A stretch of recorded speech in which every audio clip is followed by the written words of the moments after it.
Yo, what up, Giggle?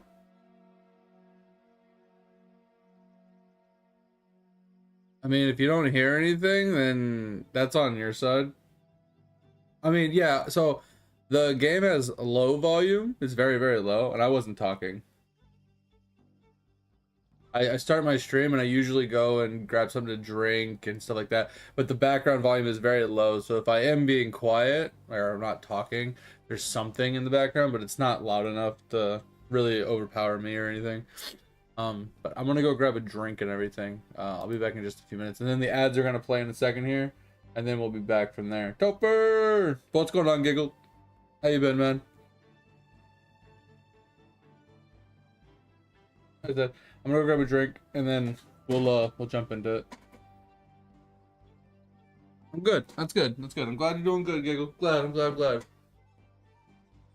Yeah, I don't know. I fucking fuck out today. Okay, yeah, I woke up like at 9 and I went back to sleep till like almost 10:45, and I fell back asleep until like 11:15. I'm like, ah, shit, I really need to get up.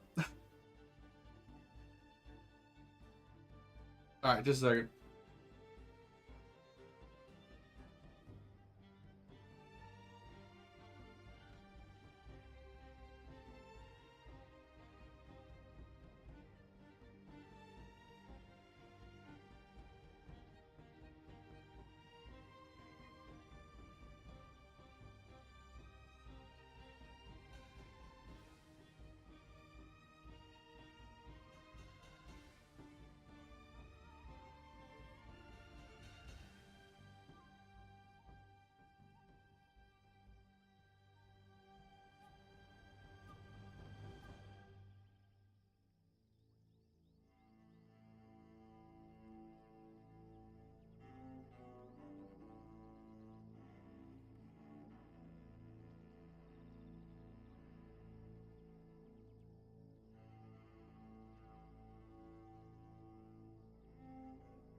I'm sorry, guys.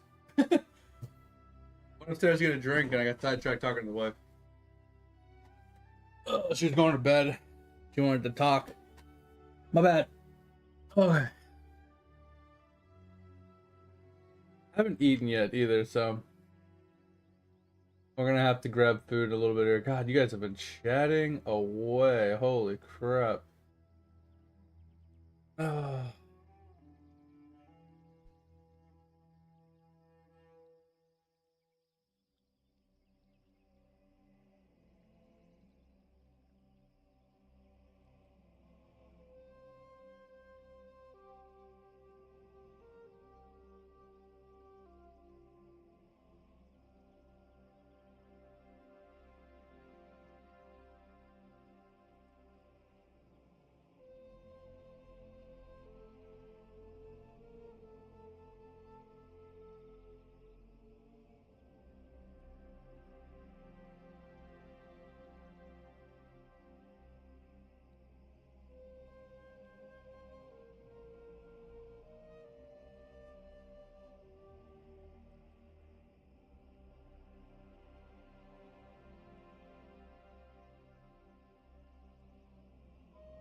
Oh, really, Dig? Interesting. Why? Wait, why are they? What exactly is going on with it? Why are they having layoffs and stuff, Dig?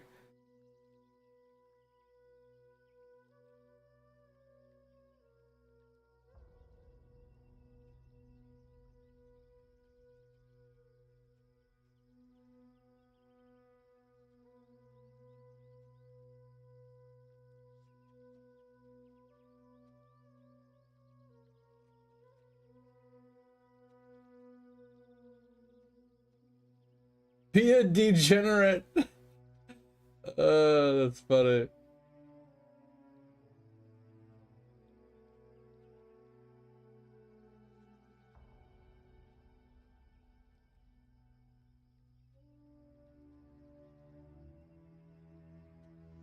Okay, so the difference, Giggle, was you said be a degenerate, which was considered bullying, and the word itself is fine, but you were like telling me to be a degenerate or somebody.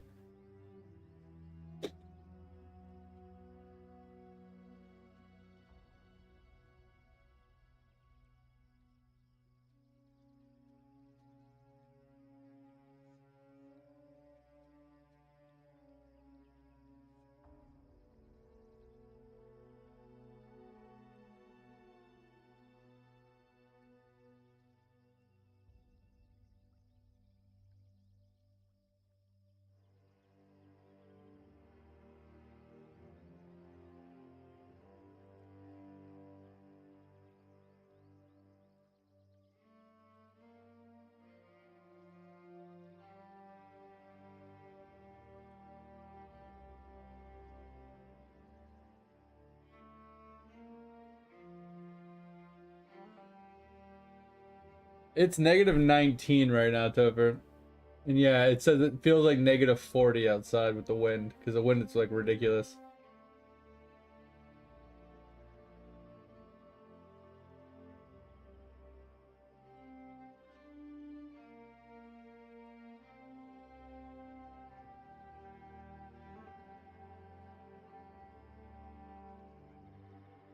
Yeah, Automod doesn't like people being bullied. Oh man. So fucking cold, bro.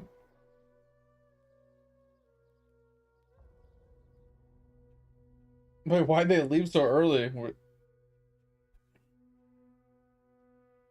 Is that just because like what time the place closed and then you just do cleanup or something?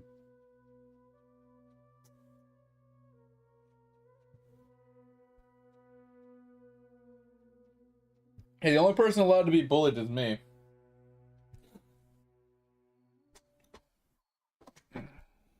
Oh, I got you. I mean, bro, who the fuck wants to go outside in this wind? You know what I mean? Why can't that? Okay. Lost in thought. Yeah. Yes. You see, Dig? You're bullying Autobot and he doesn't like it.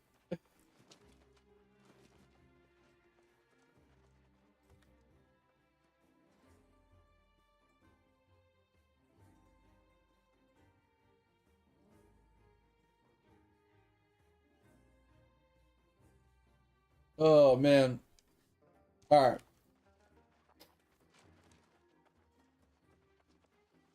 Yo, Topher, you went to bed and we stayed and played uh Hypixel for till like almost 6 a.m. with Joy.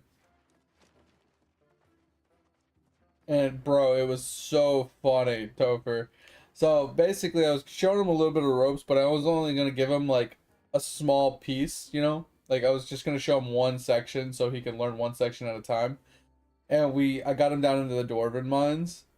And I showed him the glacial walkers, bro. He died like 3 times. It was so funny. And then he's like, I'm logging off. I'm going to bed. It was so funny. I was like, bro, I've died to those things like 1,000 times. They're so annoying.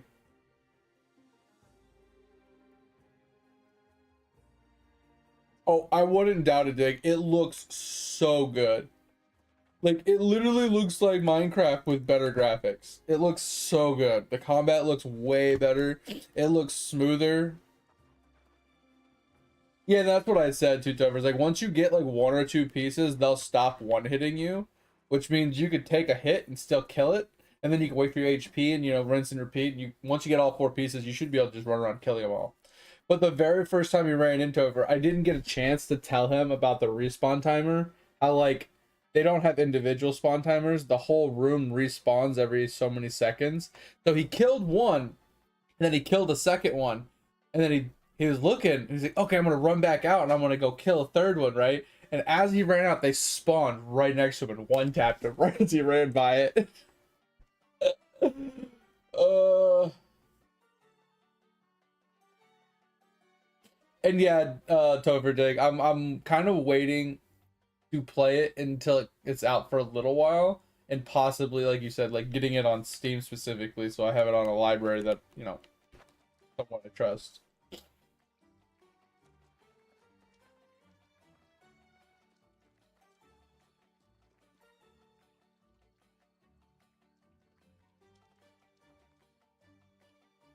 Yeah, that's the thing too, Dig. Is like I don't have enough time between the games that I want to play and the games that I am playing.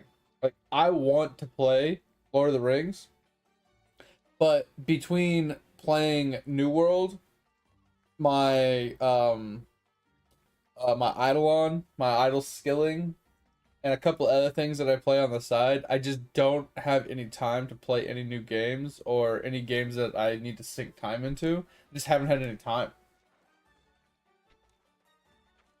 So it's been a little rough. But yeah, Edge, I ran around and I'm grabbing a ton of faction quests for all of the dungeons we're gonna run. Excuse me, I was So lost. I'm trying to get 3 faction quests for each dungeon. I'm currently almost done. We currently have 3 for Garden. We have 2 for Savage. I think it's 2 for Laz. We have Glacial done. We didn't get Forge. We got Glacial instead of Forge, which was kind of annoying. We got 3 Tempest. We got 2 Enneads. And we got 2 Blunders. So pretty much all of them have 2, if not 3.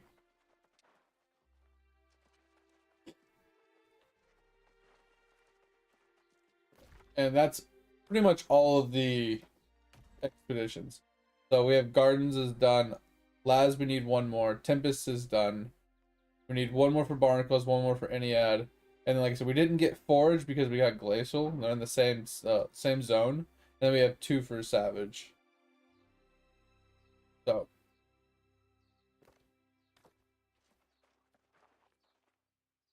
uh, what do you need, Tover?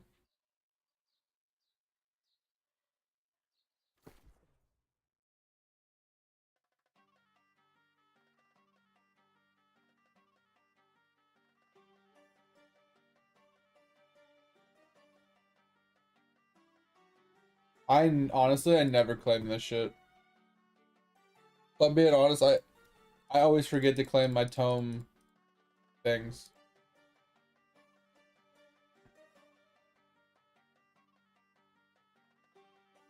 25%. Let's go.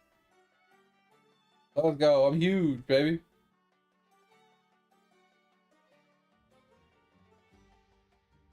Yeah, I would need 5,000 points to make it a top 10.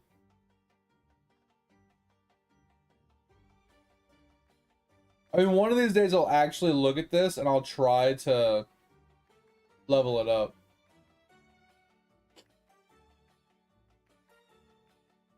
Yeah, I don't try this at all. I literally, since it came out, I have yet to actually open it and try to level this up. I'm not even exaggerating. I've not tried to level this up at all. Where are my statues at? Yo, my statues are better than my bubbles. My bubbles are dog shit.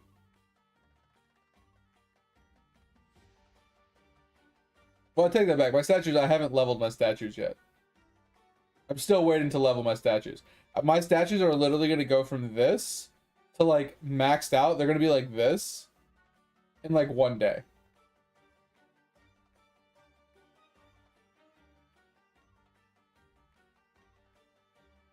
Get like 20 trillion statues. I know, right? But yeah, like my statues will get fixed. Like a lot of the stuff that isn't gonna happen because I'm not a pay to win player. So like some of these premium hats, some of these name tags like aren't gonna happen. I have no idea what the fuck this trophy is. Yeah, I don't know what the fuck this is. I have to look that one up. But like Coliseum score, like I don't know if I can get that any better, honestly. Because my shit sucks. My vault levels, like I'm surprised, like I don't know why it's so low. Like, I don't know what more I can do with this. Like, you know what I'm saying? Like, a lot of stuff, I don't know what more I can do with it. But, like, some of it I've completed without even trying. Like,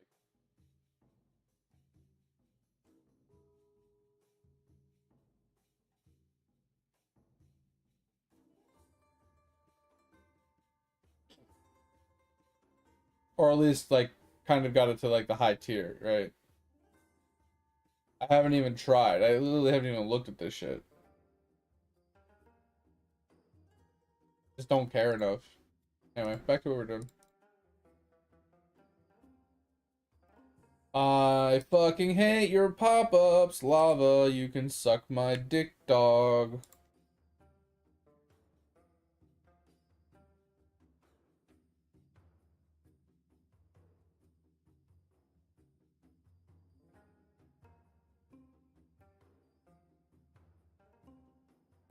I should have upgraded my talent tree while I was in town. Whatever, we'll do it later. Maybe, if you remember.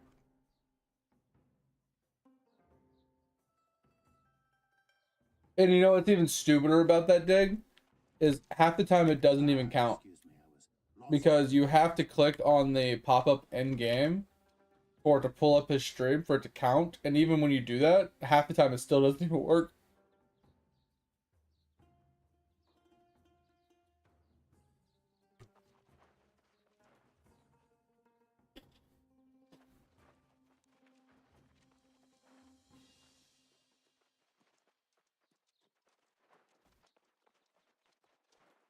Yeah, but I've gotten gems from him before, watching his stream, and I'm pretty sure mine doesn't even have a mark of completion. Where's it at again? World 4 and Tom.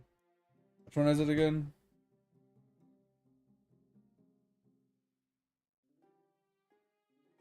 Yeah, I have 0. And I've gotten gems from him multiple times.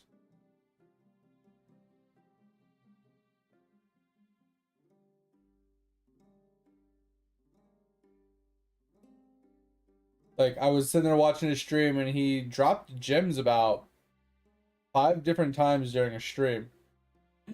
And I got gems a whole bunch of times.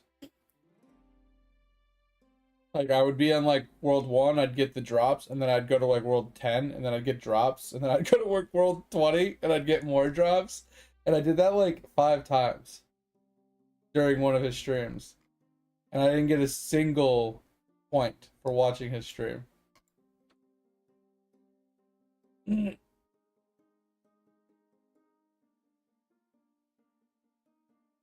Yeah. I mean, not saying that like his streams are bad or anything. It's just like they're not as entertaining as watching some people's streams because depending on what he's doing, it's just relatively boring.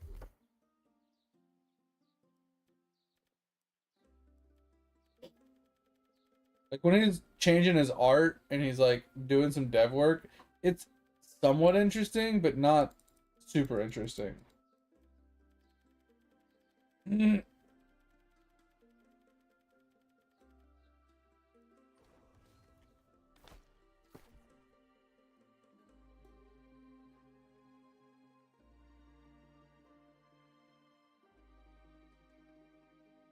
Let's figure where the sword is. Oh.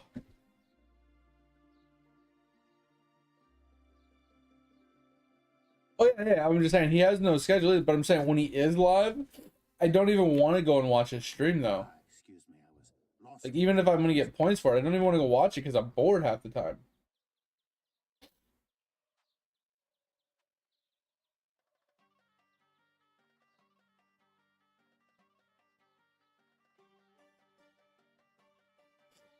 Yeah, I would love to watch him play the game with just auto loot.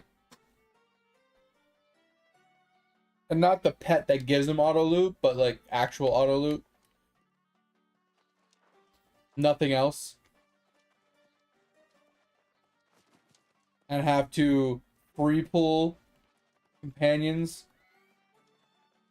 And see how pissed he is that he can't obtain season 2 pets. You know how stupid that is, Topher? That you can obtain like Doot and all legacy like pets, but you can't obtain season 2 pets.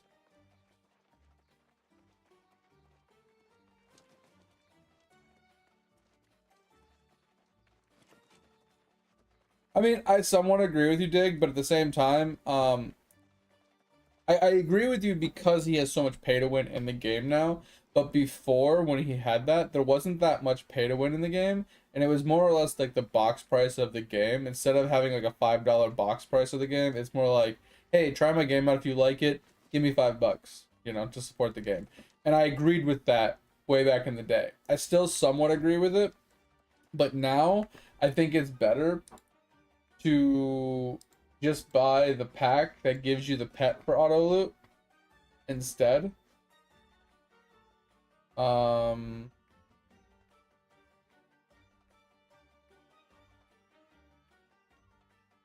don't remember which one it is. Is it... Which one is it? It's the pig, right? Yeah. So I would rather spend $30. It's obviously $25 more, but you get auto loot. You can use storage anywhere, infinite teleports, 2 times friend bonus, more friend slots. Then you can trade the pig for another one for somebody else, so you can get an extra pet. You get a bunch of gems, and you get like premium currency for pulling pets. So you get all of this instead of just auto loot and a few, instead of 5 backpack space, 8 storage space, and auto loot. Oh, 900 gems as well. I just feel like it's better, even though it's a lot more expensive.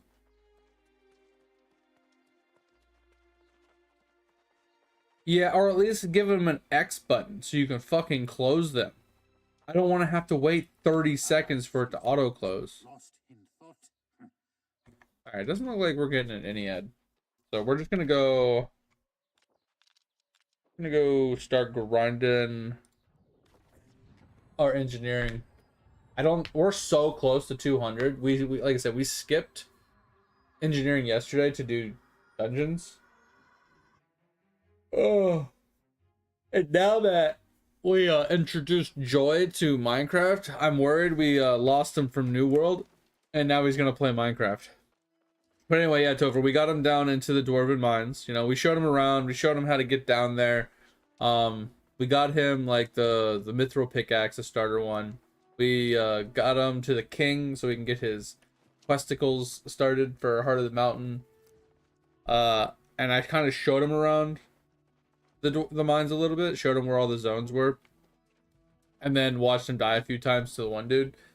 But that was about it. I tried not to go super hard to like get him lost, you know.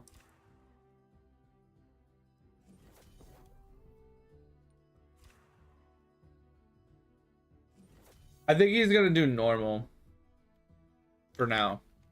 I think he was saying he's just gonna do normal for now, and then, you know, if he likes it, he said, if he, like it, I'm this is my assumption. If he likes it, then he'll probably play an Ironman. Because I told him, I was like, just make an Ironman to start with, and just, you know, if you don't like it, you don't like it, you know. But he said, knowing him, he's a really grindy kind of person. He really likes grinding games. He says if he likes it, he's probably just gonna play 2 characters. Like you, how you play multiple characters. Because the one thing is, like, he could experience things on his normal account, right? By farming money and then just like investing that money into another, you know, skill or whatever. And that's what I was explaining. I was like, yeah, you can just do farming, make some money, and then convert, you know, sell all that, and then turn around and buy a bunch of stuff for mining or vice versa. So you don't, you know, it cuts down on the grind, the starting grind for a new skill or something. So you can at least experience it as a, you know, a regular account. But at Iron Man, you have to find a way to grind it from scratch, which makes it a lot harder. So I could understand playing it normal to experience it at not a slow, you know, crawl speed of trying for progression, right? Where you can like jump your way ahead. And then if you like, oh, okay, this is pretty cool, then you like jump into like the harder version.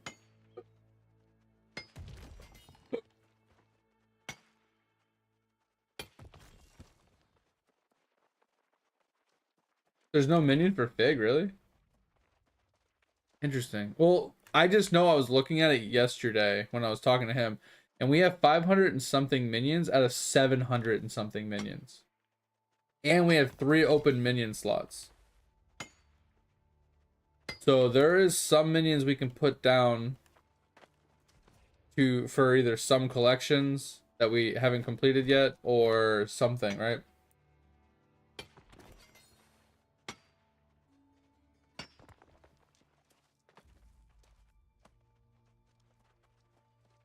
Wait, we need 1 billion coins and buy something for what? Oh, from the auction house. Oh yeah, didn't they change the Shin auction house? So now Iron Men only compete with Iron Men.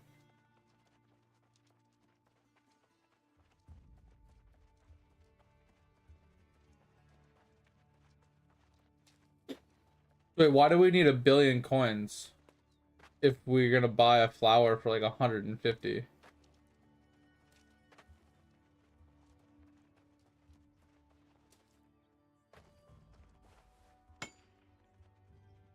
But you need 1 billion coins just to get in?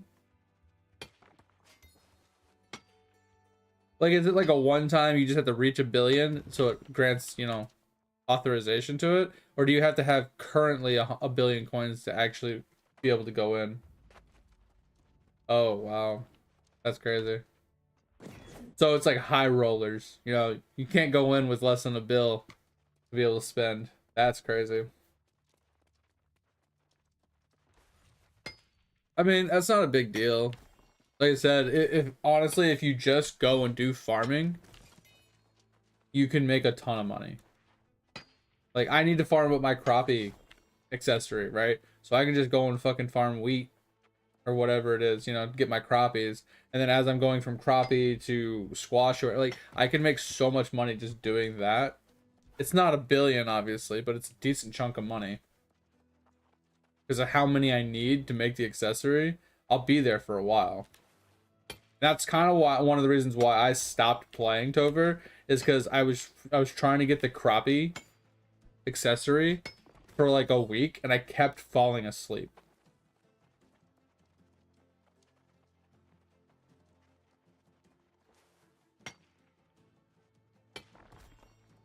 That's true. True, we do need... Well, I mean, you can sell some of it, Tover. Because if I have a full inventory of, like, enchanted shit and the compost is full, I'm not going to hold on to, you know, 50,000 enchanted fucking wheat while the composter is full. When I could just literally just go and grind for 10 more minutes and get another thing to fill up the composter. It's just not worth it.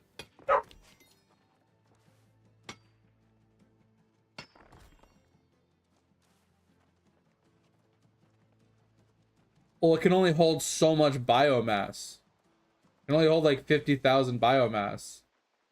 The amount of compost it can hold is like endless, but you can only put so much compost stuff, not compost, but so much bio into it for processing reasons. You can't put trillions and trillions of freaking wheat into it. And that's the main thing. Is like if it could, I literally would just fill it up. Once it's full, I'd fill it up a little more, and then whatever I have left over, I would sell. And then at the end of the night, I'd fill it up one more time before I left. That's what I was doing, but I was literally falling asleep trying to farm. And that's why I wanted to readjust the farm, because the only one that was working was wheat, because I redid wheat. And it's just so mindless. It literally puts me to sleep. Even though I'm watching anime, I'm literally falling asleep. That's how mindless farming was. Yo, what up, mate?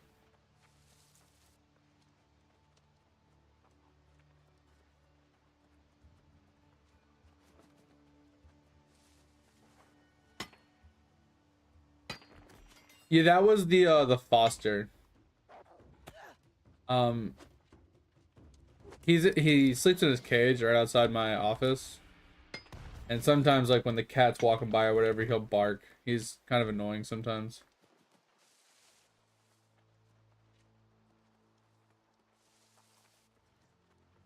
He is gonna go to another foster home. Hopefully, in a couple days here. He's just... We don't have enough... We can't supervise the dog enough that he needs so much supervision and he has so much high energy. He's not a good fit for us to foster him. Because like, so he can't be trusted to be alone. He will just chew on stuff, right? He's almost a year old and he's had 0 training. So, you know, trying to teach him things, trying to tell him no, trying to make sure he's doing what he's supposed to, he won't learn. He refuses to listen. He doesn't listen to his name very much. He doesn't listen to being told what to do. He won't come, he won't sit, he won't lay unless there's food involved. The only thing he's good at is being in his cage. And then if it's just him and you, like let's say it's just me and him sitting in the living room, he's a good dog. He lays around, he plays with his toys, he's chill, right? But if you leave him alone, he gets spiteful and he'll grab something that he's not supposed to have and he'll chew it up. So you have to monitor him 24/7 or be with him 24/7. So if I go upstairs to go to the bathroom, I have to lock him up. And it's an extra added bullshit to our life that we don't need to we shouldn't have to deal with that. So, and then our other dog, right? Because the thing is, like, if you leave the 2 dogs together, he's fine because he has someone with him, right? But the problem is all he wants to do is fucking play. And our dog is like 9 or 10 years old, and she wants to play, but not with him all the time. She's tired, she's, you know, not in the mood, whatever. And he's sprinting across the room, jumping on top of her, like slamming into her. Like shit, she's outside trying to poop yesterday, and he full sprinted across the back of the yard and body slammed into her while she was pooping. Like, he's just obnoxious. He doesn't understand anything. And so like I said, we're gonna, the foster people are gonna put him with another family for a little while, because he went to a car show the other day where they do a lot of their adoptions, and of all the animals they had, which I don't know how many they had, but they got 20 pets adopted, and he was not one of them. And the problem is, like, he is a good dog. He's really sweet. He's really, like, I don't know, clingy, I guess. Like, he wants attention. He wants to lay with you. He wants to, like, you know, lick, but he also wants to fucking bite your hands every time you pet him, which is really fucking annoying. But he wants to play. You know, he wants to chase the ball. He wants to chase his toys. He wants to go out and run around in the backyard. Like, he's just so much fucking energy. Like, watching him makes me tired. And he's like a short hair. He kind of looks like a big ass terrier. Like, you know how like terriers are really short and like not very long, and they're really small dogs, almost like a fucking chihuahua but a bit bigger. This dog is like 10 times bigger than that. He's like 35 pounds. He's like 2 feet tall and like 3 feet long, but he looks just like a goddamn terrier.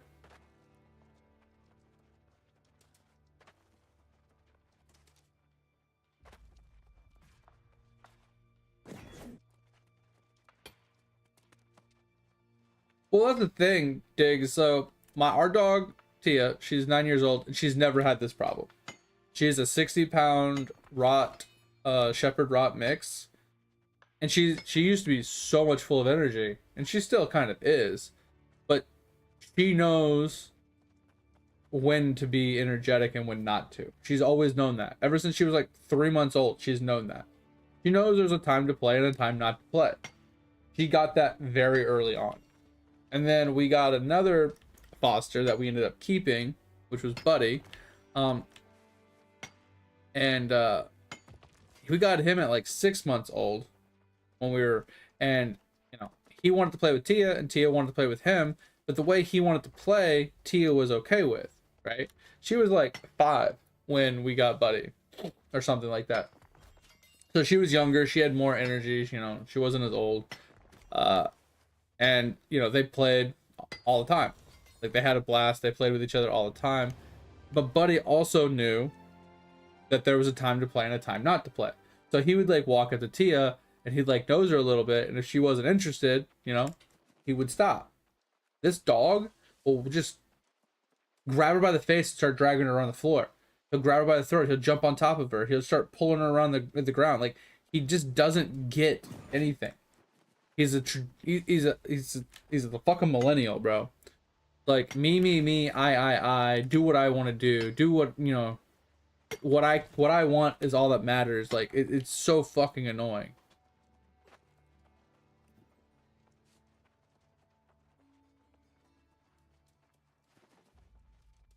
So fucking, I don't even know what that is, Topher.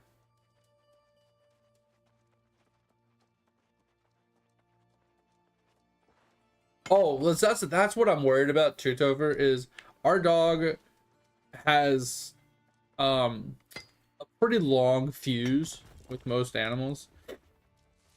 Like, she'll tolerate being annoyed for a pretty long time, and then she'll slowly and surely get really annoyed. So we first found this out with her mom's dog. Her mom's dog, she has pugs, and this one dog would always stand underneath Tia and bite her in her stomach and her thighs and stuff, or sitting right in front of her when she, like, Tia would be laying there and the dog would walk right up in front of Tia and just sit right in front of her face. Or she'd sit on the other side of the couch and just stare, just not blinking, just straight up stare her down. But the thing is like, this dog is so oblivious to the world, she doesn't even know she's staring at Tia. She's just staring into space like a fucking idiot, and she doesn't even know she's staring at our dog. So our dog's taking it as like a sign of dominance, like, you know, kind of thing. and she's getting pissed. And after a couple months, fucking Tia grabs his dog like a fucking rag doll and starts flinging it around the fucking living room. And then ever since then, she cannot be in the same room as that dog. We had to put a muzzle on Tia because Tia will try and kill that dog. But it was months of this dog just irritating the fuck out of Tia. Now Tia just cannot be in the same room as her. And we've had this dog a little over a month, and she goes after him every once in a while and like barks at him, like snarls up, like she, more than just a play. She's a very aggressive player. She sounds like she's gonna eat you. She's growling and barking and showing her teeth when she plays. That's just her way of playing. She's always been that way. But there was a few times she's body slammed him on the ground, grabbed him by the throat and held him down and stuff, and he just gets right back up. And I know for a fact she's getting probably to the point where she's gonna hurt him. And I don't want that dog to be a little ruined for other dogs going forward because Tia attacked him. For a very valid reason. But he just doesn't fucking learn. Like, you tell him not to do something and then he does it anyway. You smack him, right? In the ass, and you get his attention. And you're like, don't do that. And he does it again. And you tell him to go lay down, and he won't go and lay down. You make him lay down, and then he gets right up. Like, he just refuses to fucking listen. It's so fucking annoying. And like I said, it wouldn't be so bad, even him not listening, if he didn't have to be supervised 24/7. Because he just doesn't grasp the fact that he's not allowed to chew on shit that's not his.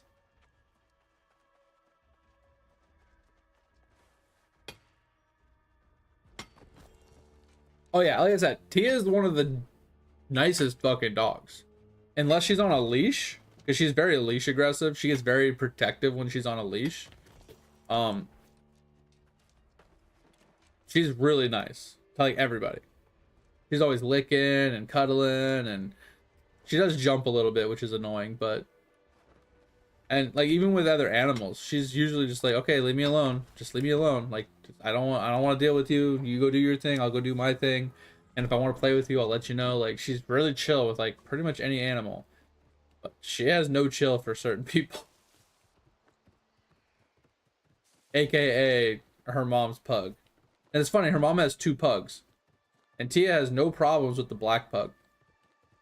But the white pug, the one that stares her down and bites her in the belly and stuff, oh yeah, she fucking cannot stand that dog. And it's funny too, because like a lot of dogs, they'll get into a dog fight, right? And then they'll be fine with each other afterwards, right? It's like, okay, it's over with. Cool, back to normal. And then there's other times where these dogs will hold a grudge. They will not let it go. And this is one of those situations. Every time Tia sees that dog, she starts growling and starts to lunge at this dog. And I'm just like, damn.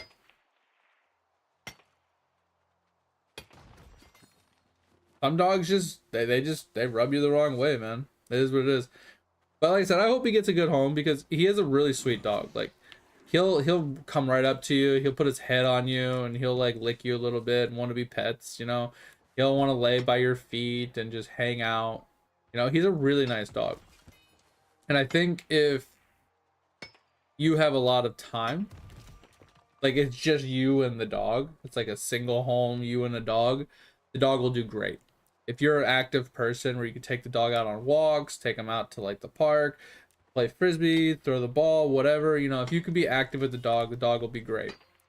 If you could, just take him out of the house or whatever, or even play with him inside the house, like I think the dog will be great.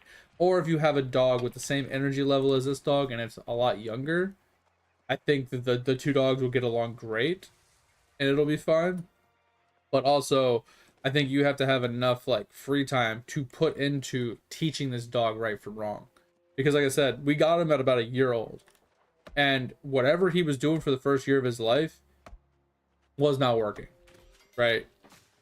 They rescued him from Louisiana or something, and he came right to our house. And wherever he was doing for the first year of his life, he learned nothing. Literally nothing.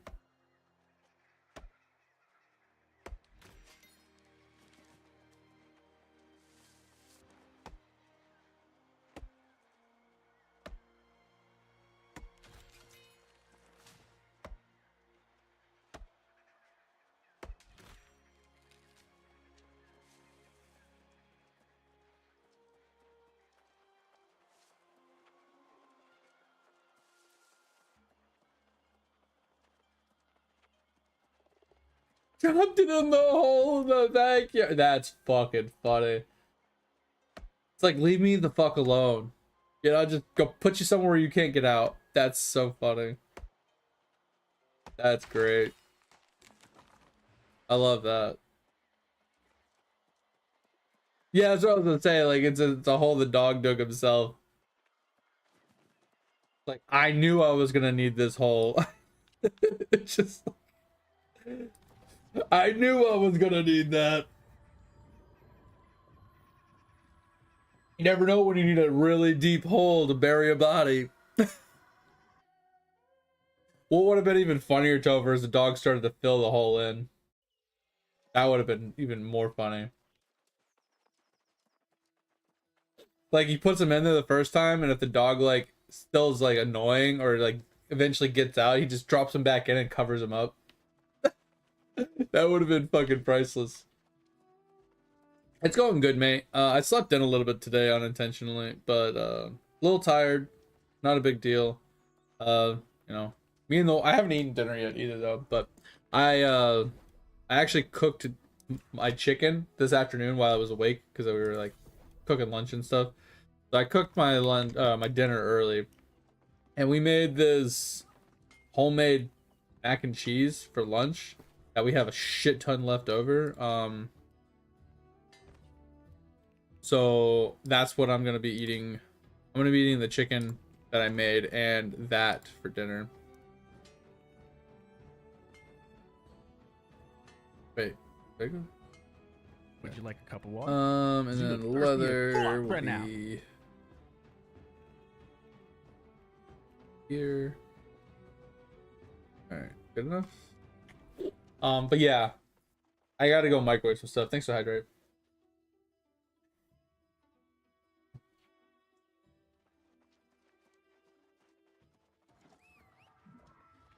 That's funny, just peeing on the dog.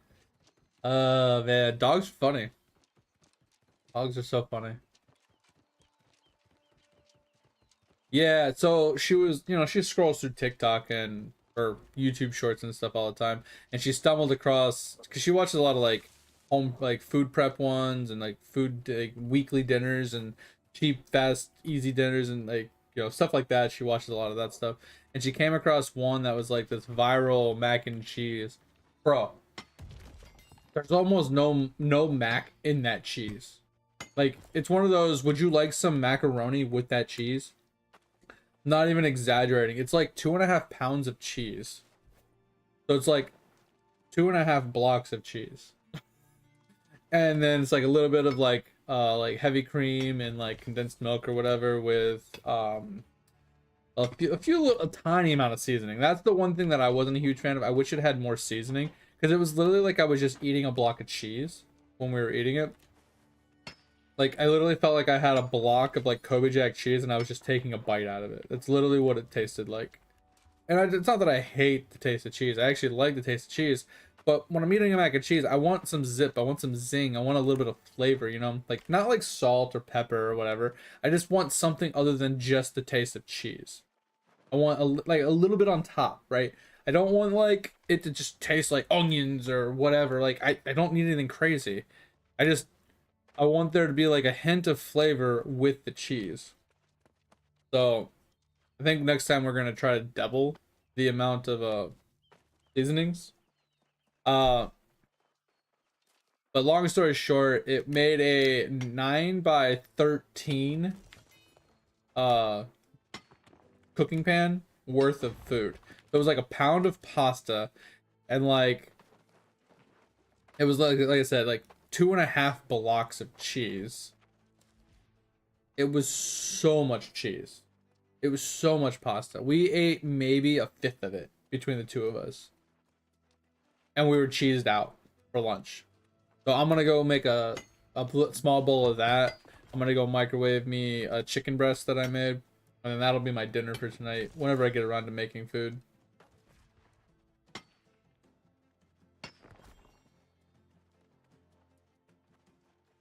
Little Shep, okay.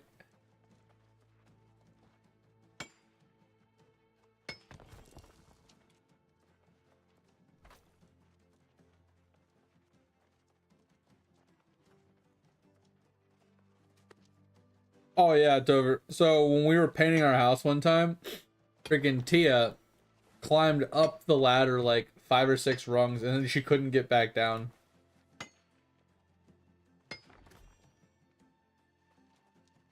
You know, I've never been constipated from like eating cheese or anything like that. I've never had that problem.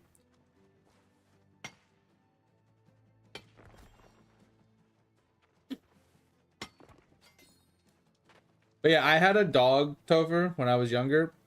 Um, her name was Nikki, which was weird. Um, but she could climb chain link fences. She would put her paws inside the chain link and then like climb it like a ladder. It was so funny. Could not keep that dog inside of a fence.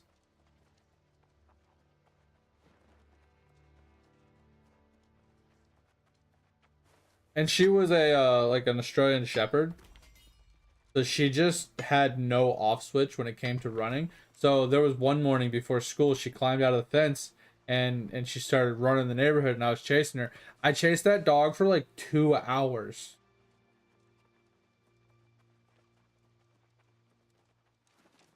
And the only reason I caught her was because, you know, those drainage ditches? I don't know if you know, like, if they have them as much up here, but in Florida, they have really big drainage ditches. They're like 10 feet down, like 20 feet across. They're like huge ass drainage ditches in certain places. And she was running towards a dead end, and she saw the drainage ditch, and she looked at me, and she's like, oh, he's getting pretty close. And she turned around and looked at it, and she just leaped into it. So I ran around to the other side of it, which I don't know why she didn't. I went to the other side, and as she's climbing up the side of the other thing, I was standing at the top, and I just grabbed her. And then I had to walk her like 4 miles home. Like, oh my god, dude. And I was in fucking middle school, bro. Chasing a dog for hours, and then having to go to fucking school. Teacher's like, why are you late? It's like, I was chasing my dog. Got out of the yard. That's also the same dog that when I was younger, you know, because I had her when I was like I said, like elementary school, middle school. She would grab my shoelaces, Topher. Like in the backyard, she'd grab my shoelaces and drag me around the backyard. Such an asshole. I mean, obviously as a kid, I thought it was funny. Like, how do you react if you look into the backyard and you see your child being dragged by their feet around the yard by a dog? And you don't come out to, like, stop it. You just let it happen. What kind of shit's that? That should have been my first cue that my parents sucked.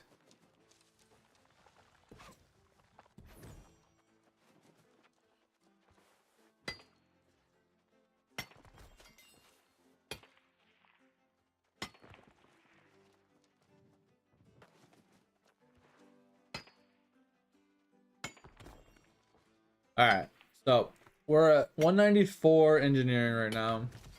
We're getting really close to our 200 mark. And then I think we can push all the way to 250 after that. Just by going to the cave and farming like spears and bows.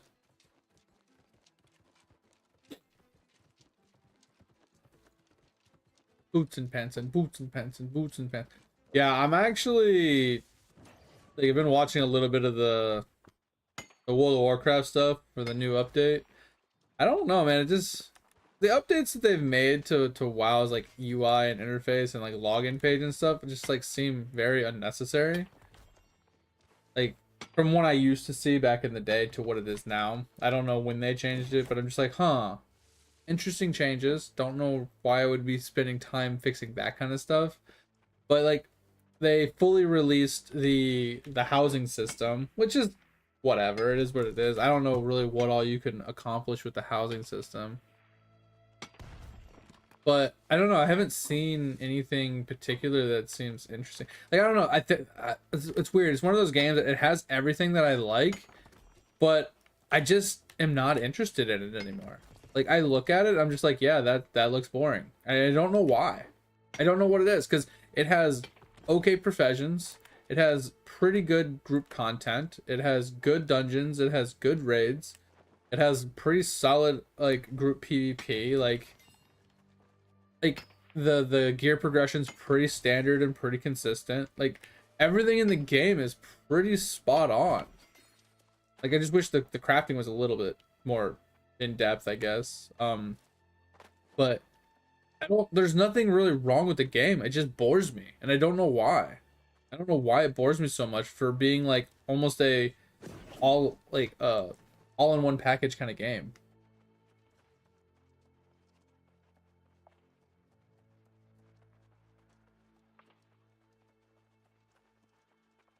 I don't think the game sucks though, Tover. I think the game's actually good.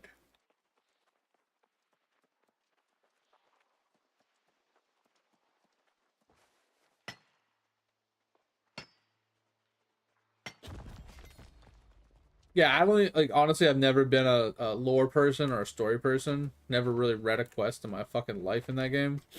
Um but I definitely will attest to what Dig said. I think like the first couple expansions of WoW, I think they did pretty good from what people have told me with the story and stuff. But then as they push further and further into the expansions, I feel like the story just kind of gets really diluted and really wonky and lost, and a lot of time travel and shit. Or some shit, like a lot of like time skips back and forth, like, oh, this happened back then, oh, that happened back then, or this happened in the future, this did this, and this person did that. It gets really weird.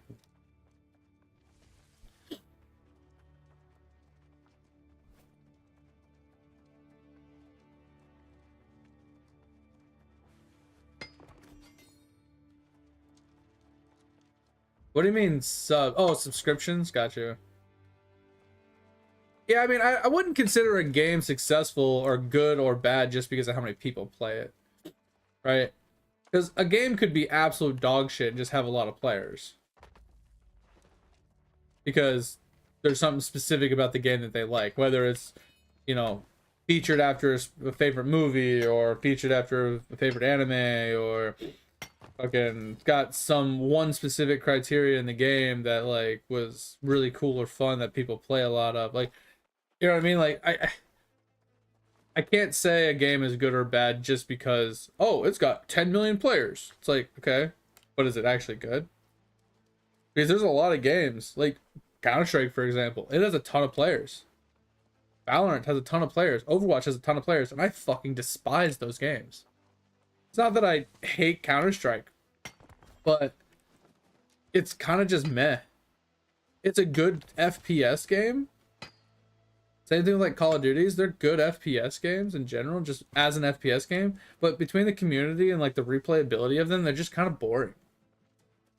It just doesn't hold my interest going forward, right?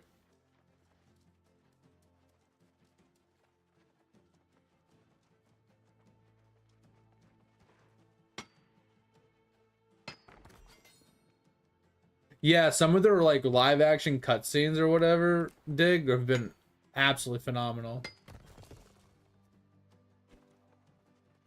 The 40K tourney, no idea.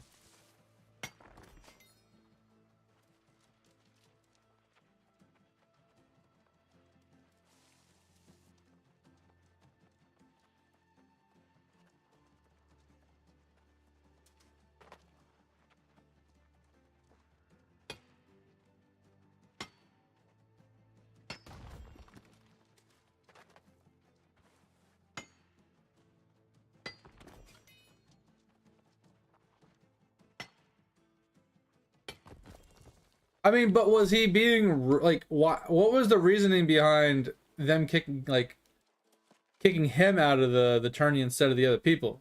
Like, was he being rude? Was he being like forceful? You know what I mean? Like,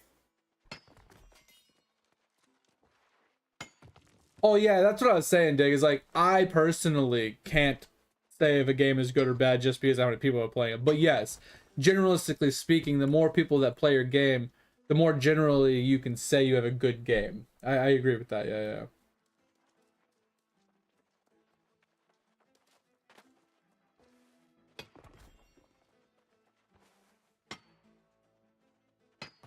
She didn't feel safe with him. Yeah, exactly. So here's my problem is I'm not saying that might not be a valid statement that you don't feel safe with this person or whatever, but I feel like a lot of people just use that as an excuse because they know it will work, right? Like instead of saying the truth, they kind of embellish a little bit and they use specific keywords they know will get them what they want. And that's bullshit.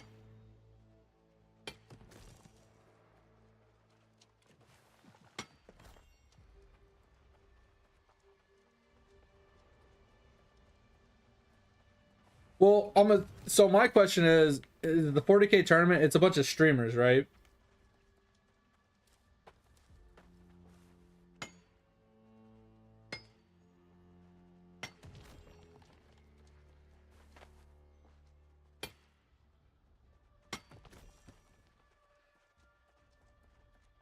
No?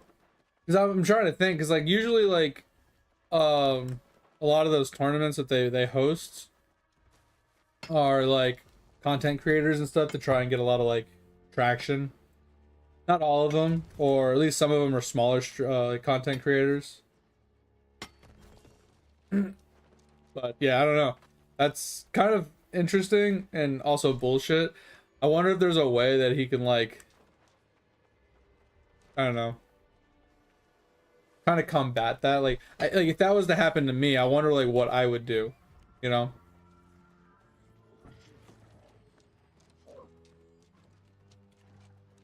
Because I feel like she should have been kicked out too, right? Because like here's the thing, when it comes down to it, if you're playing on a team with somebody, if you can't handle criticism, if you can't handle someone giving you like, I wouldn't say aggressive advice, but like in the heat of the moment when you're playing in a game and things aren't going the way we need them to, and you're trying to like vocalize what you're seeing or what you're thinking, you know, sometimes it can come across a little abrasive or a little rough, right? And if you can't handle that, don't play in a situation like this, right? Go play in your basement with your friends and be coddled your entire life and not have to deal with real people, you know, strangers, getting to know anybody, making friends. Like Jesus Christ.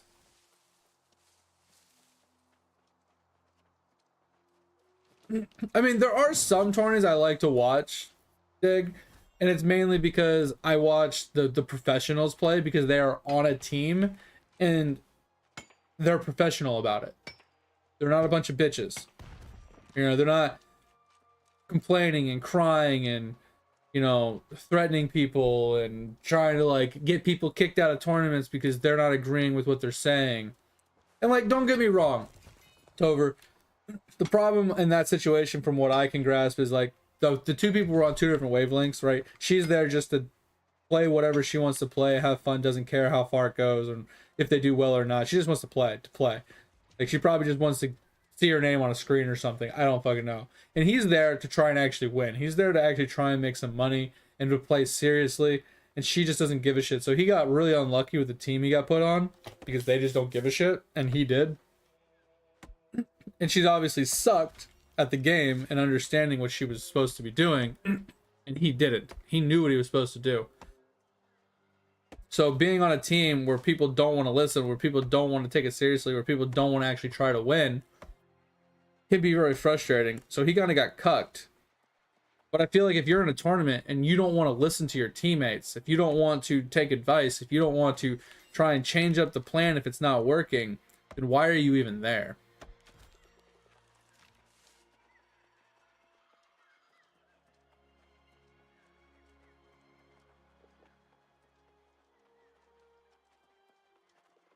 I mean, who did they get a fill-in for his slot, or did they play a man down the whole time? Because if they played a man down, it makes sense why they would lose every single one. But if they got a fill-in, then yeah, they just sucked.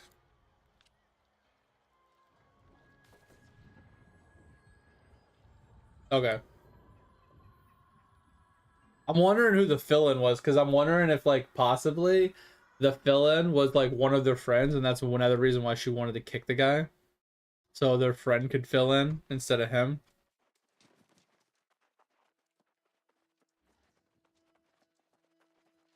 And the thing is, too, Topher, it doesn't even matter that she's a female. Like, it could have been a dude that did the exact same thing. I've run into dudes that act the exact same way. They bitch and complain like, but I want to play this. It's my favorite character. It's my best character. It's the only character I'm good at. Yeah. Well, then you shouldn't be in a fucking tournament. If you can only play one character, you can get hard countered so easy. Like, how do you not grasp that? You can't be a one-trick pony without people to pick up the slack for you. You know what I mean? In a team setting. That's not how it works. I was like, you can make it work as a single player. You can. But you have to have a team kind of comprised of people that can pick up, not so much the slack, but to fill in the gaps of where things are going wrong, right?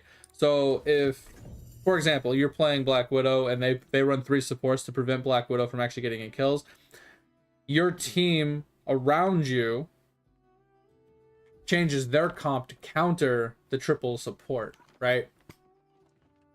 Like, your team has to be able to play around you while you main focus on the one thing that you can do. And that's not the best option. It's not the best solution. It's not the way you should be doing it. But that's the only way it works.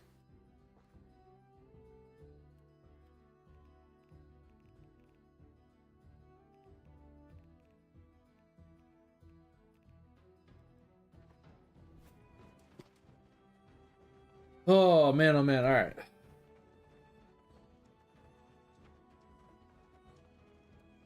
Yeah, I can't tell you, man. Like, I mean, that's a bullshit situation to be partnered up with some randoms like that and then getting kicked out of a tournament because you're telling them to switch characters and they won't switch.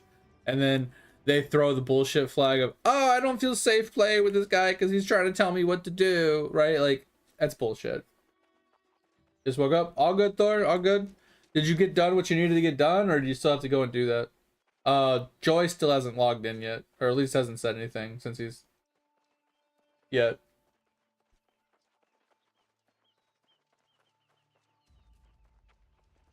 Bro, I loved me Tarek. Tarek was my first character I ever played, dig. Tarek was so fun. The guarantee stun, and then I'd run up and just shatter people and then ult them. I would literally like combo people as a support. It was so fun.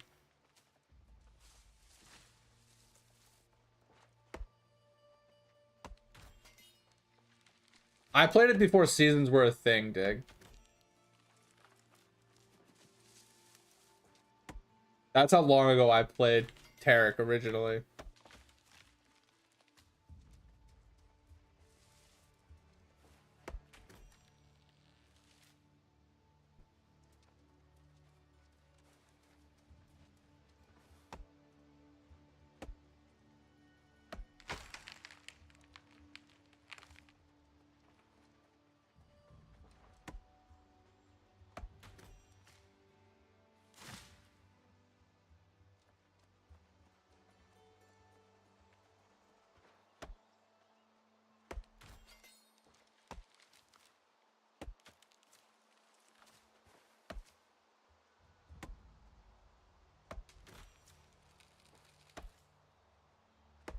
And that's the thing too, Dig, is like, if there's people in part of this, the conversation, in part of the situation, that know what happened and know how it went down and blah, blah, blah. If someone doesn't feel safe with you, like, obviously it's up to the leadership how they want to handle it.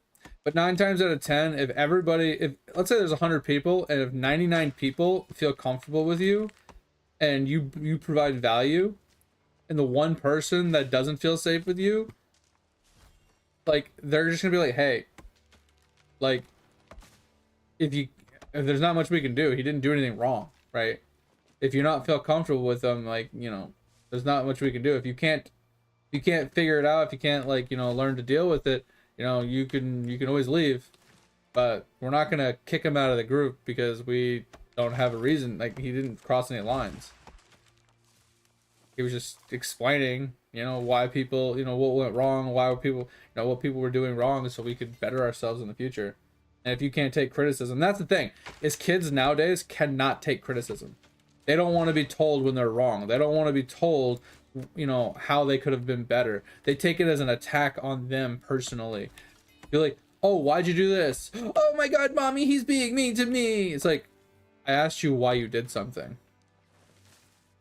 He's being mean, he's bullying me. It's like, no, I asked you a fucking question, child. Like, it's not even a thick skin thing. It's just they play the victim so fast.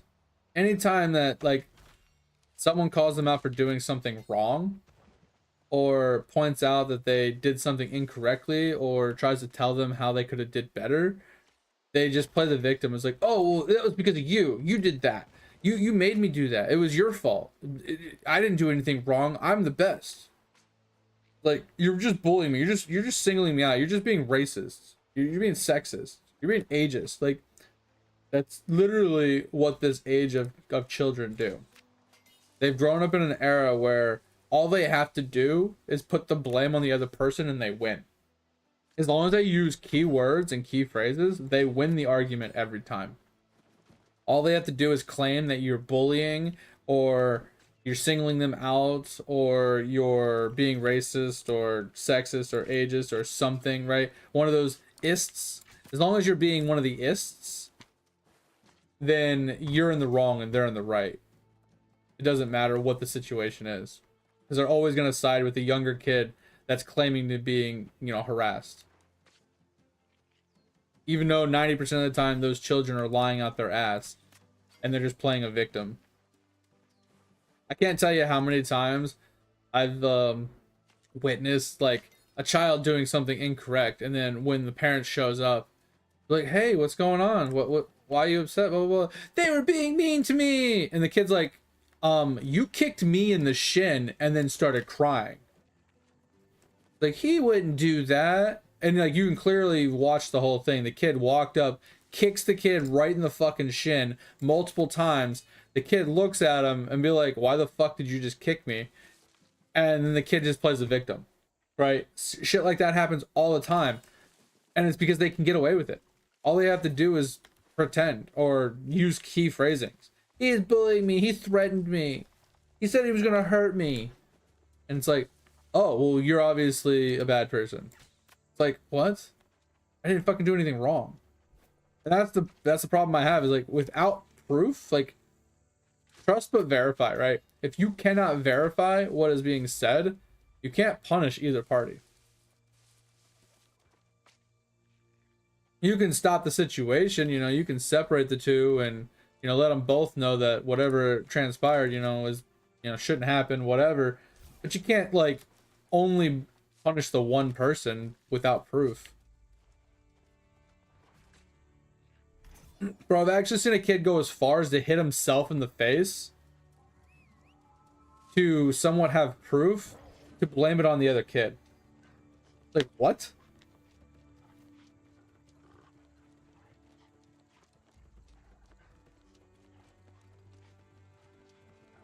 Bro, yeah, Walmart people pictures, bro, they're so funny.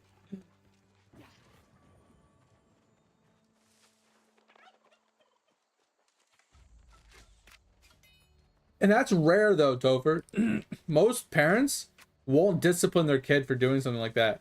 They'll, instead of disciplining their kid for being an asshole or doing something wrong, they'll be like, well, you must have did something or said something to make him do that. He wouldn't just do that for no reason. And, like, don't get me wrong, there are people that is true, right?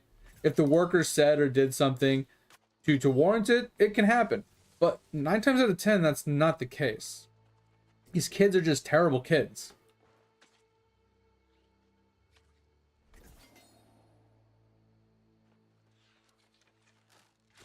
Okay, Edge, are you around? I know I saw you earlier.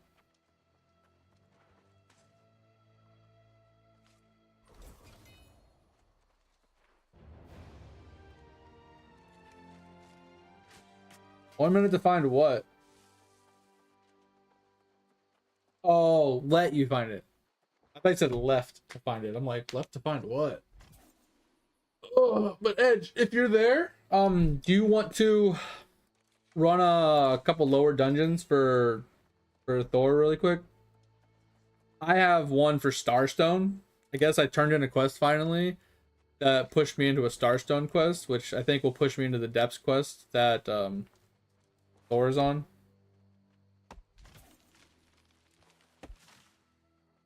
We can burn through those in like 5 minutes. It won't take very long at all.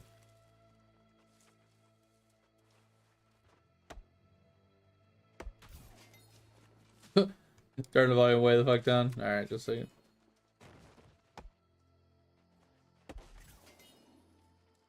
An artifact quest? Okay. Yeah, I have an actual quest. I don't know what I turned in yesterday, but I turned in a quest yesterday to a guy, and then he gave me another one to do Starstone.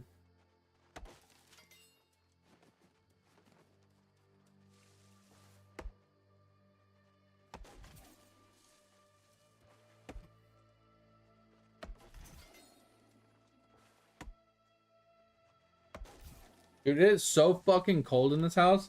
Even with, like, I'm not exaggerating, Topher. I have one of those barrier covers on my door. You know, the ones that auto close and have magnets to keep them closed. I have one of those on my door. And there's so much cold air coming down the staircase that I can feel it on the back of my arms on my chair. And it's making me fucking cold. It's 67 degrees in my office with the heat on. And I have the thermal barrier on my door. It is so damn cold, bro. You gonna go to bed? All right, sounds good, Dig. Get some sleep, man. Thanks for being here. Thanks for chatting. Hope you had a good time. Hope you sleep well. I'll catch you this weekend, most likely. If you need me in the meantime, hit me up in the Discord. As always, thank you, thank you, thank you. Yeah, I'll watch that when I get to town really quick. Over.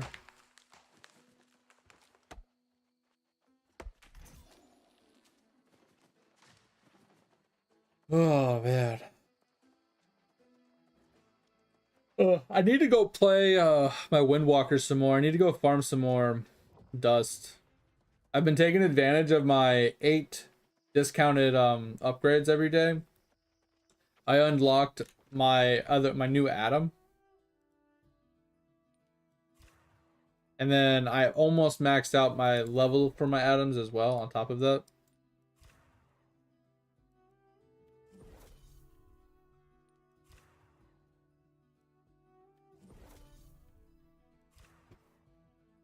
I think I have like 3 more levels to get my atoms to the max level via that. All right, let's watch this really quick.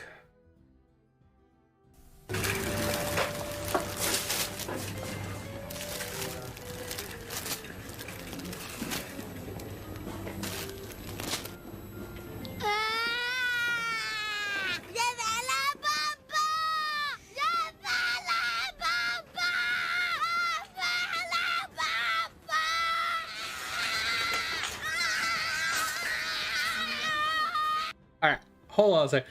This kid is losing his mind so bad for no fucking reason. I mean, obviously for him it's a reason, but let me fucking tell you, if a kid acted like that, I'd carry him out by his goddamn ankle and I'd put him in the car and we'd go home. He'd get nothing.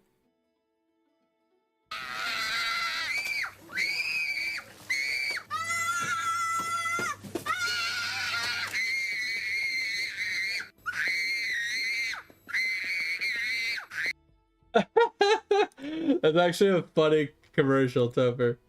It's like, use condoms. This is, you don't want to deal with this.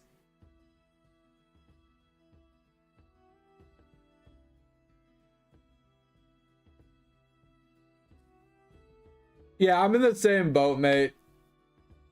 I don't want to play my Windwalker until it's like the masterclass one again.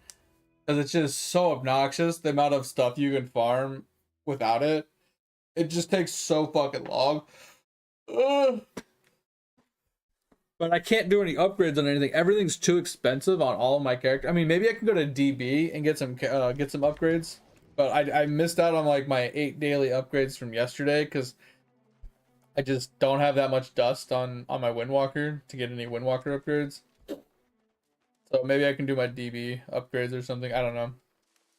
But yeah, I don't really want to do my Windwalker. It's just so annoying. The only reason I would even be on my Windwalker is to do my 20-minute claims. But logging onto them and just using my my trapper thing.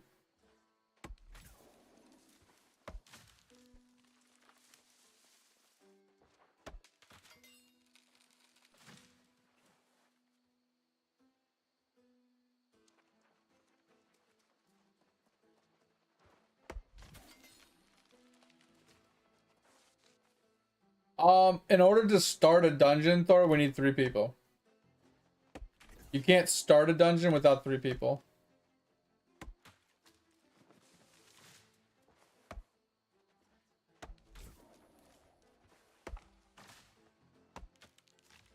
Okay, Tover, what about it?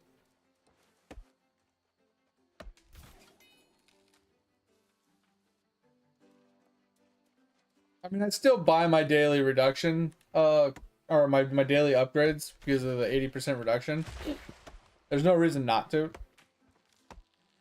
I just use the week to farm the resources, and then I only do the 8 upgrades from there. I just farm all the resources I can, and then I use the 8 upgrades every day going forward. I try to farm enough resources so I can just keep upgrading for cheap. Oh, I thought you said the depths. Like your message, you said the depths. Like your message says, I need to kill Toymaker and do depths today. So I just assumed that's what we were talking about. I thought it was a guy inside the depths. I don't know who the Toymaker is, but if you throw me a party invite and put a marker down, I can come try and help you.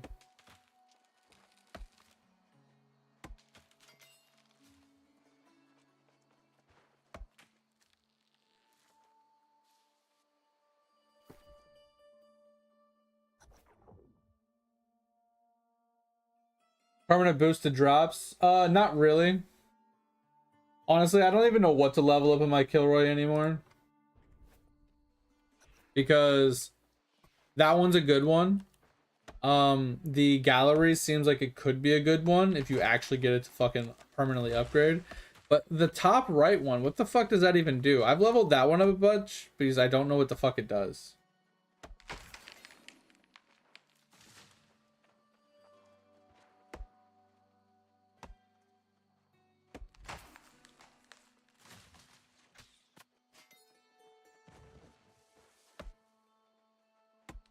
Oh, it's only 0.01 increase.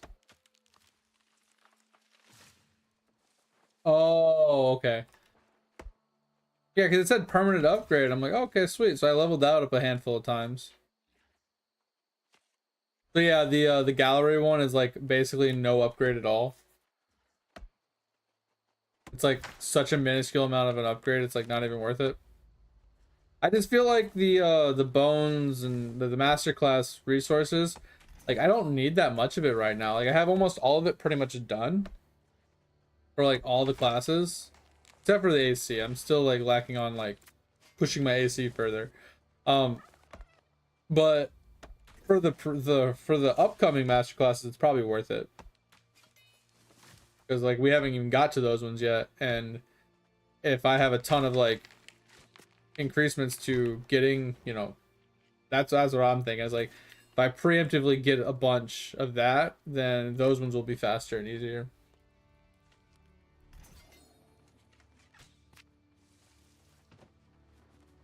So it'd be worth leveling that up for sure. Yeah, that's a valid option.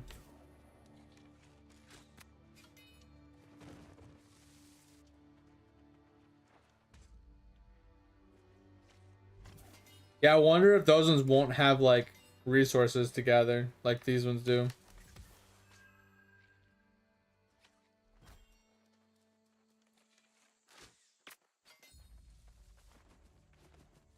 Because if that's the case, then that stat's almost useless because we've had those ones out for so long and we don't even really need the extra boost to getting those resources unless he adds more upgrades to them, pushes them further or something.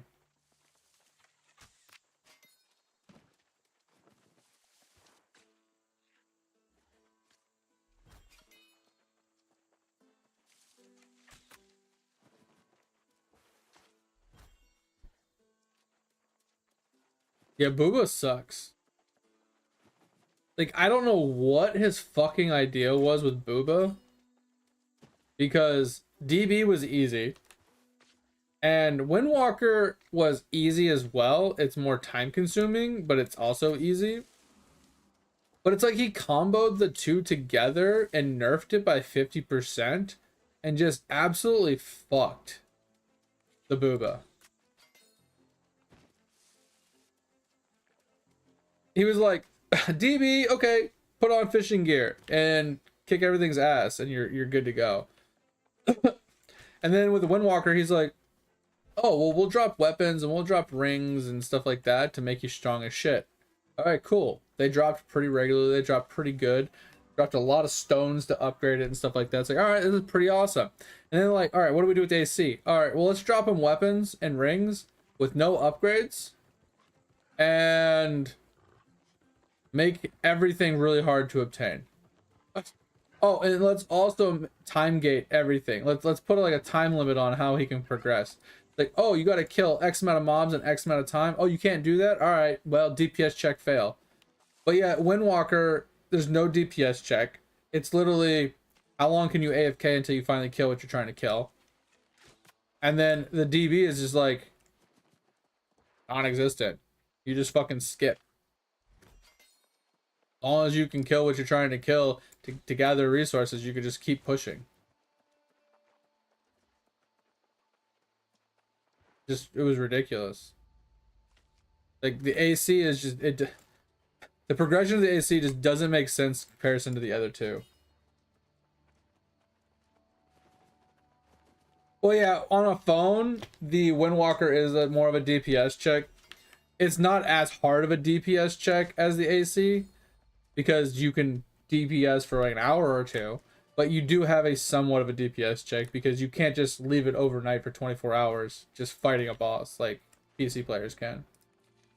So there is some sort of a DPS check for mobile players with Windwalker, but it's not like an AC DPS check where you have 3 minutes to kill X amount of mobs. Like, that's a big difference. And I also gave up on the fucking Deathbringer because I can't complete my annihilations. That shit has to be bugged. It has to be broken. There's no fucking way I'm not killing 200 mobs in a minute. Like, I know the map sucks. I know the layout sucks. And the running back and forth slows down my progression of getting mob kills. There's no fucking way that I'm not killing 200 mobs in a minute because I'm actually tracking how many kills I'm getting via the guild counter that tells you how many mobs you've killed, and I'm watching the timer at the same time, and I'm easily getting 200 kills in under a minute, and yet it's not completing. It worked in almost every single one on the first try, mate, all the way up to potatoes. And then it just will not complete on potatoes. Like, I had a couple other ones that I know for a fact I was completing. I'd zone out, zone back in, zone out, zone back in, zone out, zone back in. And then I would randomly zone out, zone back in, and it would instant complete in like 10 seconds.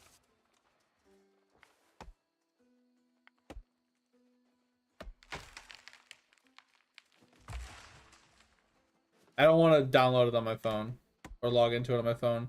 I mean, I can try it on the web browser, but I don't want to play. I don't like playing games on my phone.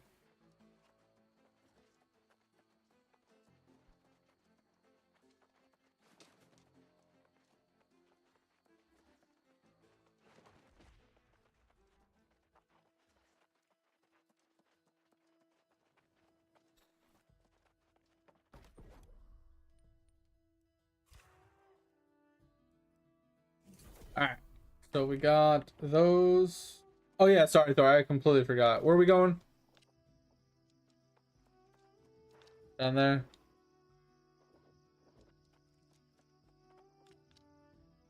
Sorry, I completely forgot. That was my bad.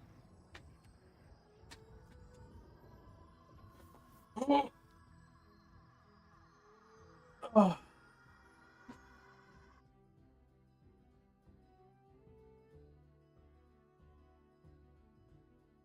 Wait, why are you playing on the web version?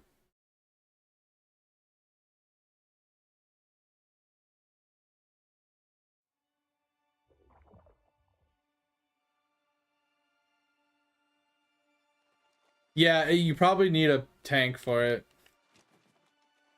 I don't know what the boss is, so I have to see it to be able to know.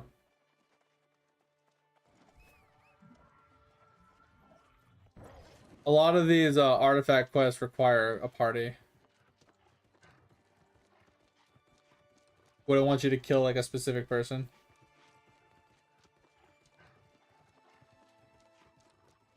Wait, what update, mate? I wonder if he just forgot about it, whatever it is.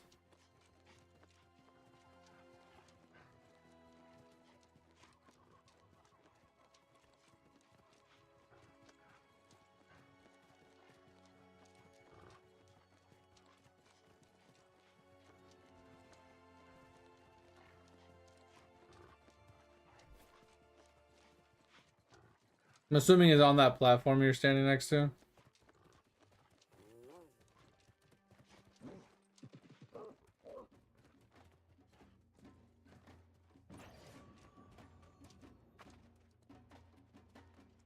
Oh yeah, that guy? For science, how much damage do I do to him? Yeah. We might need a tank for that.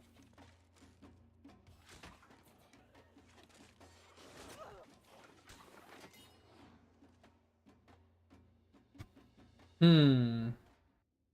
Let's see if anybody in the game will come and tank this real quick.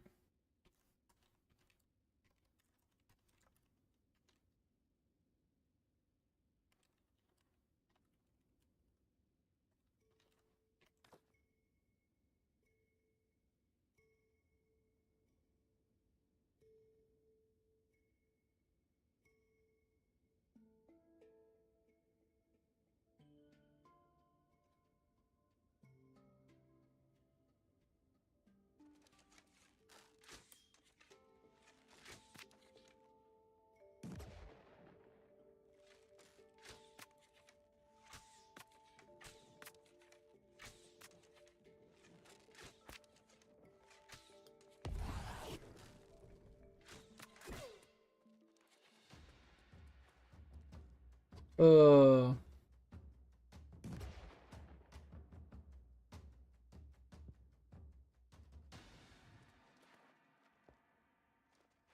Oh my god, you just got fucking whacked.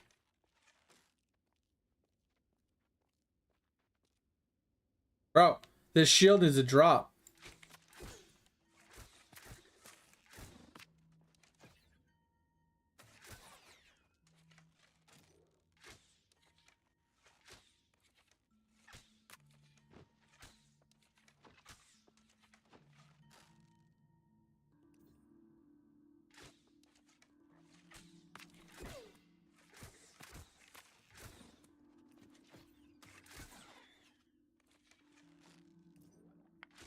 Oh no!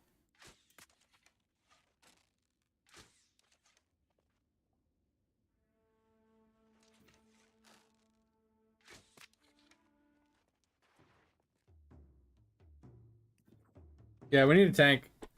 And someone probably needs to heal the tank while someone does damage.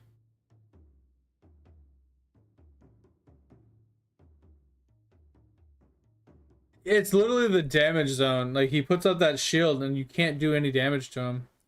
It's actually annoying. Oh, is that a... Did you put a tent? Oh, interesting. Let me see if Edge is around. Because he didn't mess... He's not... He's probably not listening.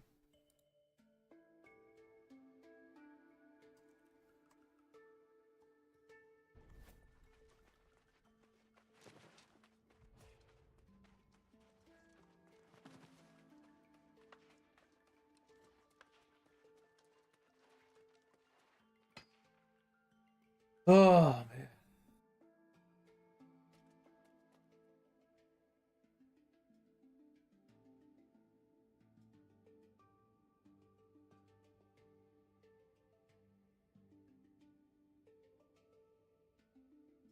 Interesting. Oh, when you said last year, mate, I thought you were talking about it's been like 365 days. Sorry.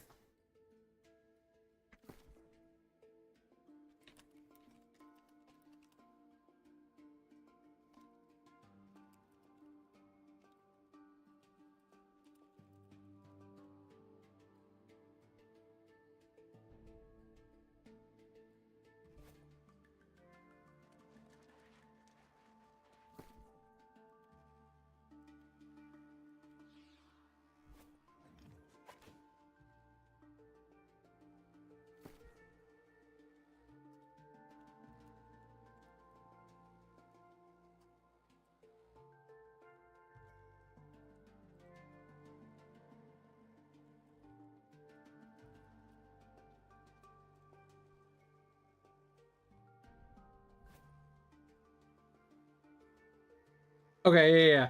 When you said last year, I thought we were talking like it's been like over a year.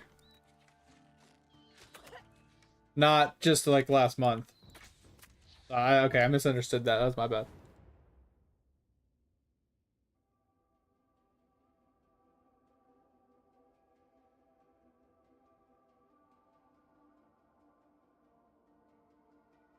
Oh man.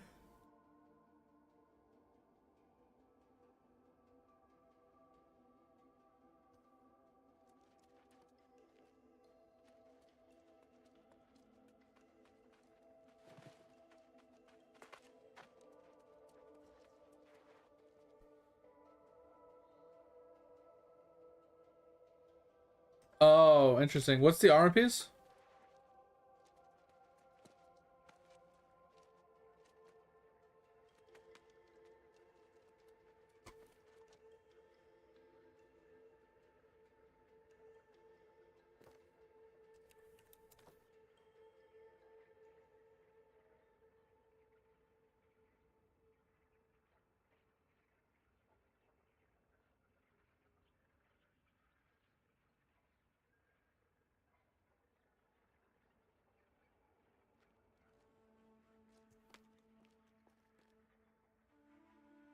Oh, tune leather pants. Oh, okay.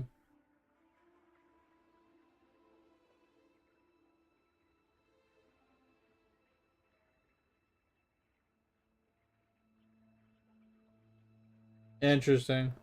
That's annoying you're playing it on that. What was the update anyway that it's missing?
Bro, I dodge rolled so far away. That's annoying. That's so annoying. I definitely think we can kill it. I just have to dodge that. Yeah, I have to dodge that. We might be able to actually kill it. It might be easier if one of us throws on a life staff and just has a beacon down or something. But I feel like you have to play like close range and you have to dodge his ability. And if you dodge the ability, I think it's doable.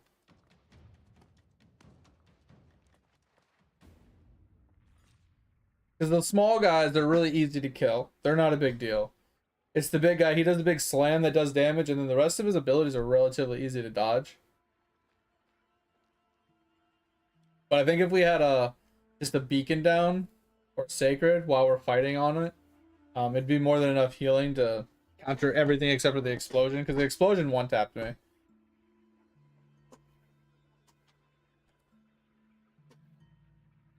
But if you're standing inside the shield, you do damage to him, Thor. That's what I'm saying. When he has that shield up, I can literally still do damage to him with my hatchet.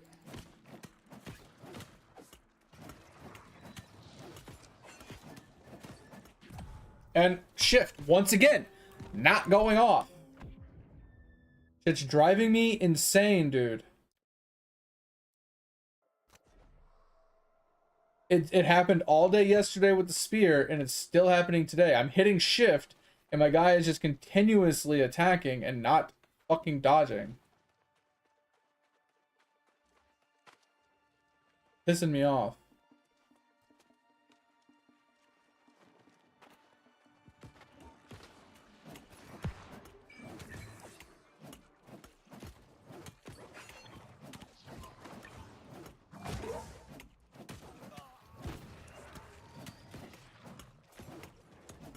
Dodge, thank you.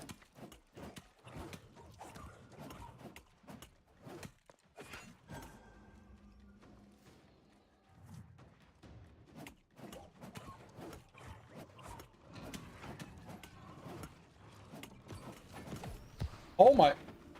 Okay, that really hurt. I don't know what that was. He bonked me in the fucking forehead and I fell over.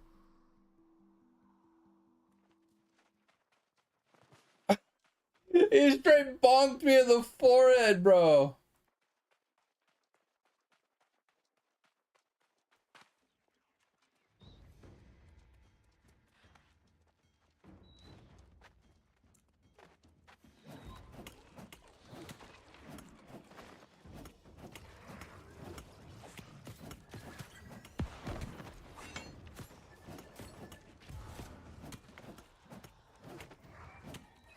I'm gonna stay alive for a few seconds. Can you try and come back before I die? What? I'm across the entire platform! Bro! I was on the other side of the fucking platform! That's bullshit, bro. That is the dumbest of dumb things that I've ever fucking seen. I was so fucking far away from that dude.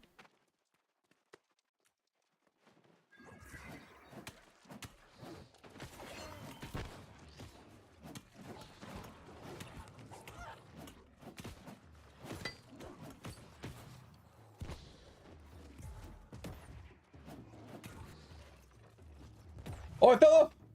Oh, I don't know what happened. I just literally walked right off the edge. Okay, I'm coming back. No, you fell off too? He's gonna reset!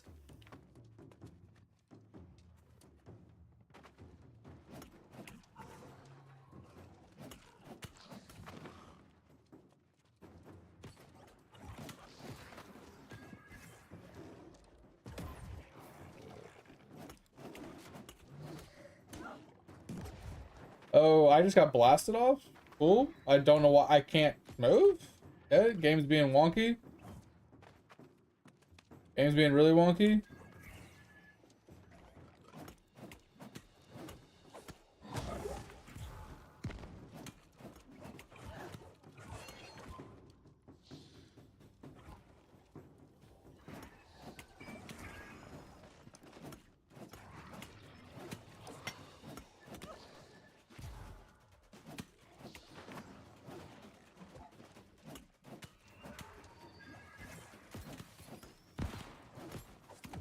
Oh my god, dude. That auto attack is ridiculous. I went to dodge at the last second and I missed it. Like the regular hits I can eat. It's that wind up one he does that really hurts.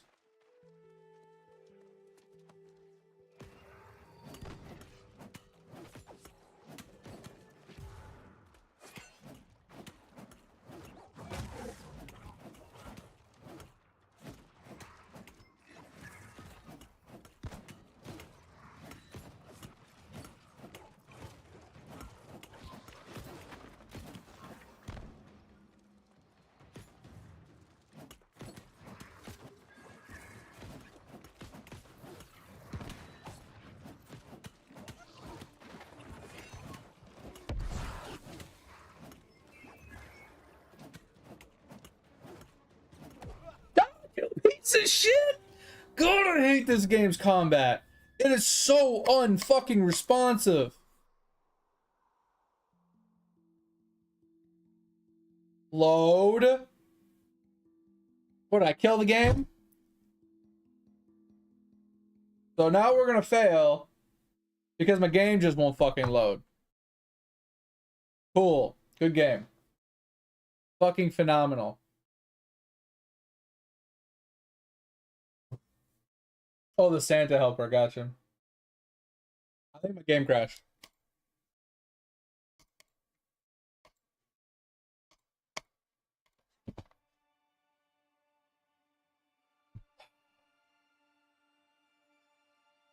Got hit me so hard. It crashed my game.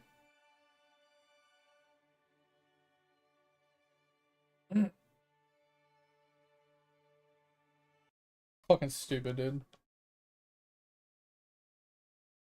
So annoyed at this right now. This is one of the reasons why I can't wait to not be playing this game anymore, is because the combat is so unresponsive. If I hit shift, I should roll. It's that simple.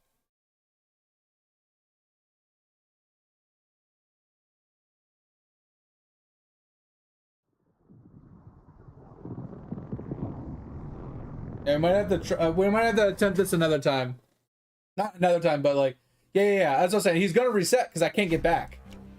Like, if you die and I die, like, he's gonna reset, and normally we can make it work. Look, if I could fucking respawn, because then I can get back and I can keep alive, so you have time to run back up there. It's just my game crashed, so that kind of ruined it for us. We'll try it again. It's fine. I'm just not getting a response time I need for these dodges. I literally see him pull his arm back to hit me with the fucking scepter. I hit shift and my guy's just auto attacking. He just continuously auto attacks because of how much I'm spamming it, and he just won't fucking stop. So I'm thinking what I need to do is, I don't have a hammer. I'm gonna say I could put a hammer on, and I might be able to hammer bonk him. But I don't have a hammer on me, and I don't know if I even have an actual decent size hammer. You can actually get up here faster this way, FYI as well, Thor. Yeah, if you didn't know.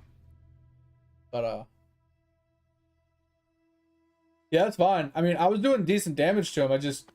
I can't, for some apparent reason, I can't dodge. Every time I try to dodge, my guy just keeps attacking, and he doesn't actually fucking do what I would tell him to do. Okay. That worked out great. I think you got pushed off, I got knocked off, and then I came back up there with no HP, not thinking he was gonna actually fucking two-tap me. Alright. I need to see something really quick. Where's my hatchet at? Where's my fucking hatchet at? Oh, I never respec. I'm still throw spec. I think I need to... Oh, I don't want to throw.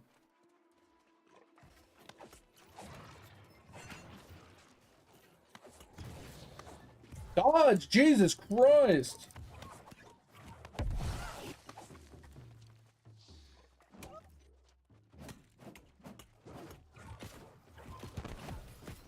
Like, look at this. I'm just getting fucking whacked, bro. I don't know how much I dodge, I just fucking die. I don't have any defense, though. Like, that's the main reason.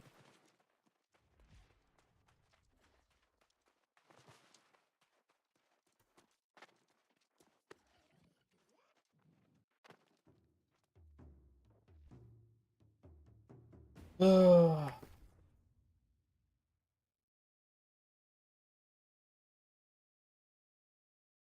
Well, the root attack is that slam. If he slams and you get hit by the slam, it roots you in place. Well, you have to iframe that slam. When he picks his staff up and slams it in the ground, that stuns you / roots you. Then he has the circle he can put on the ground.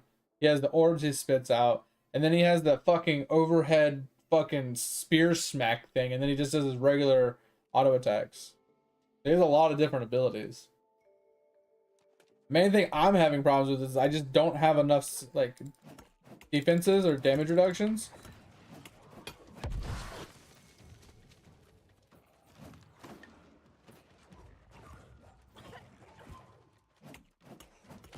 Like that thing there. Yeah, that thing is like the root. It roots you in place. You just... I literally can't tank this. I need a fucking tank to be here. It's great when you have the aggro, because he's shooting at you and I can just do damage. And then, like, I don't know, maybe... The only thing I could think of is if you could somehow pull the aggro and hide behind the box while I just try and kill him and try and keep the keep killing the ads. I think that's the only way it's gonna work.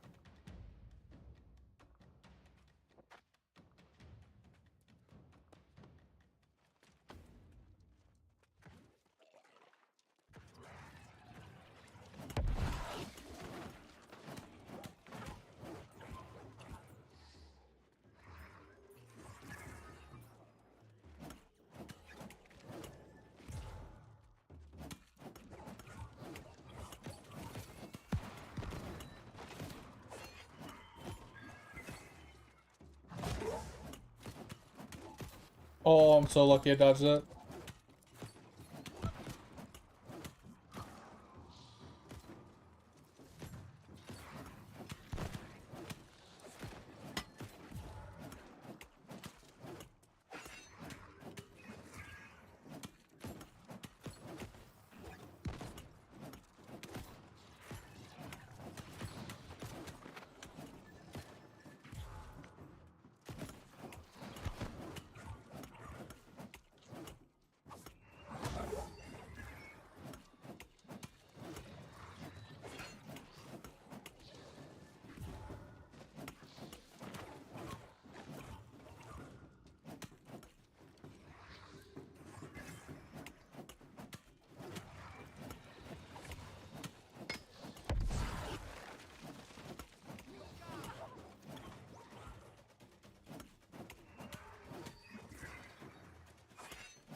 I got really lucky there.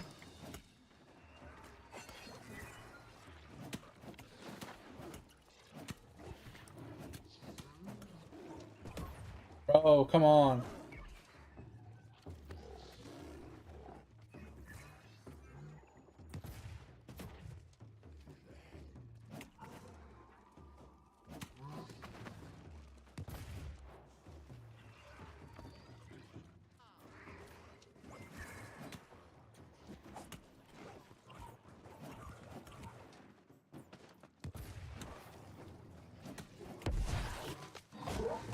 No!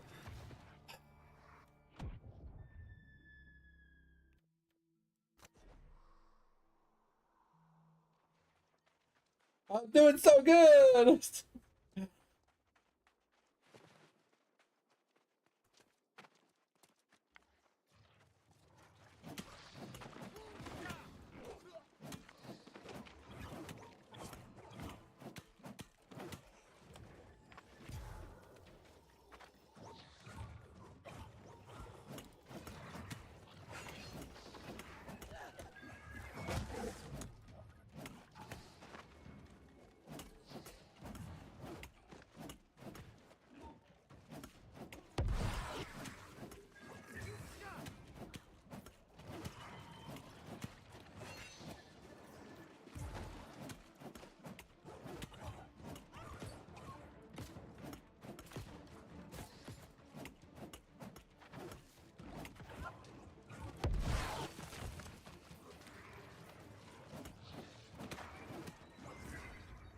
What the fuck? You're facing the wrong way, bro. What? Fucking get up! I'm holding E, you piece of shit! Oh my god, this game is gonna get fucking uninstalled.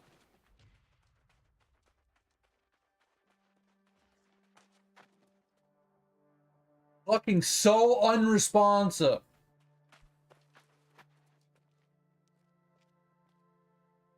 So goddamn unresponsive. Hey, someone's here.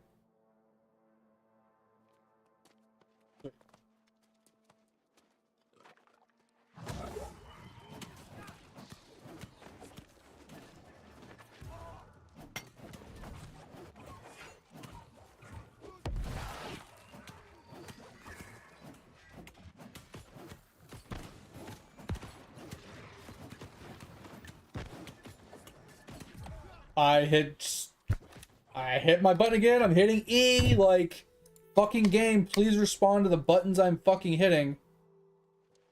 So fucking annoying, dude. I'm losing my fucking mind.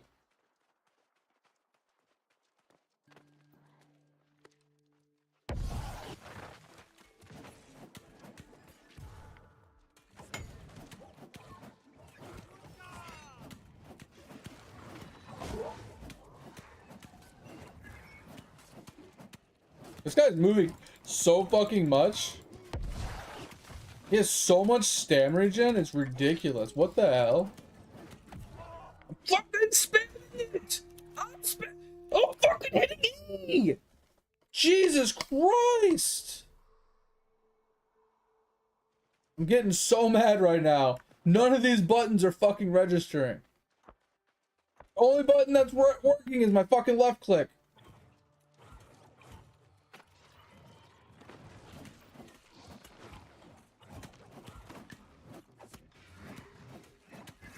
I like how this guy hasn't taken like any fucking damage. And he's just been fucking rolling around like non-fucking stop. He has so much fucking stam, it's ridiculous. Like, what the fuck is going on? This guy's ridiculous in his build. Oh, there you go. He's literally soloing this for the chest. That's so funny.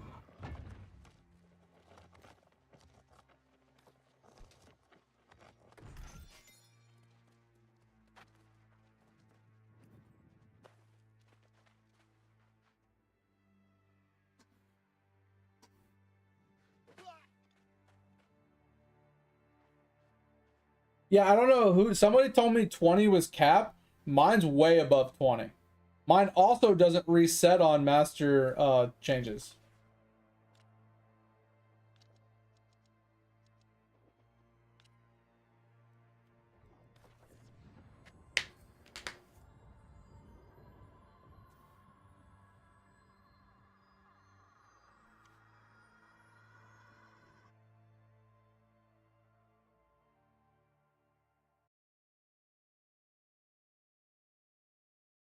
What do you mean you're dumb? Like, you're just not thinking. Go to sneaking. Look at the flower.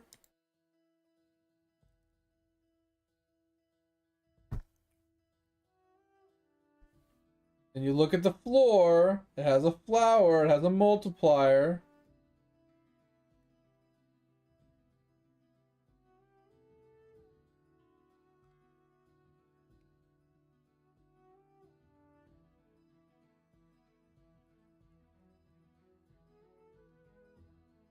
Sorry to talk like an asshole. I'm just... God, that fucking boss just set me off, dude.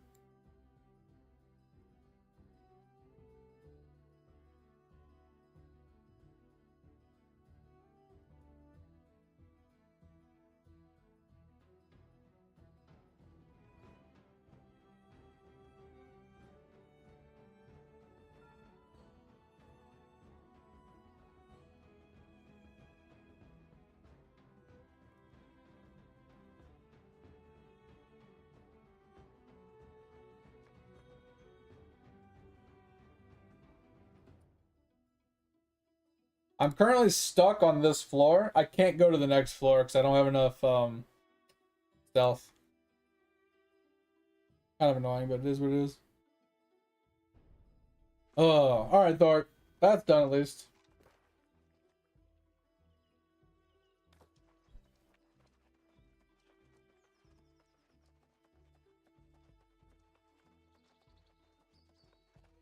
Yeah, oh, I know that, Topher. I'm just saying, like, my guys have like an 85% chance to get caught on the floor above them.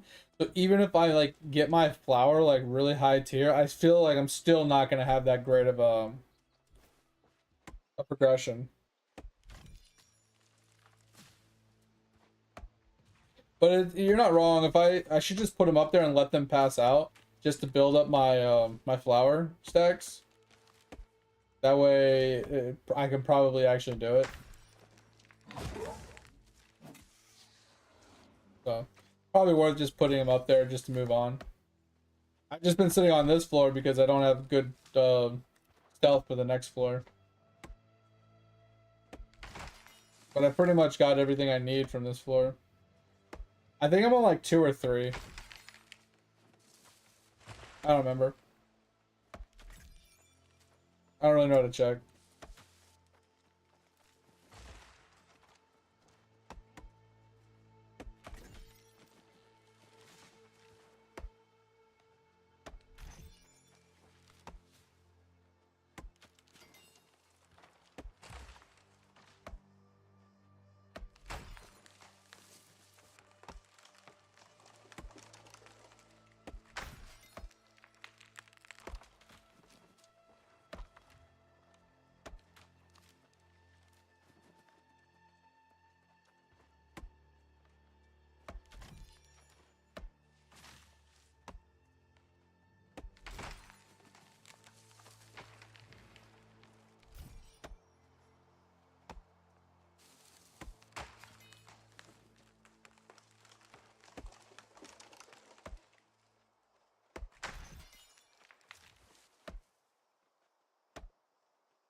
Well, it's like I have to check it and I just have to go and check it. I just, like I said, off the top of my head, I don't know. I don't have Toolbox open right now and I don't want to go to Rift to check.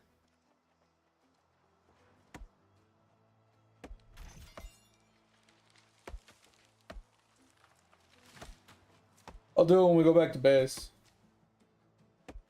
But I'm pretty sure I'm on like 2 or 3.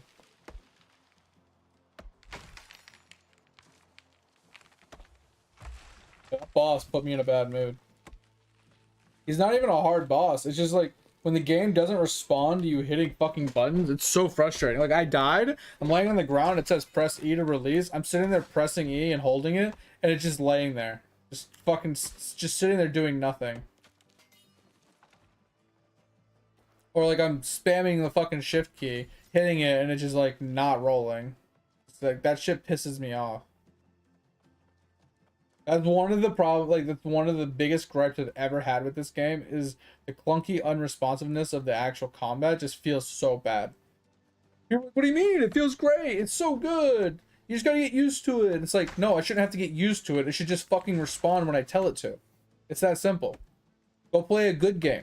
Go play fucking Black Desert Online and tell me that that combat is fucking clunky. Tell me that combat doesn't respond when you tell it to.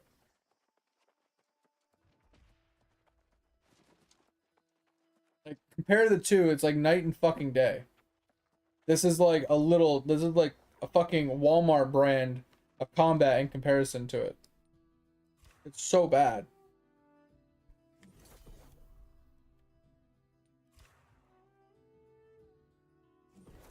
It pisses me off so much. One of my, like I said, one of the biggest problems I have with this game is its combat. Everything else about this game is actually great.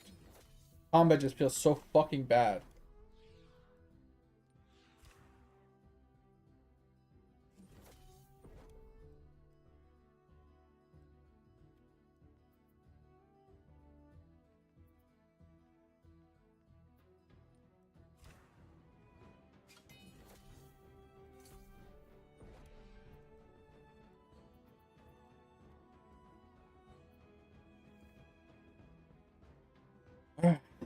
We're up to 195, man. We're making some progress, but not a lot.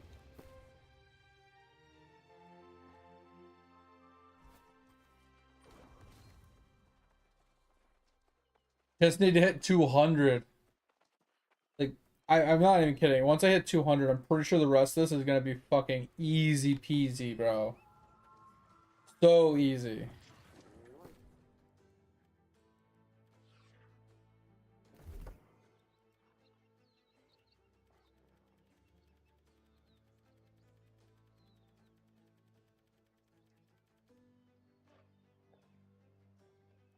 I don't really need the extra chance. But I'm not gonna have enough to actually hit what I want in Dex, so it's like, what's the point, right? Because I'm gonna get to here, which doesn't get me to. I mean, I don't even do a Dex. I mean, it's skinning, I guess, but like, we can do con for logging speed, I guess. At least we get logging speed, something, right?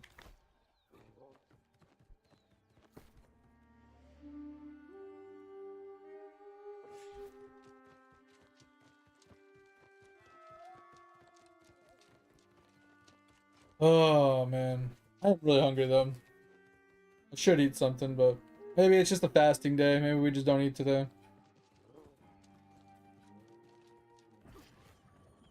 The intention was to eat chicken.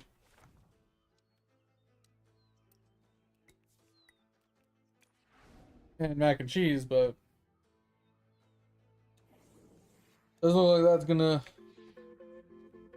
happen. I wonder where Joy is. I wonder if he stayed up like so late playing games, he's just fucking dead.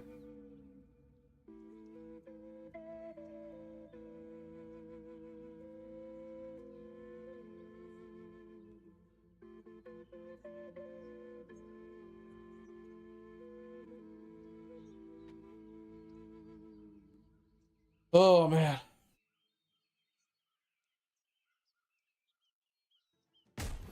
Yeah, it should be morning time for him.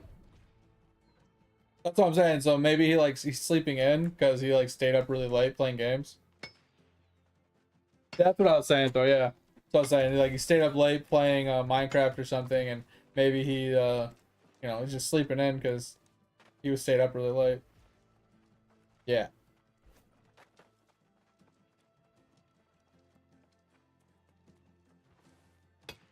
Because he said he was gonna watch some videos on the Hypixel server to like learn some stuff, and you know how that goes. You get down in that YouTube rabbit hole, bro. Hours fly by. Like you can probably lose an entire week and not even realize it. Like, man, why am I so tired? Oh my god, it's Friday. It's like, you know what I mean? Like that's how the YouTube rabbit hole works, man.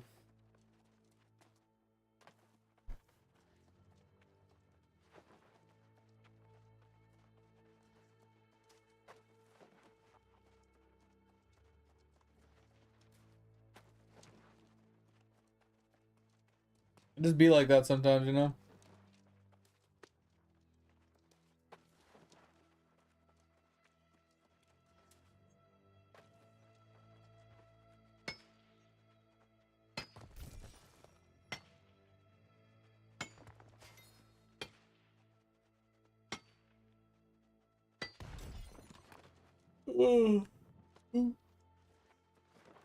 Ugh.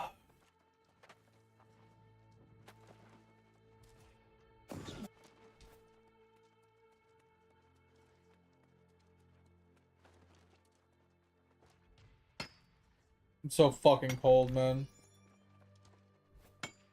It's warming up in my office though, very slowly. It's 69 degrees right now. I don't know how much warmer it's gonna get though.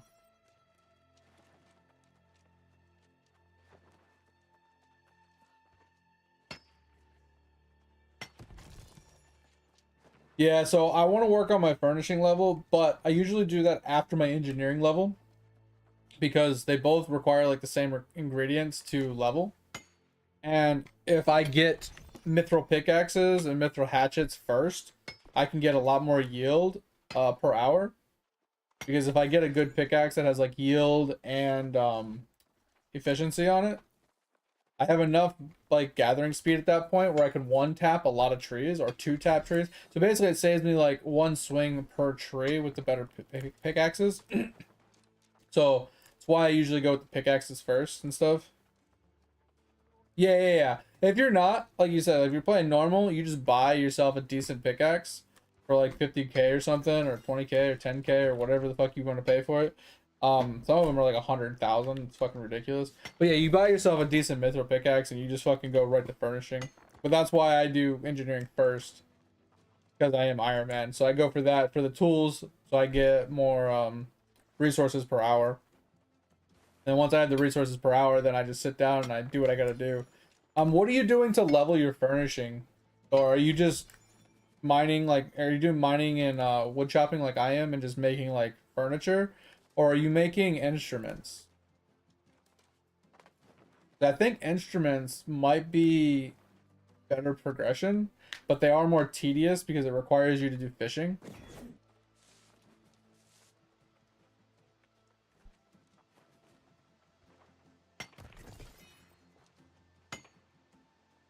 But I do think they possibly give better EXP rates per hour.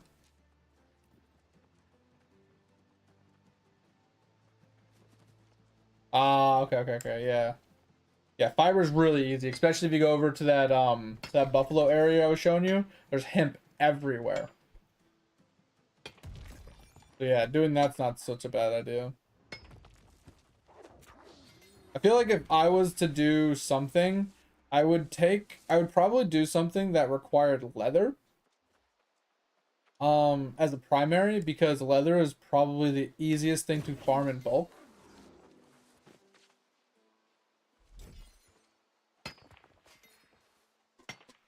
Because there's so many animals that you can skin, right? So like between buffaloes and deers and things like that, and then going to the higher tier areas. I'm talking about higher tier stuff though, not like low tier.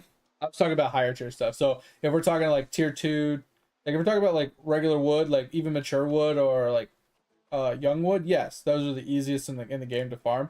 But if we're talking like tier 3 stuff, like when you get to like weird wood or like star metal is a lot more potent. Like you can get a lot more star metal than weird wood, but you can also get a lot more hide than you can star metal, and it's such a much easier time. It's so much faster, it's so much easier because you can one tap the mobs, and there's just so many of them. So that's what I was saying is like if I was to do like when I go to armoring, if I need to farm resources when it comes to doing my armoring route, I think I'll do a higher tier armor for leather specifically, because using the age stuff for the leather is fine. Obviously I'll run out of it relatively quickly, but like pushing up to like the higher tier ones with leather is much easier than pushing up for mining or woodworking or even hemp. I will say though, even the fiber ones are actually pretty easy to farm as well. I think the firewire is a little harder, but the silkweed, if you wanted to do like tier 2 tailor, you know, like the silkweed is like hemp you can find in massive abundances, but you can also find massive abundances of silkweed over by Morningdale. So like both of those are actually really easy to farm out if you wanted to do like that tier of tailoring as well. But I think the firewire comes in a little bit more scarce and abundancy and like in small areas. So that's why I was saying it's like I think if I was to focus on anything in bulk for higher tier stuff, it would be mining and leather, because wood is not worth it. There's just not enough in bulk weirdwood or ironwood. And then when it comes to the fibers, I feel like firewire, you can get a decent amount of it, but it also is not as abundant in small areas. So you can't just go and do like a smaller rotation and get a good chunk of it regularly.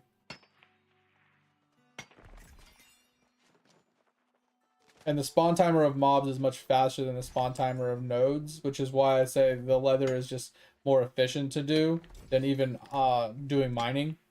Even though mining has so many nodes in comparison to everything else, since you have to run so much and you have to wait like 20 minutes for respawns, it's almost, I mean, yes, you'll get probably more ore than you will hides, but since you're already using iron and like almost everything in the game requires like you to do higher tier ores, you run out of flux so fast.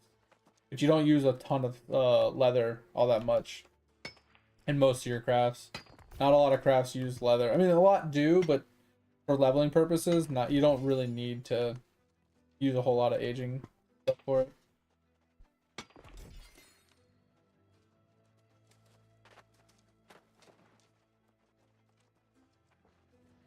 And like I said, Thor, it's not that there's not good routes that give you iron and weird wood and all the other woods. It's the amount that are in the world, right? The amount of ironwood in this game is like a tenth of what the other resources are. The amount of weird wood in the game is literally like a tenth of what all the other resources are in the game. There's just not nearly as much trees, like the higher tier trees, as there are of higher tier herbs or hemp stuff like fiber or skin or like, you know, animals or even ores. Like everything else is in such a high abundance in comparison to the trees. That's why I was saying is like overall it's not worth doing high tier wood crafts, that with wood being the primary craft, because it's so much more scarce than the other resources. Like doing it for a first time craft is perfectly acceptable, but if you're going out and you're farming like 100 crafts worth of wood versus 100 crafts worth of like metals or fibers or leather, you're gonna get it done so much faster if you don't do the wood, because it's just gonna take you so much longer. You're gonna have to do so many more trips, so many more rotations. It's time wise and the efficiency wise, it's just not worth it.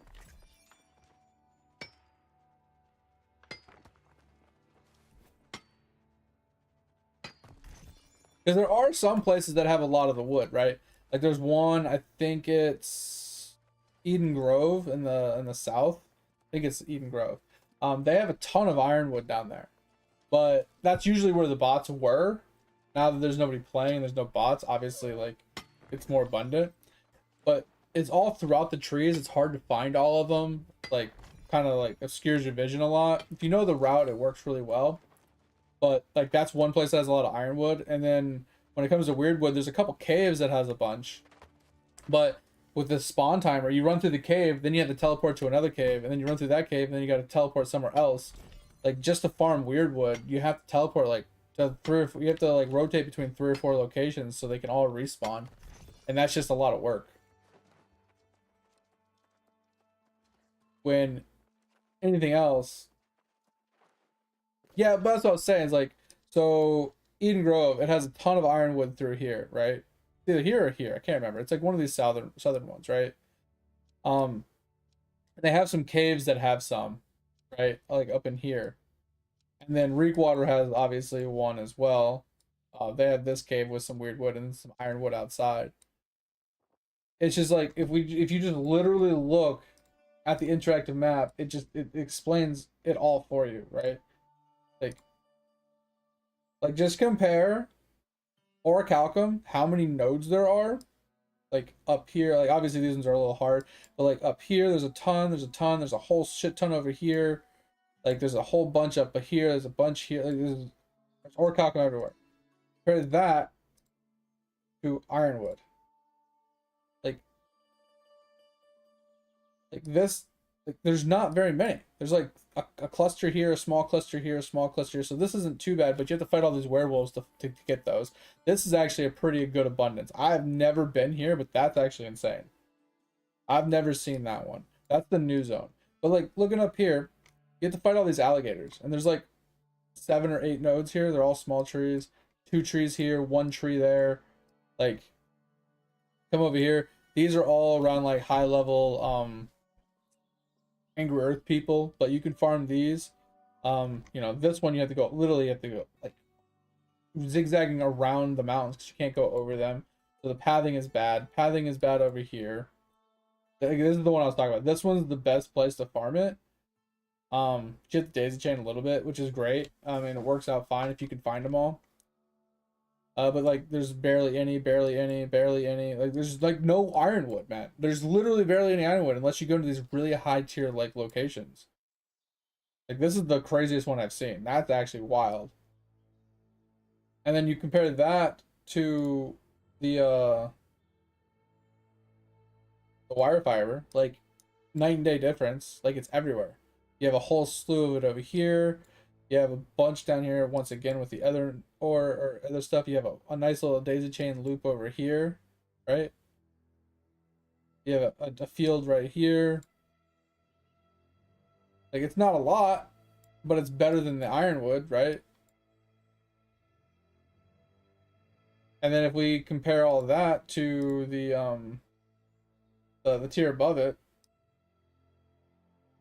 the silkweed, we don't go to the highest tier because that's just whatever. Silkweed's everywhere, right? This is a massive field. You don't need anything more than this. This is a massive field. This is another nice daisy chain. Like, there's just so much silkweed. Like, that's a no-brainer. Star metal, fucking no-brainer. It's literally everywhere. Huge like routes like everywhere across the fucking game. Like, I'm not even gonna talk about that. This shit's fucking literally everywhere. And then you compare that to Weirdwood. Like, you got a couple down here, a couple down here, a couple over here. You got the one cave here that I was telling you about. This one that's not worth it because there's like 4 of them over here and there's a lot of mobs. This is another cave. This is a good cave. A couple here, couple here, couple here. Like, there's just a couple trees on and off randomly. And then Eden Grove has a decent amount, but they're like spread out. It's like 4 trees here, 6 trees here. Like, this is like a good little location, right? That's like another, like I was saying. So you hit this place, and you hit where did that cave go down here? This cave, right? And then you hit the Reekwater cave. Right, there's like 3 different locations that you can hit, but they have such a long timer, right? Like, that's the problem, is the timer is so long. Now, you could do this one here. I think there's a fast travel here. So I used to run down here, pick up this, run north, pick up this, run north, pick up this. That was a route I did for Weirdwood, and it was decent, but it's just not nearly the same as any of the other ores or materials in the entire game. It's just, there's just not enough of them in comparison.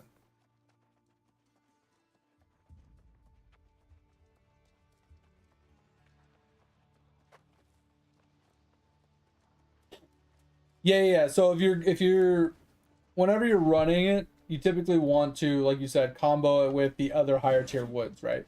So you go up there, you pick up the Weirdwood, the Ironwood, and any of the other wood, the Runewood or whatever. You pick up all of those on the route. So you make a route that has all of those in there. And it's not bad, but you do a route and you might be able to make like 15, or you might be able to make like maybe 50 planks. But if you did a route for ore, you could get like 100 to 200, per route. It's literally a huge difference in the amount that you can craft per hour from wood to iron, or from wood to mining, or even wood to any of the other ones. Wood is always lower per hour. Like I said, it's the abundance. It's the lack of abundance of those resources in small, tighter zones for daisy chain purposes. It forces you to have to teleport more from zone to zone, waiting on respawns. When you're doing the other, like when you're doing the mining stuff, it all daisy chains together. Like, this route that I'm on doesn't have orichalcum, which isn't a big deal. It has a ton of iron. It has a decent amount of star metal, which is enough for conversions. And then if I need I'm going to orichalcum, I literally just go to an orichalcum spot.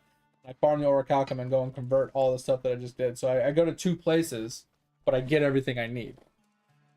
And if I wanted to take it a step further for the mithril, I would go do the orichalcum in a different spot that has the mithril as well. And then once again, it kind of just works. I go to 2 spots and I make more bars than I would have made doing wood. And I would teleport less. Yeah. Tier 1 and Tier 2 wood is hands down the most abundant in the entire game. Like, there is so much young trees and mature trees everywhere. Like, nothing will ever beat that. Like, literally, all you'd have to do is, if you want an infinite amount of trees, is just go over here. There's, like, anywhere in Eden Grove. It's just ridiculous. You can teleport up here and just chop out all these trees. I think there's weird wood up here. Or ironwood. You can chop here. You can chop over here. You can chop over here. You can chop over here. You go anywhere and just chop trees. It doesn't really matter where you go. The trees are crazy. But that's why I say, like, when it comes to the primary resource specifically, if it requires a primary resource of wood, I usually don't do it because the wood can't be changed to a lower tier, right? So if I do something that requires a primary of, like, metal, and it's like, oh, it requires star metal. Okay, well, star metal is pretty easy to farm, right? As long as I have the flux. And then if it requires wood as a secondary, I can use the lowest tier wood, and it's just much easier to farm that in, like, bulk. Real easy, real fast. Not a big deal. That's why I do it that way. Is because I anything that I craft in bulk, I always do it based off of metal or like leather, or even the other thing, the fibers. It's just because they're just so much easier to farm in bulk comparison to wood. Wood is one of those, you farm the higher tier stuff in small increments and you hold on to it for your daily crafts, because you're going to use so much on your daily crafts to make, like, super high tier stuff. It's not worth busting out a bunch of high tier primary wood crafts for leveling purposes specifically. That's why whenever I saw, like, leveling guides, like, hey, how do I level engineering? How do I level this? How do I level that? And people are recommending people to make spears and bows and stuff. I just wanted to slap them in the mouth. It's like, these people are making these guides to try and bait people into buying wood off of the auction house. And these people are the wood gatherers on that server. So they're gathering all this wood and they're selling it to these people trying to level up their stuff watching their guides. And they're just baiting people into it, and it pisses me off. Because that is completely and utter bullshit. You should never level up your engineering making spears and bows. It's fucking stupid. Because the amount of wood you need to level from, like, 150 to 200 would be insane to farm. If you had to farm that much weirdwood and ironwood, you would never level. Now, if you buy it from other players, it's doable, right? It's 100% doable. But to farm it yourself is ridiculous. And that's, like, the problem I had with all those videos. People were just like, yeah, let's just make a video and tell people to make bows the whole way up. It's easy, it's cheap. Look at the auction house, it's so cheap. Yeah, well, why don't we look at something else and see how cheap that is? Let's see how easy that is to farm. Like, it's like people just, this day and age, people just look at YouTube and they're like, oh, whatever they say is gospel. They obviously would never lie to me on the internet. They would never bait me into something. They would never give me false information. And these people don't test it themselves. They don't check it themselves. They just take it as face value and as gospel and then just go with it. And then they, they're like, oh man, I need gold. So then they go swipe their credit card and they RMT some gold and they just go buy the materials they need and they just fucking level their shit up and they don't even think twice about what they're doing. So obnoxious. Here's what it is though. Not a big deal. People do what they want to do. Yeah, they do.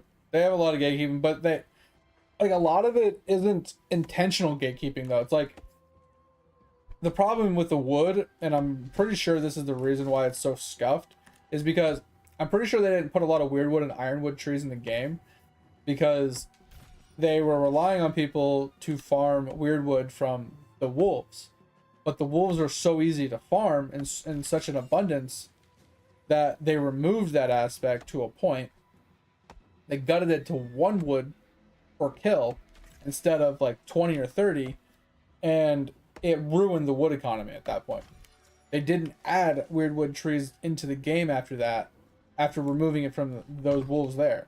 Once they took it off of those wolves, they completely ruined it, and they didn't replace that aspect with more trees. They should have just added more trees to the places they had trees. So this area, they should have added like another 5 trees. So then some of the other places, they should have added like 5 to 10 more trees. It would have fixed the problem with weirdwood. Ironwood is fine. With the amount of abundance of ironwood, I think it's fine. Because yes, you need a lot of it at super high tiers, but ironwood isn't really the bottleneck, it's the weirdwood. Because you need like 2.5 times more weirdwood, or 2 times more weirdwood than you do ironwood. And since you need so much ironwood, and ironwood is just as scarce, if not more scarce than you need 2.5 times more weirdwood than you do ironwood. And with how much weirdwood you need, with it being as scarce, if not more scarce than ironwood, that's the problem. It's the fact that the weirdwood is so scarce. It ruins the conversion going up from there, because it's just, there's not enough of it. And then you look at the runewood, the newest one, they have way too many of them in comparison to the other wood. So it's just, none of it makes any sense. They needed to go back and they needed to tweak the trees to add more into the clusters that they already put. So they have like a bunch of clusters of like 2 or 3 trees, add 2 or 3, like double the cluster sizes of every tree in the game, and everything would be fine. There'd be way more than enough trees for everybody to go around, and it would match the other skills, right? It would match the other materials that you're getting from all the other places. That's all they would have had to do, but yet they didn't do that. They refused to do that. It's ridiculous.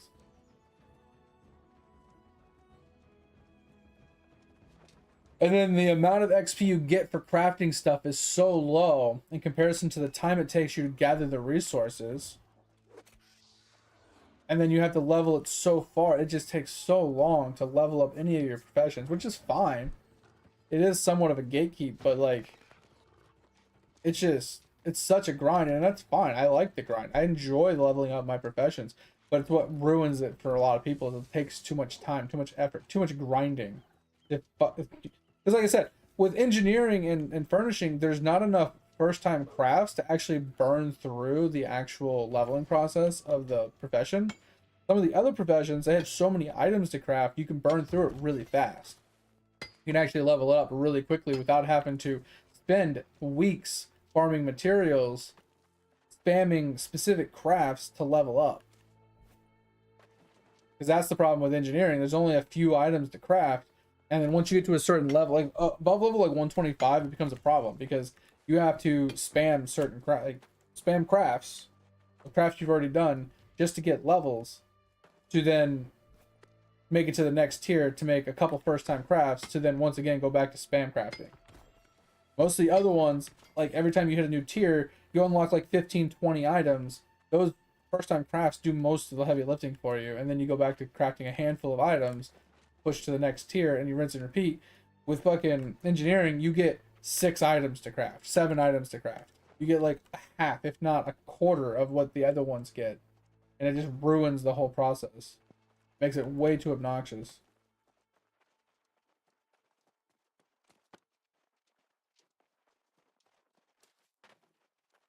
I mean, yeah, adding more in sporadic places is fine.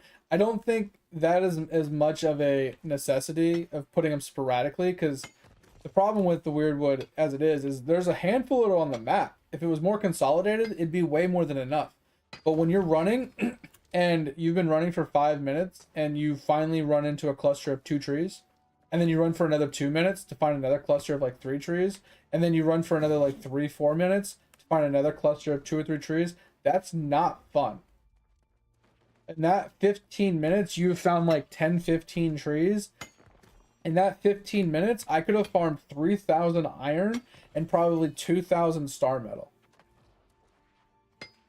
It just doesn't make sense to do that. It literally just doesn't make sense. And then that's not even counting you trying to get the young and mature trees.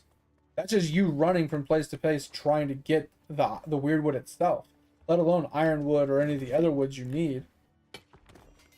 So if you added them sporadically around, forcing people to run even further distances and more consistently running from place to place instead of running to one place to farm a bunch of trees in one localized place, right? That's what it needs. It needs localized groves, like those caves. Those caves have a lot of like trees within them. That's fine. If you have localized groves like that, it allows people to go to a spot, farm a bunch of trees, teleport to another spot, farm a bunch of trees, teleport to another spot, farm a bunch of trees. That works. Problem is these groves that they have are just not abundant enough. Some of the groves are 6 trees. Some of them are 4 or 5 trees. And like you teleport somewhere to chop 5 trees and then go to another spot to chop another 6 trees. It just doesn't make sense with how much, or maybe just give us more wood per tree, right? Instead of giving us like a small tree giving us, 10 to 15, maybe they double the amount that the trees give. So you, like, yes, you have less trees, but each tree gives more, right? Like that would make sense too. Leave the trees as they are, but double their quantity output.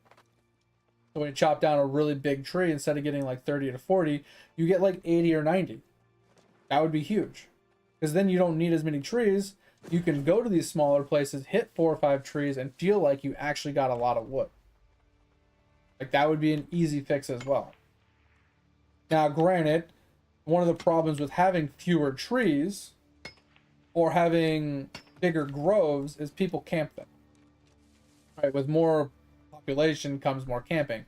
So people will literally sit there and sit at a camp, wait for them to respawn every 10-15 minutes, and then just take the trees before anybody else can, and then just farm trees that way rather than running from group to group fighting other people that are doing the same thing. They'll just literally camp a tree and just steal that tree over and over again instead of running from grove to grove or group to group or whatever. I know that's what I did when the servers were packed full of people farming wood. I went to a one of the grove spots and I just sat there and waited for trees to respawn when I was AFKing at work.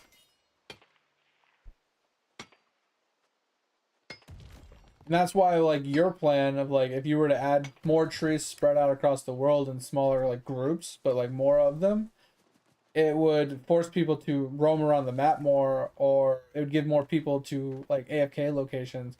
So it's like they go to one spot and they have, like, 4 trees with a 15-minute spawn timer, but at least no one else is bugging them. And they can at least get wood, and they don't have to fight for it, right? Because there's so many other spots that people can get it, or they're running to, or traversing between, or they're less likely to want to go to certain locations because it's like not near a fast travel or whatever. Like that's a valid option to combat the bots and or like just people camp and stuff. Ugh.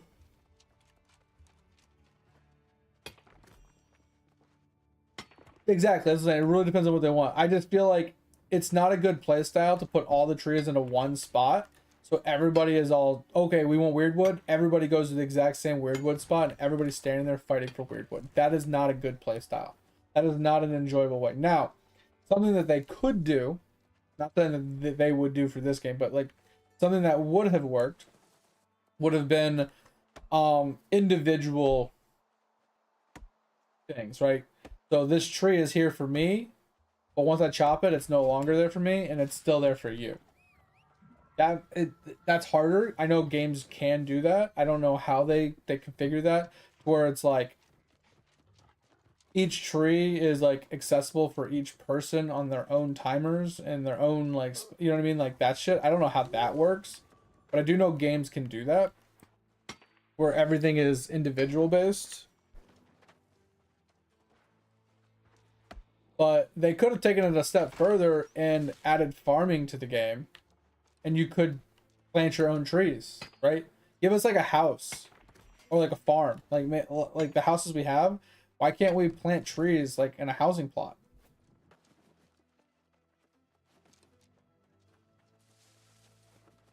Yeah, similar to like chests. You know how chests, like if I loot the chest, you can also loot the chest. Like if it had that similar property, then people wouldn't be fighting for the loot.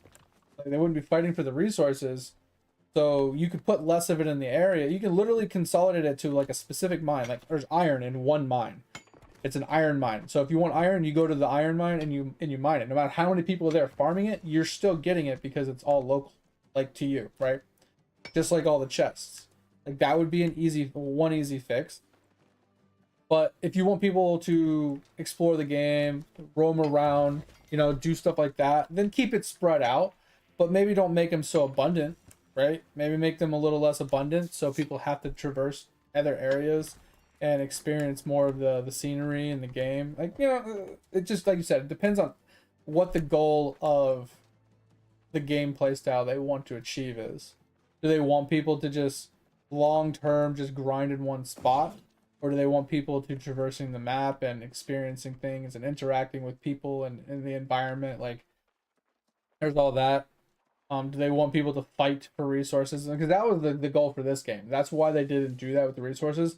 They wanted people to flag PvP and fight for resources.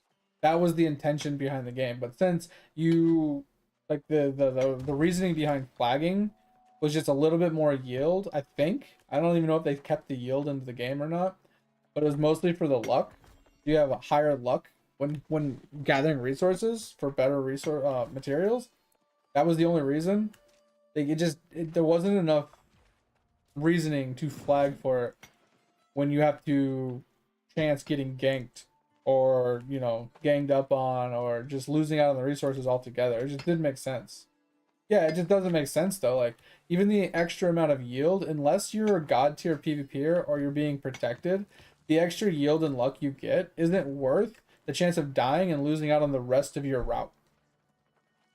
Like, oh, I started my route and I got 15 out of my 50 nodes and someone killed me and took my other 35 nodes. Like, the extra yield you got doesn't make up for all the nodes you lost. So it's just... like I said, on paper, it was a good idea, but in practice, it just doesn't make sense. Especially with the addition of the mounts. The fact that you can mount while running is a problem. The fact that you don't get knocked off your mount very easily unless you run out of stamina, basically. If you get hit when you have no stamina, you get knocked off. I don't think there's any other way to knock somebody off unless you stun them.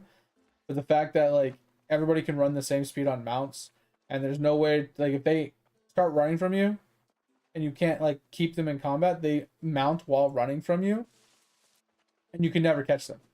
You're just screwed. Unless you land some good snipe shots with like a bow or something, there's no way you're catching them.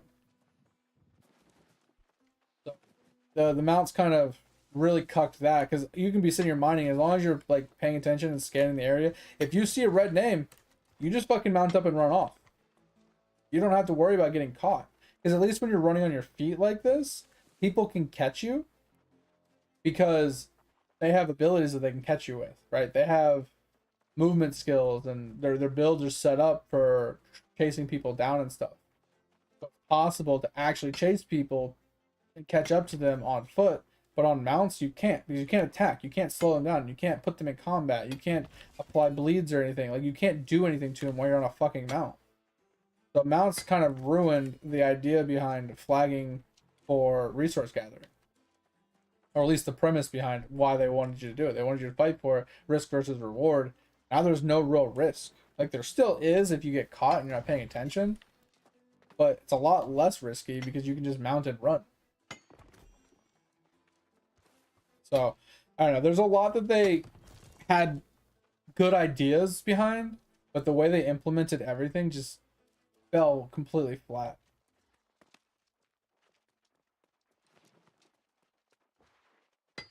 Yeah, phasing bots is always kind of fun, mate. Like, I like to actually, like, prevent them from actually farming. So I'll walk up to the ore and I'll hit it right before they do, and then they'll try and hit it a few times and they'll run off, and I'll run off past them and I'll run to the next node before they get to it, and then I'll hit it right before they do. And I just take all the nodes right as they're about to take it so they don't get any ore. And I report them while I'm doing this. It's kind of fun. Granted, I don't really get that much resources myself because I'm not finishing a lot of the resource gatherings. But it's still fun to prevent them from getting resources. But the problem is like, they do it for so long in thousands of hours until they finally get banned. The the amount that I prevent them from getting is just a drop in the bucket. It's not really even worth my time. Ugh. But yeah, I definitely think there's ways that they could have went about fixing the wood problem, because all the other resources in the game are perfectly fine the way they are. It's literally just the wood that's the problem. The amount of wood you need for crafts versus how much wood you gather from trees, and the amount of trees that are on the map, and not specifically the low tier trees. I'm talking mostly the weird wood and some partially the ironwood. I just feel like they could have tweaked that a little bit to make it a little bit more uniform with the other resources.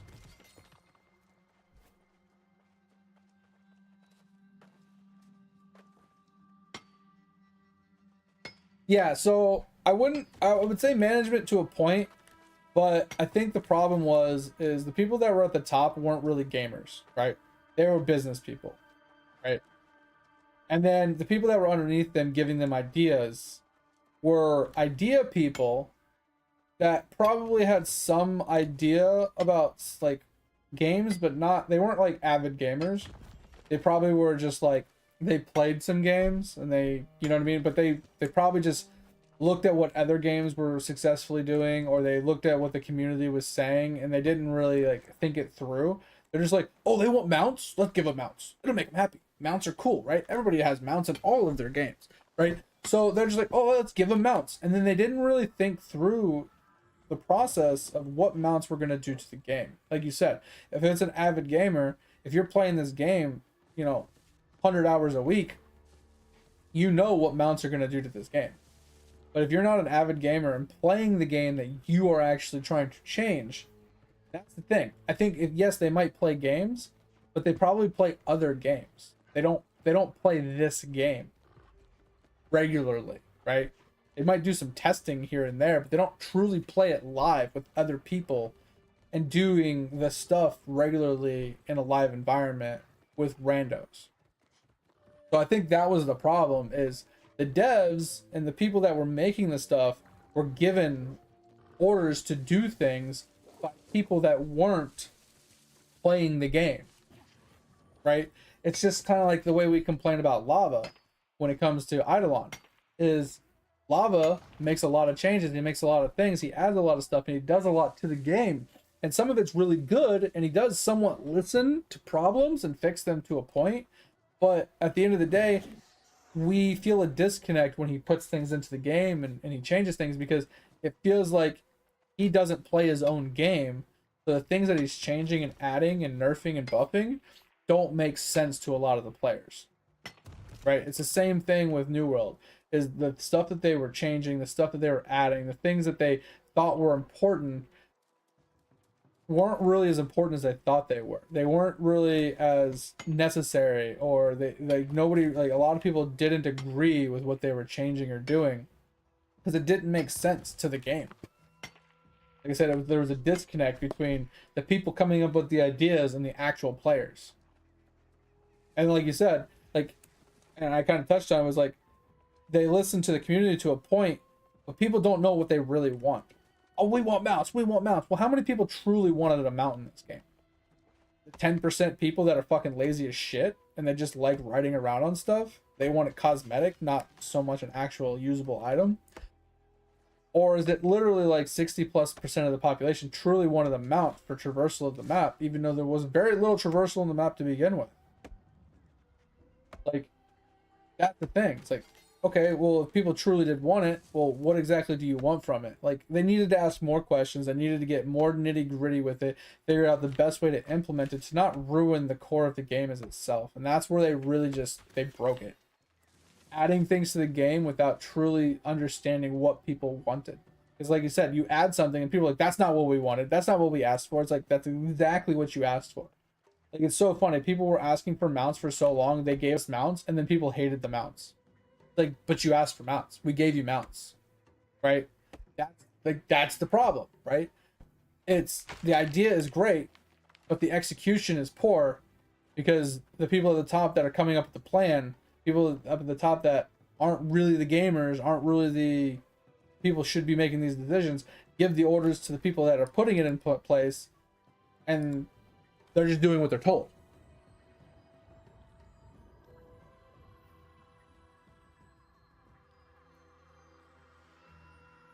And yeah, don't get me wrong. I think the PvP aspect of the game is interesting. I'm not a PvP person myself, but the more PvP you have in a game, the more percentage based your PvP is of your game, the more crucial it is to balance things. And not just once. You have to consistently and constantly be balancing your game with every single update. Because it's never going to be fair. Never going to be consistent for everybody. Someone's always going to be stronger than somebody else. Something's always going to be overpowered. Like, there's always going to be problems. And the less PvP you have in the game, the less maintenance you have for that. And they went with a super heavy PvP, like 70% PvP, and they were putting very little effort into maintaining the balance of the PvP.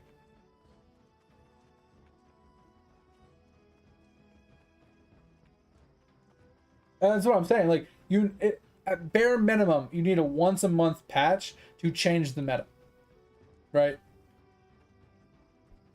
And then it gets even worse when you introduce a new perk, or you introduce a new gear, or you know what I mean, a new artifact. Like, things are so rapidly changing regularly, and things are discovered or found, or there's bugs and, you know, weird interactions with certain things that, you know, are just really strong. Like, it just needs to be tweaked regularly.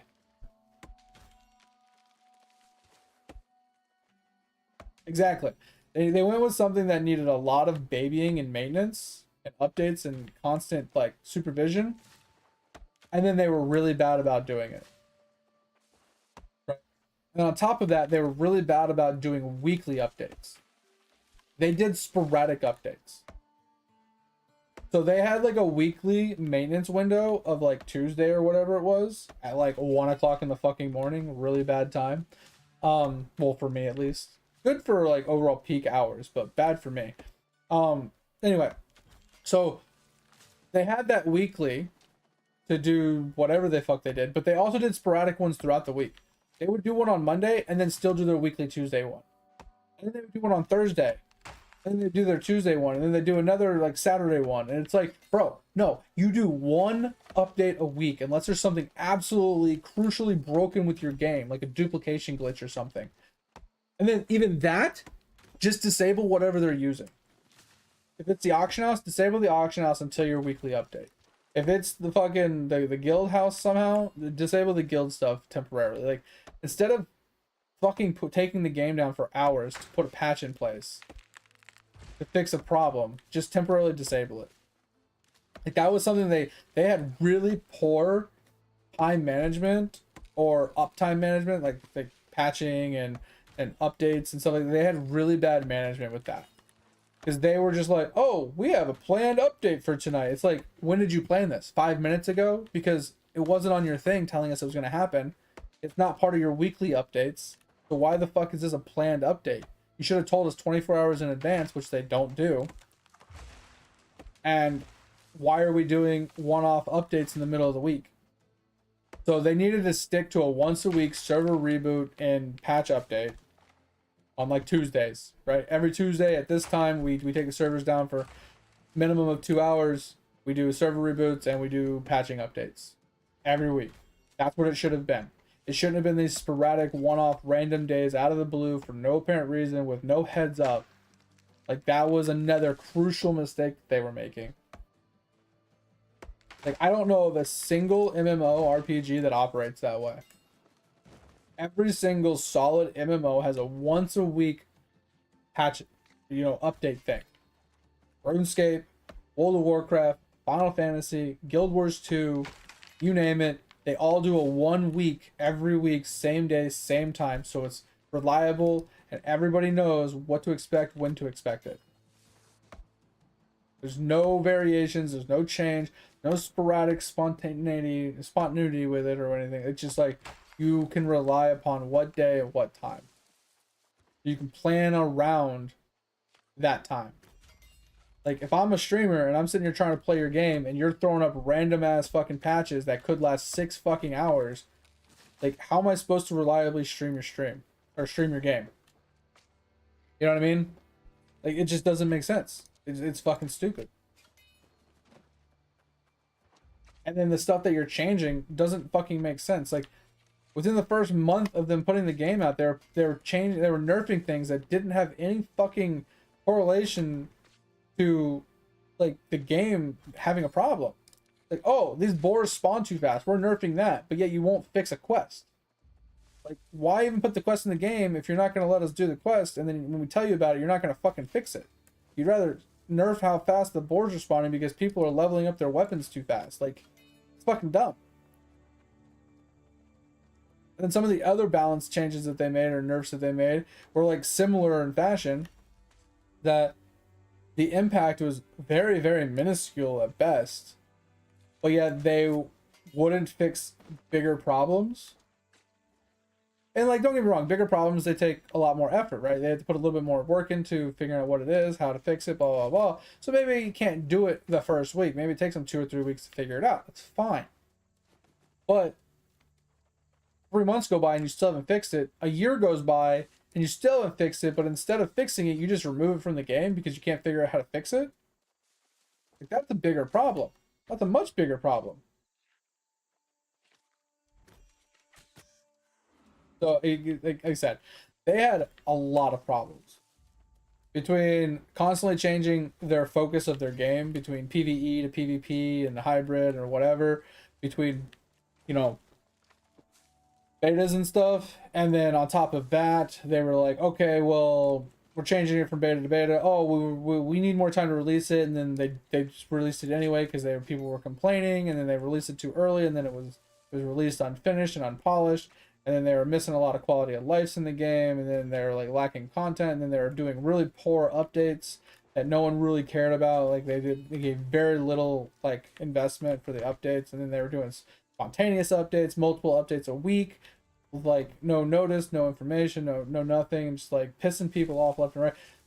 And like you said, like, it was like a disconnect between the higher ups of what they wanted and what the game people actually wanted, and then what was actually created, because people just couldn't get on the same page. It just, bro, it was so bad. Bro, it took them forever to fix the achievement page. So ridiculous. And even with all of that, like, problems, all that negativity I'm talking about, I still loved the game. Like, that's the big problem. Is everything but the combat in this game I love. The combat just feels so bad. The gathering of the resources, the crafting of the gear, the leveling up the professions, the different gear sets, and the different things you can do on a daily basis in between, like resource gathering, rare resources, daily crafts and stuff like that, running chest runs, making, you know, decorations or trophies, and min-maxing your character and making, you know, consumables. And they could have brought it a lot deeper and a lot further, and then, you know, grinding your achievements and stuff. Like, there was a lot to do, but the combat just, they never worked on the combat. It just always felt clunky.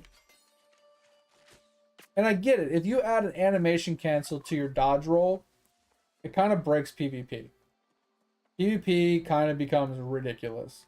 If people can continuously just interrupt their attacks or their abilities with a dodge roll to prevent themselves, if they have fast enough reflexes, they basically never get hit.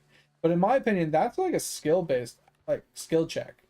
That isn't like a, more than anything, like, skilled players, high reaction times, will shine in those situations, which is what it should be. It shouldn't be, I just have the best meta OP build setup, I automatically win. Like, it shouldn't be that. It should literally be skill based. Like, obviously gear plays a role into it, and builds play a role into it, combinations of, like, team comps and stuff, all that plays a role into it. But just because you're playing the best in slot build with the best in slot meta, like, composition, shouldn't mean you automatically win. Right? It's just like League of Legends. Even though they get countered by the specific champions that counter them. Doesn't mean they can't win. They just have to play well. They have to play in a specific way to actually still contribute. Like, if you have enough skill, you can make it work. And that's how it should be. It should be skill based, not gear based. Just crazy. I have to pee after I get back to base. Like I said, I'm fucking freezing. And like having hot feet and cold hands really makes me have to fucking pee.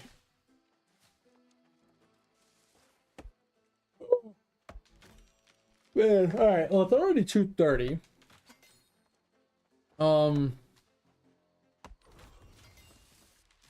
I think I'm just gonna try to hold off on eating until breakfast. And I'm probably gonna I'm gonna try to have like a small to medium breakfast. Try not to eat too much. It's gonna be a very low calorie day for me. Like I said, it's gonna be mostly like a fasting day, pretty much. But I think soon here we're going to switch over games. I don't know what to play. We can either play Eidolon and get our Eidolon stuff like kind of out of the way and tinkered with. We can chat that, or I can play Minecraft for a bit. Because I have a lot of Minecraft stuff to grind to try and get my character like up to snuff what I'm trying to get done. Right, let me go pee really quick, guys. I'll be right back.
Pardon me.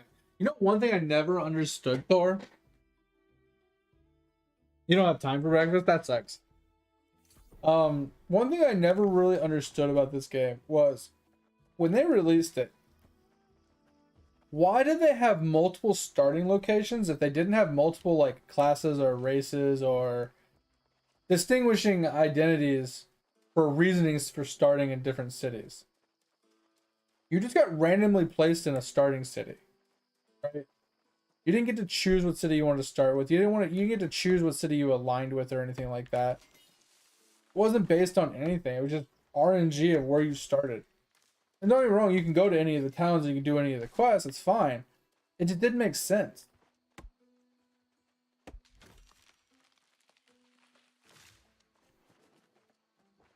Like, at least with all the other ones, you start in a city based off of what class or race or religion or whatever it is you align to, and starts you in a certain place.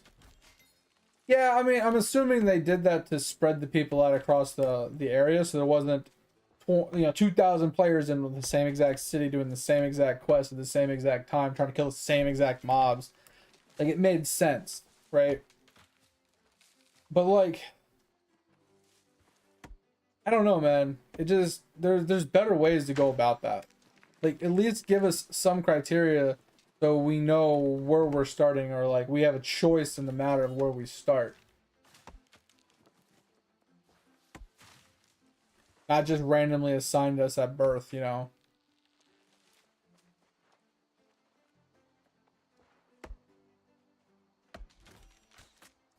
Yeah, because like continuity speaking, right? Like when you're playing WoW and you're an orc or a troll, like it makes sense starting where you start because that's like the part of the world that you live in, right? Same thing with like elves and the night elves and the blood elves, and like they all had their own like region that they lived in. It made sense where you'd start where you started. Same thing for some of the other, you know, MMOs that I've played. Like you start in a certain place based off of, you know, the type of race you are, because they generalistically live in certain areas of the world in those, you know, universes. So it makes sense. But everybody's a human in this game. Everybody has the same everything. Like nothing, there's no determining factor between one person or another in this game. It's not even like a religious thing to think about. Like there's factions, but you don't pick a faction until later. So that there's no determining factor there.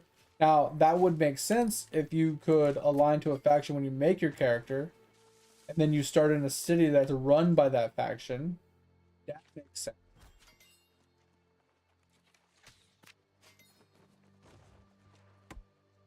But even that doesn't make sense when territories can be overrun and taken by other, you know, factions. So like that doesn't hold true. So it just, yeah, it didn't make sense. Now that they fixed it, now you spawn in the same place as everybody else. There's the problem of if there's a lot of people starting a fresh character, doing the quest can be a pain in the fucking ass, because now you have to like wait on respawns and mobs and gathering. Like it's a problem, right? So I mean that's fine. It just, yeah, it just never made sense to me why they went that route for having 3 different starting zones that you started in randomly. So like, oh hey, where'd you spawn? Oh, I spawned here. Oh, I spawned over here. Okay, let's run and meet up. Like, huh? It just didn't make any sense.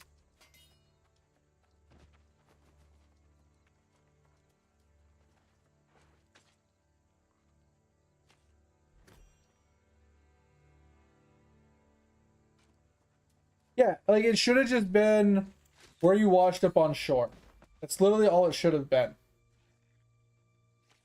You're an adventurer that was lost at sea and you ended up washing up on the shore over in this one area, right? That's what it should have just been, right? Just like kind of how it is now. You should have just washed up on shore somewhere and that would have been that. Super simple.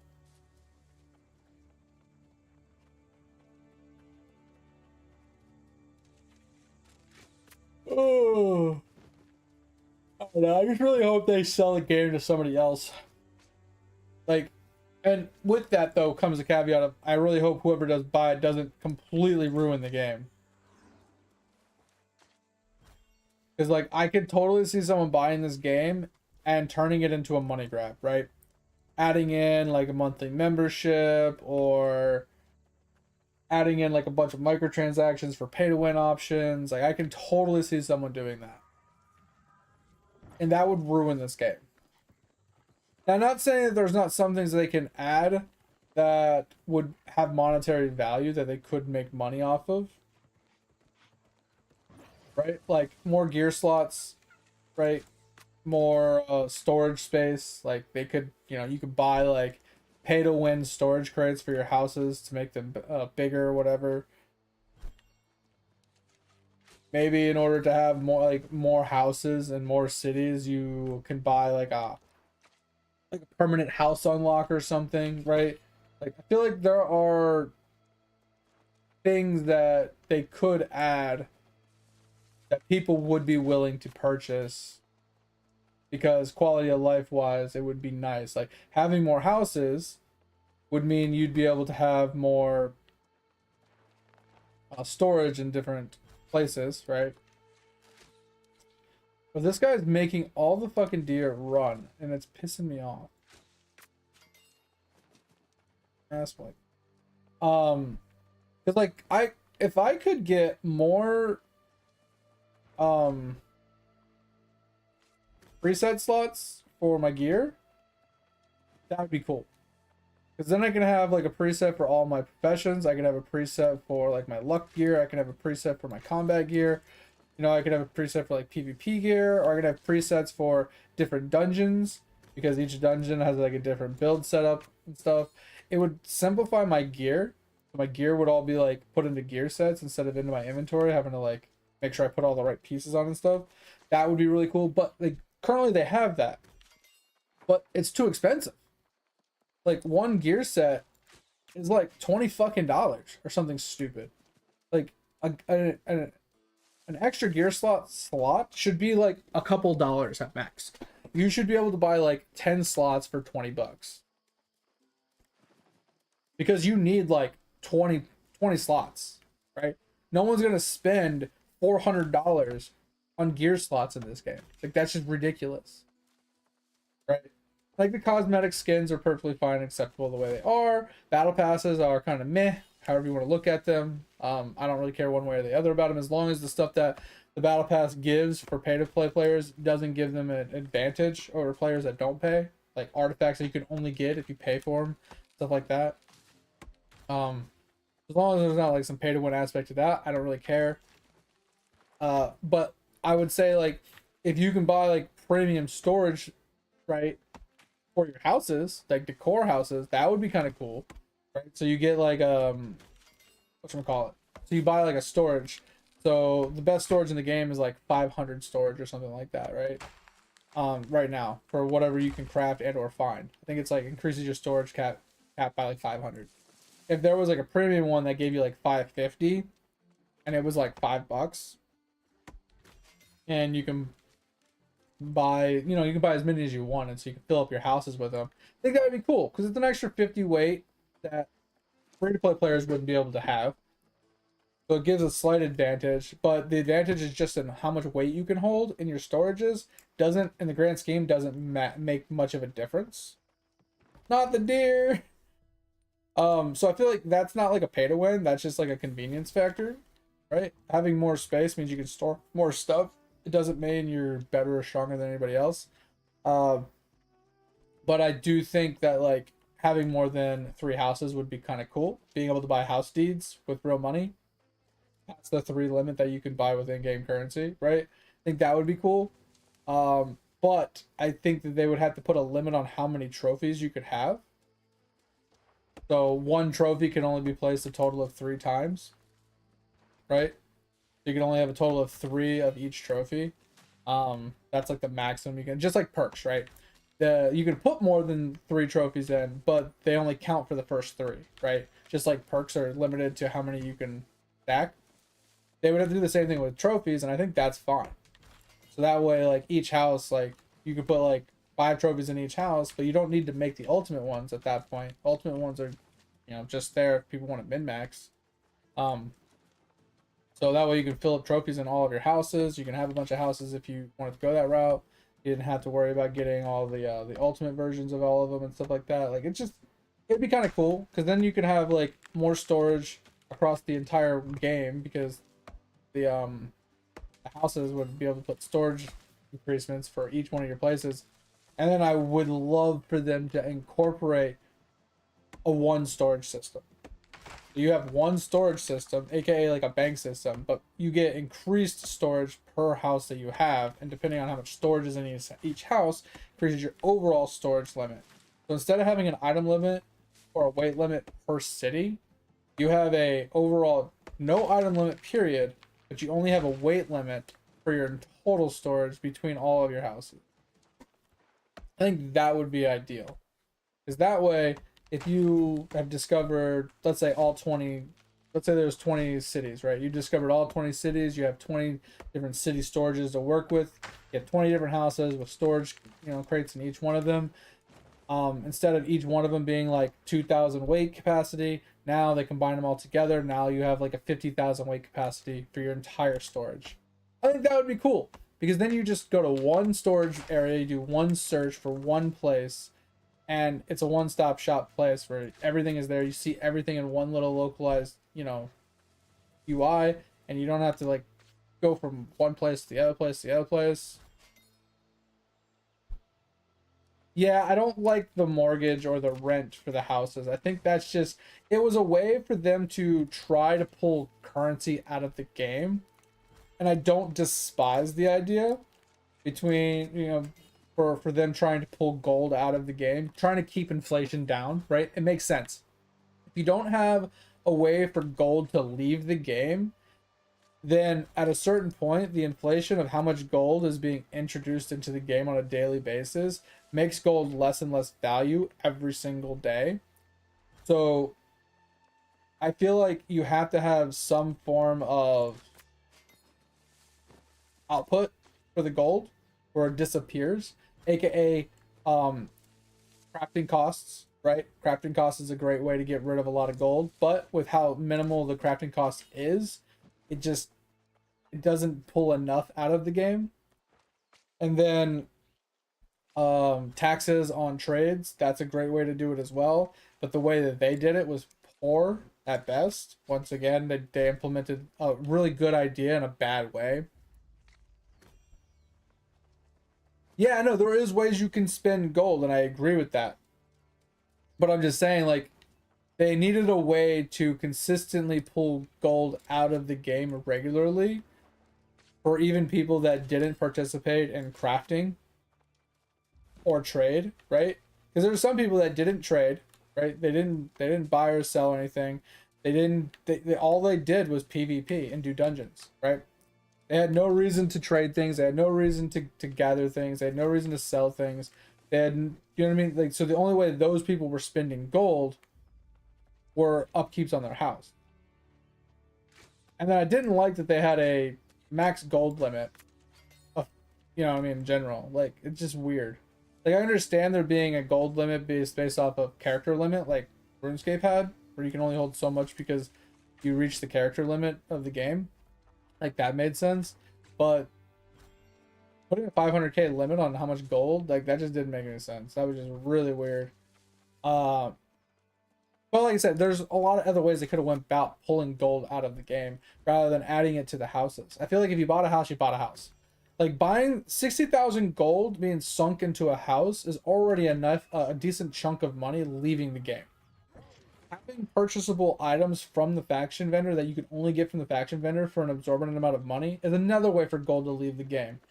But makes sense, right?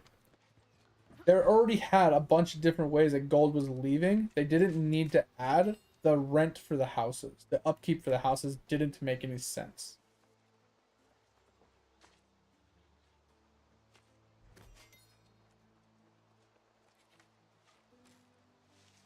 Yeah, and now if there's a limit to how many houses there are in the game, it makes sense. Because then if you don't pay your upkeep, you lose your house and somebody else can buy it. That makes sense. That's like a Final Fantasy VII thing. There's only so many houses to go around. And, you know, if somebody, like, stops playing the game, you don't want them to permanently have a house. You know, it makes sense, right?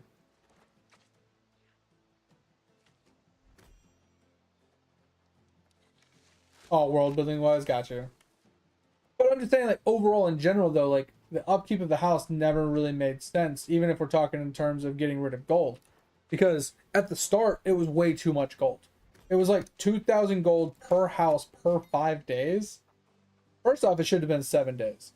Secondly, 2,000 gold is ridiculous per house.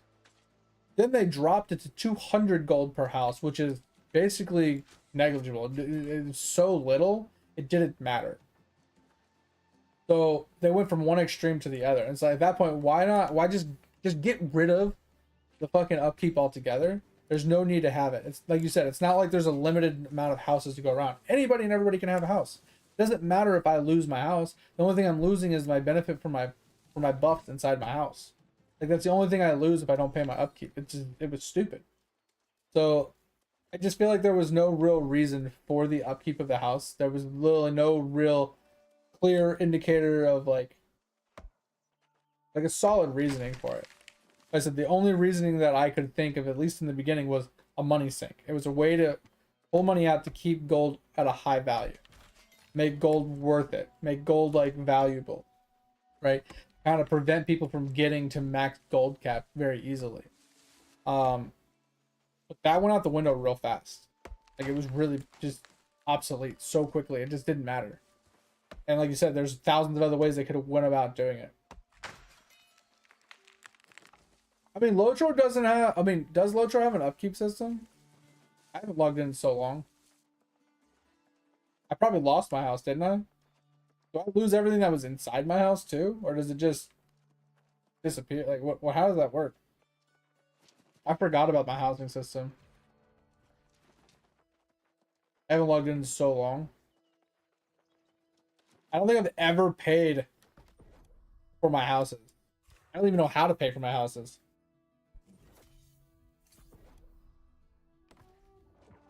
Like, if I'm being honest, I have no idea how to even pay for my houses.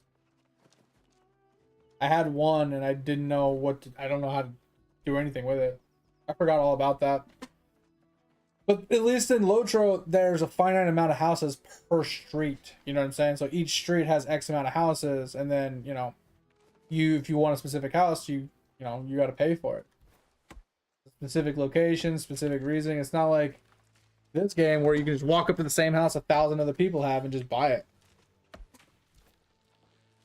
It just doesn't make sense.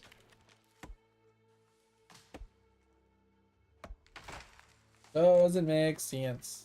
Not even a little. Oh, I am getting really fucking hungry though. My stomach's starting to really growl.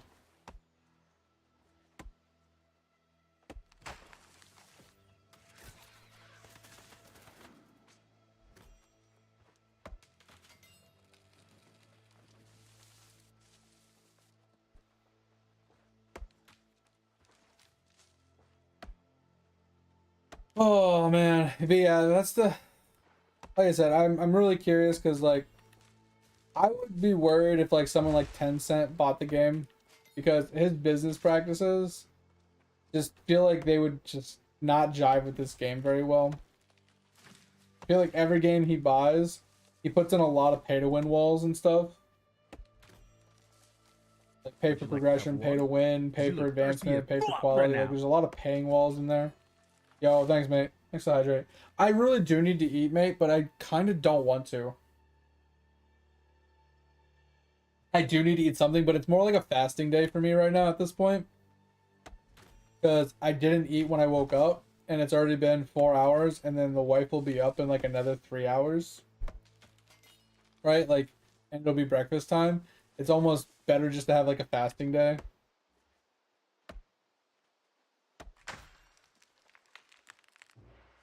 Yeah, but how do you even pay for it, though? I don't think I've ever actually paid for my house once since I purchased it.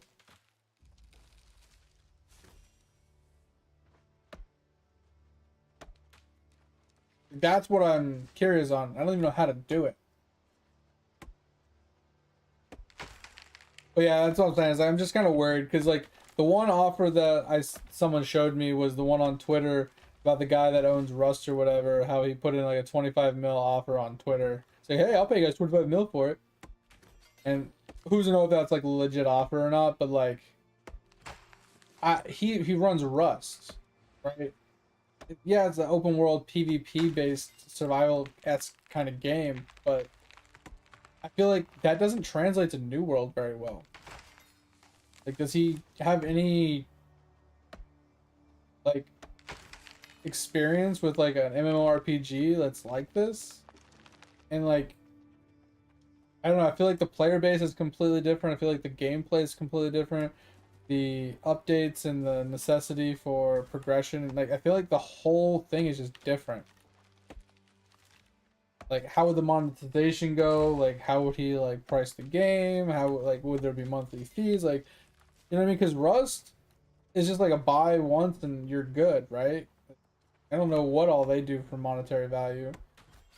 But like, I don't know, I'm lost. I have no idea what to think or do. Like, I don't know how that would work out.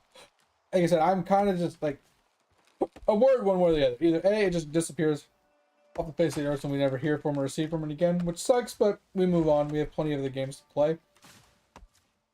Or someone else picks it up and it's like a coin flip. Is it gonna work? Are they gonna do a good job or are they gonna do a bad job? Like, you just don't know. That's what I'm curious on.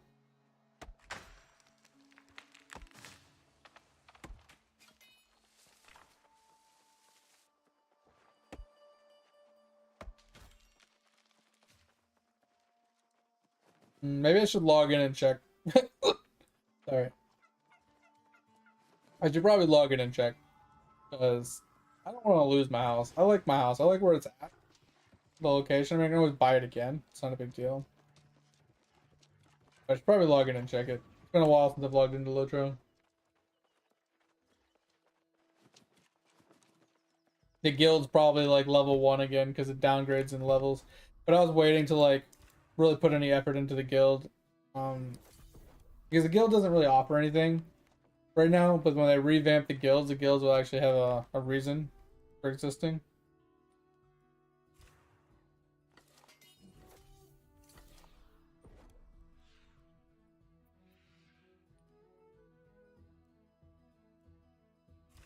Alright, we have 196. Let's go.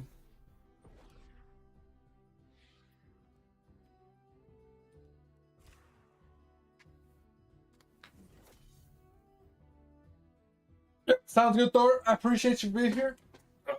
Glad we were able to kill that guy for you. So at least we got one of your things completed for you today. So have a good rest of your day, man. Appreciate you for being here. And yeah, I'll talk to you next time.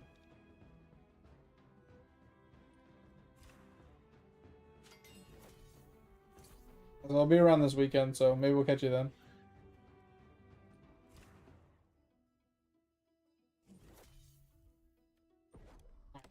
Halfway. Oh, we got 50 Everfall. Let's go.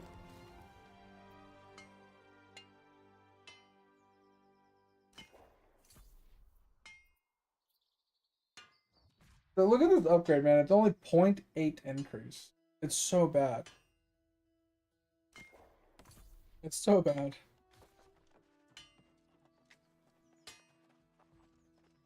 Alright. So we're definitely at 197 today. And I think this weekend we can hit 200.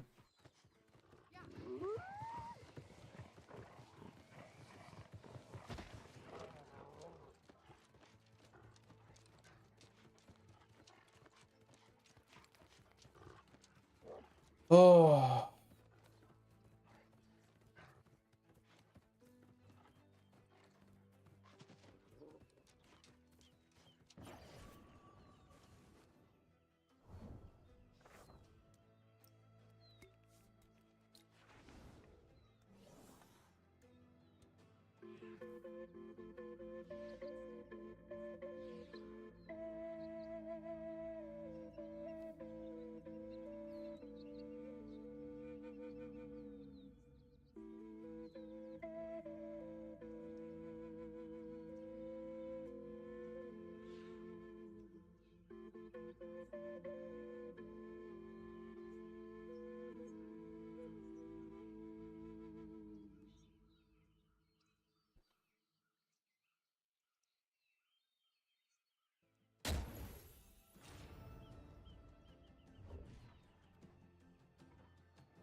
Alright, sounds good, Thor. Sorry, I missed that message.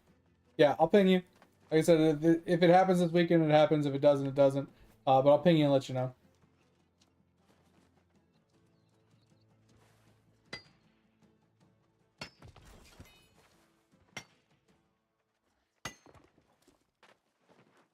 $407 Trill, nice.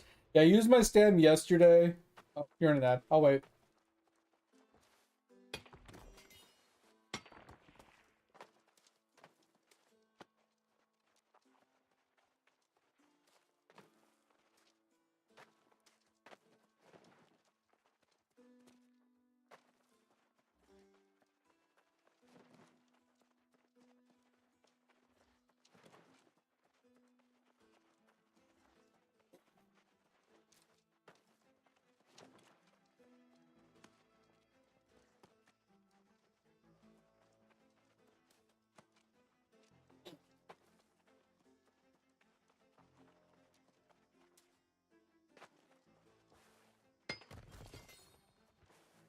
Alrighty.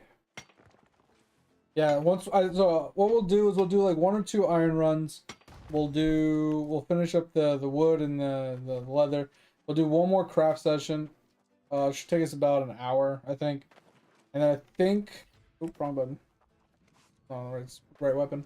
I think after that, I think we'll switch to Eidolon and we'll just do some Eidolon and idle skilling stuff for the last hour of stream. I think that's what we'll do since we skipped out on Eidolon the last couple days. Like last week, we haven't been playing Eidolon on stream at all, which is fine. I mean, I don't really care one way or the other. But I just need something to do towards the end of the stream to relax and chill out. Since nobody's on New World right now, no reason for me to just, you know, stay on until end of stream because we're not actually completing anything other than just grinding at this, which is fine. I mean, I don't mind talking about it, hanging out.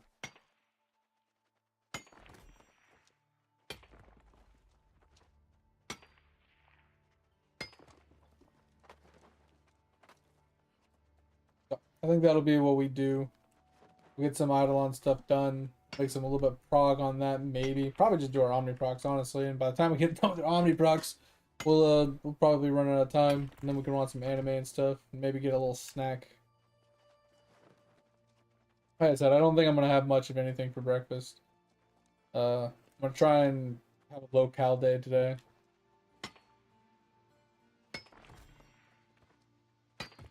Since I've already done most of my day.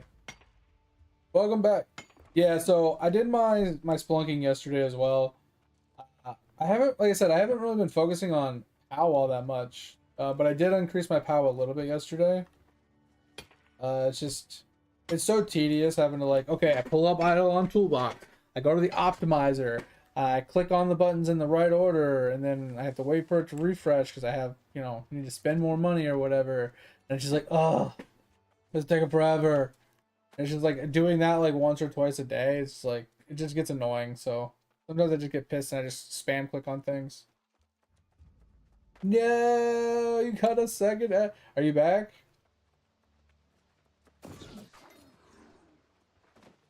Am I just talking to myself? Back again? Okay. I was just talking to myself. But basically all I was saying was like, yeah, I told you the other day I haven't been really focusing on POW. I've been focusing on the other upgrades. And I did a little bit last night. It's just, I get really burnt out on like following the optimizer for upgrading my POW. Because it just gets really tedious. It's like, okay, I clicked on this one. Okay, I clicked on that one. Okay, I clicked on this. Oh, it updated. Now I gotta scroll back to the top. I gotta rinse and repeat, or I gotta wait for it to update to like do stuff. And I'm just like, sometimes I just get pissy and I just spam click on something and then I just like, I'll deal with it later. But I think I'm at like 15 trill right now, so I haven't really progressed that much. But you know, a little progress is better than no progress, I guess. One thing I really just want to do, so I don't have to do spelunking all that often, is I really want to level up my character spelunking so I can have like 1,000 stam per character. And then I think what I'm gonna do after that, mate, is I'm just gonna play auto.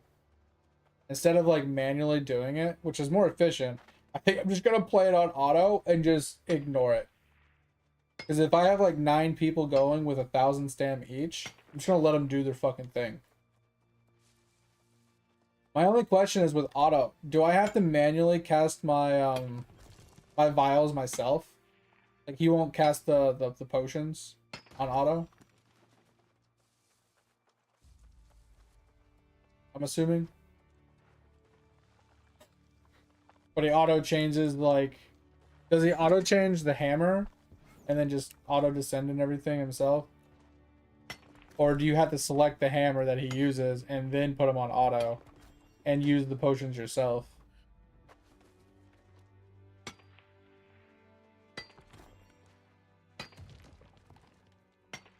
Yeah, I am too, but I think I'm gonna level him up partially before that, right?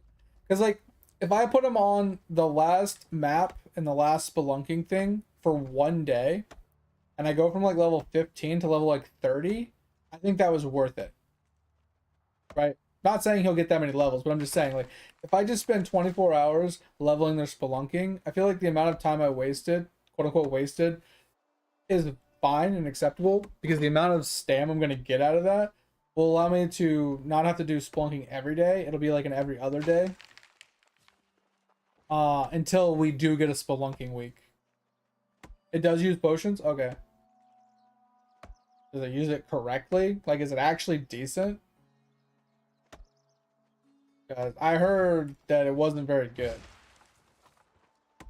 Like, using the right potions at the right time or using the right hammer at the right time and stuff. I feel like someone said something that wasn't very good. I don't know much about it. But yeah, I think that's what I'm gonna do. I was gonna say I'm gonna level them up a little bit, maybe 1 or 2 days in spelunking before the spelunking week happens, unless it's gonna happen when I eventually get to that final map.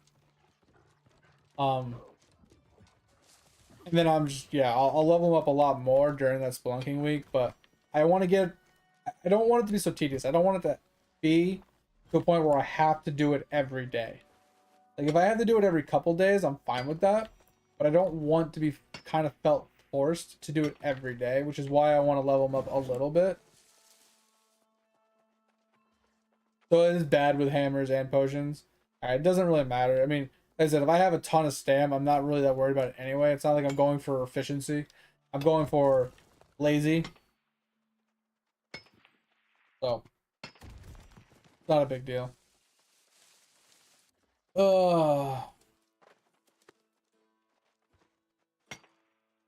Trapping? So when you say trapping, does that mean like extra base critters? Or is it the shiny critters?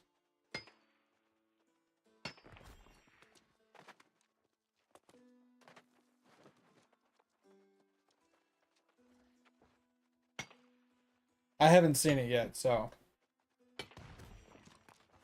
Is it the shiny critter one? Because if it's the shiny critter one, that's insane.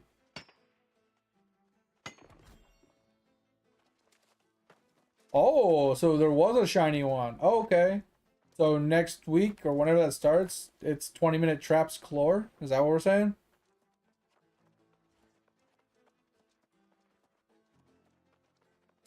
Like I'm gonna literally be sitting on my Windwalker for the whole week, just spamming 20-minute claims. Because if that's the case, I'm just gonna play my Windwalker that whole week. I don't feel like having to swap characters every 20 minutes and forgetting over and over again. I can just leave the trapping interface up and I can just click claim every 20 minutes. Almost worth making a fucking macro to click the button every 21 minutes. Is that bad? So when I'm sleeping, it just clicks it anyway. I would never cheat like that, but it's tempting.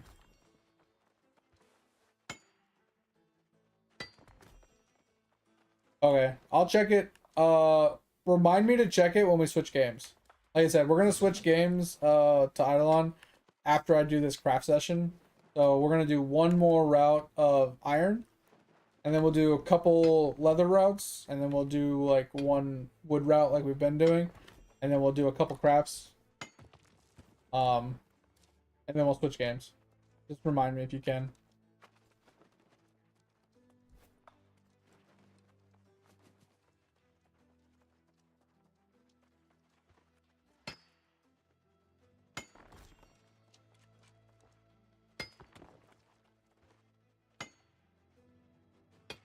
Oh man.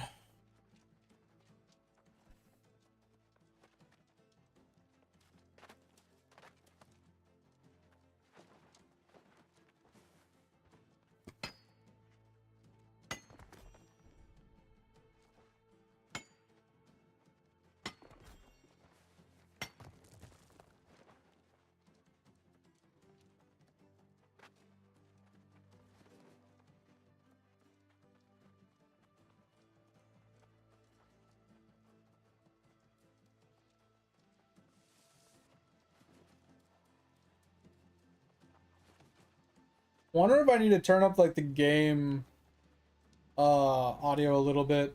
Like not the sound effects, because those seem pretty loud, but like the ambient noise. So if I'm not talking, it's not so dead quiet for you guys.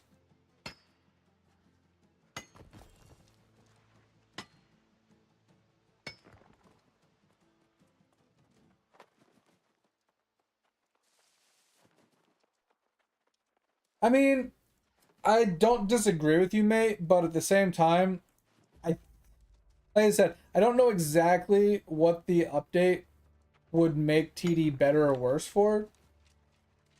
Because I don't know like what it fixes. But I also think that like at the end of the day, you just try it.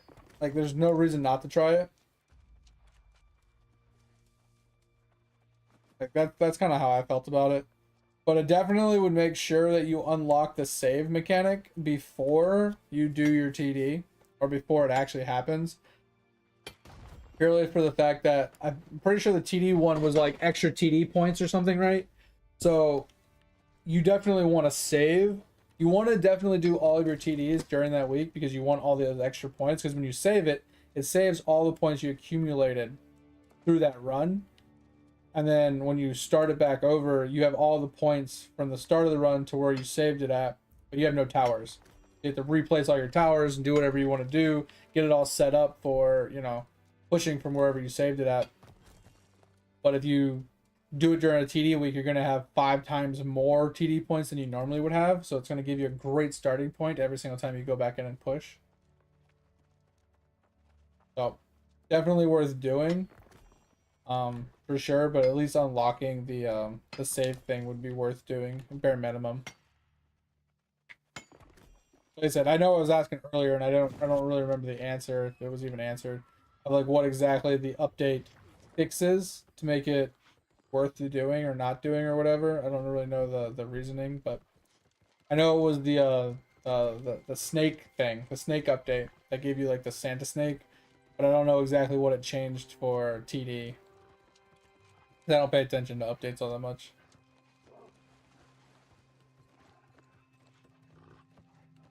Oh man. Oh.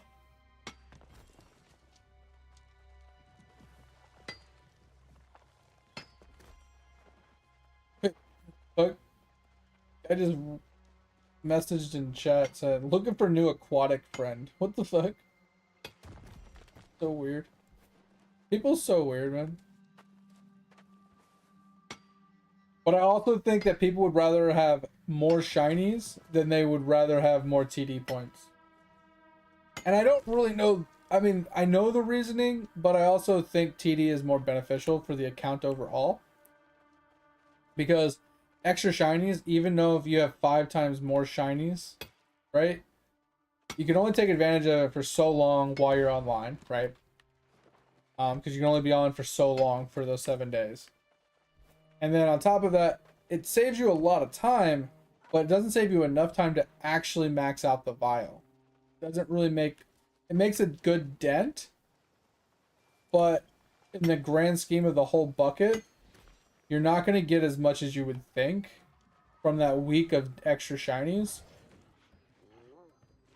Because instead of getting like 9,000 every 20 minutes, you're going to get like 50,000, roughly 40,000, like 45. It's like somewhere between 40 and 50,000 you're going to get per claim. So let's just say it's 40,000 and you do 3 claims an hour for 8 hours a day, right? So 3 times 8 is 24 claims. 24 times 40 is a lot. Hold on.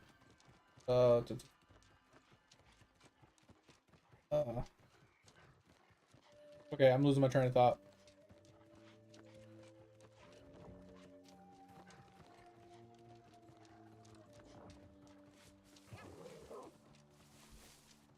How many claims was it again? I forgot. 24, right? 24 claims? I'm not even trying to do the math. I could do the math, I just don't feel like doing the math. We're just gonna do this. 24 times 40.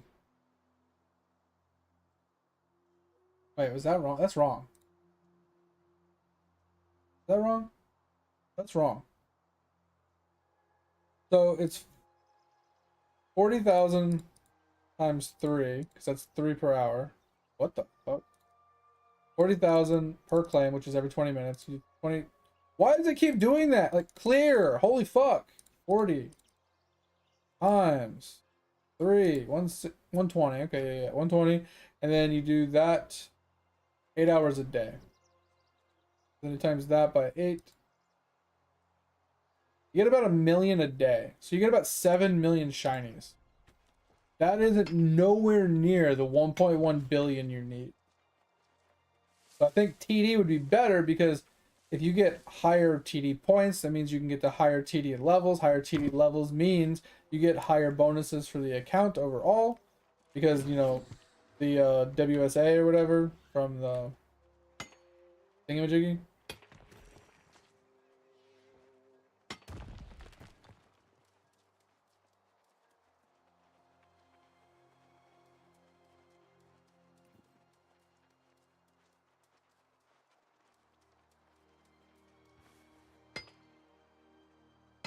Oh, I got you.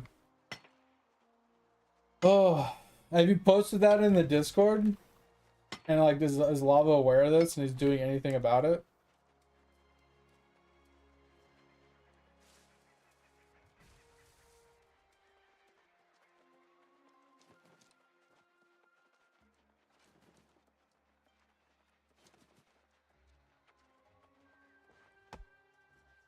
Yeah, MSA, whatever.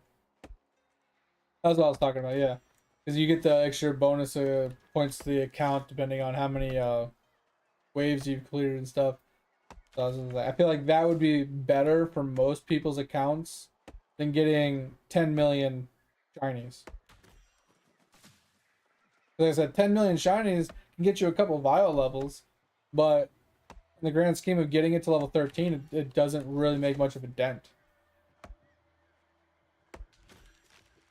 You literally would need 10 of those just to get an 11th of what you need.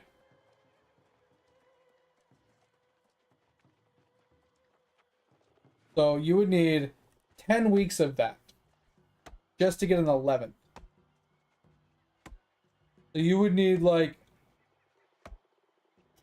what, like 110 weeks of that shiny stuff, of the extra shinies, just to be able to have the possibility of maxing out that vial.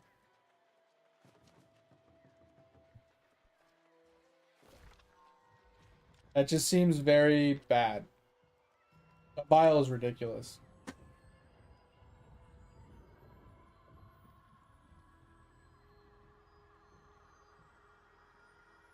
Oh, I know that, mate. I was just wondering because since he's the one that put it in, I was wondering if like if he knew about it, maybe he could, you know, poke the ticket, right, for the submission ticket.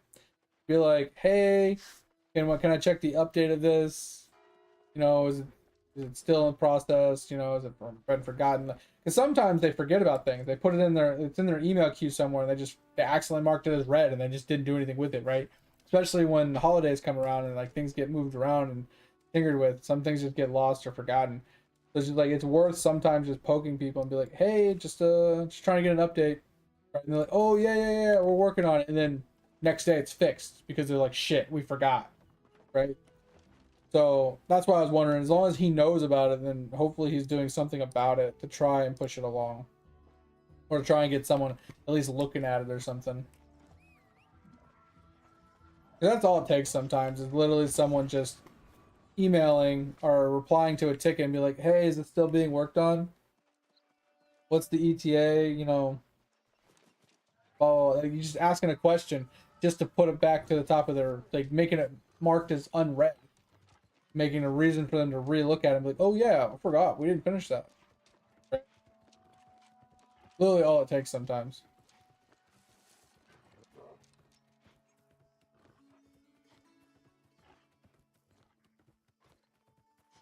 Because I know they have 1,000 other things they're doing on a daily basis. They have so many submissions, so many different games, and so many different updates. Like, they're swamped. I get it. It makes sense. And they have to do their due diligence. It's just crazy that it's been a month. I know sometimes it takes a while, but it's been a month. That's crazy.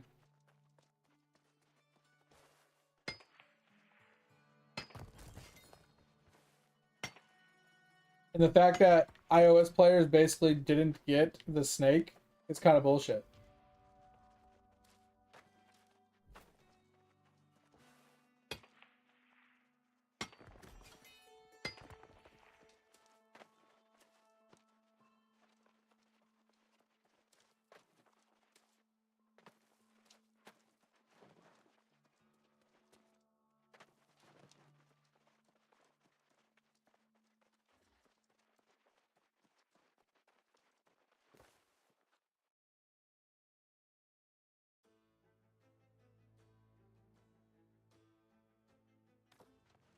So funny people talking in chat. Someone's like, anybody want to bet me 500,000 gold that Seahawks win?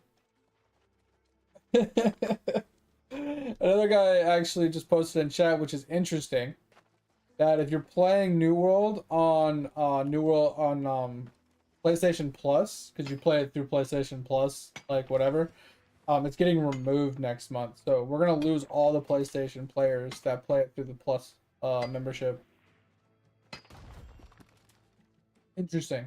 We already have no players.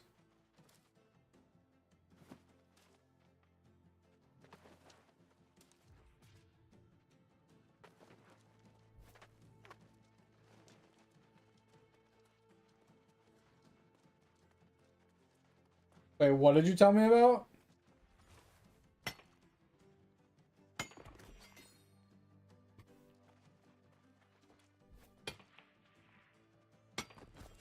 Yeah, I was talking about the Santa little helper snake, right? It's the snake with the little Santa hat on. That's the one I'm talking about. You got that one? Then I don't know which one you're missing. I thought that was the Santa the little helper. Was the snake that had the Santa hat on its head.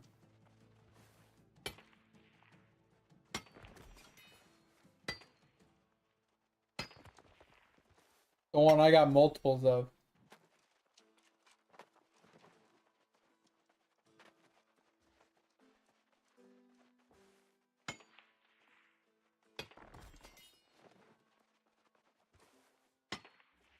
Oh, I have no idea.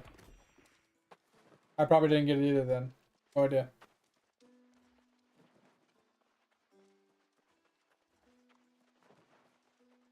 I don't pay that much attention.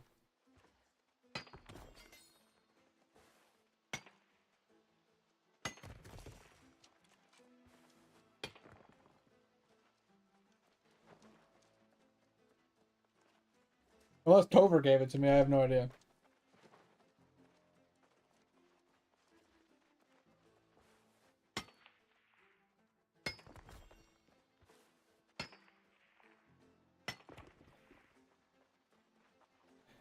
Yeah, I got that from the message above, mate. Like I said, I think you're delayed a little bit, so like I see what you write and then I reply and then you reply to what I was saying before and it's back and forth.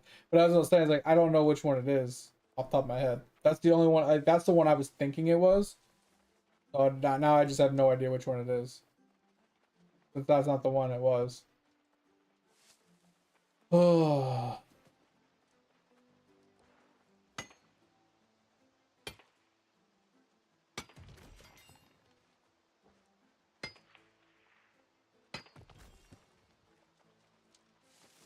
Oh yeah, they're coming out with the new Fable. I forgot about that.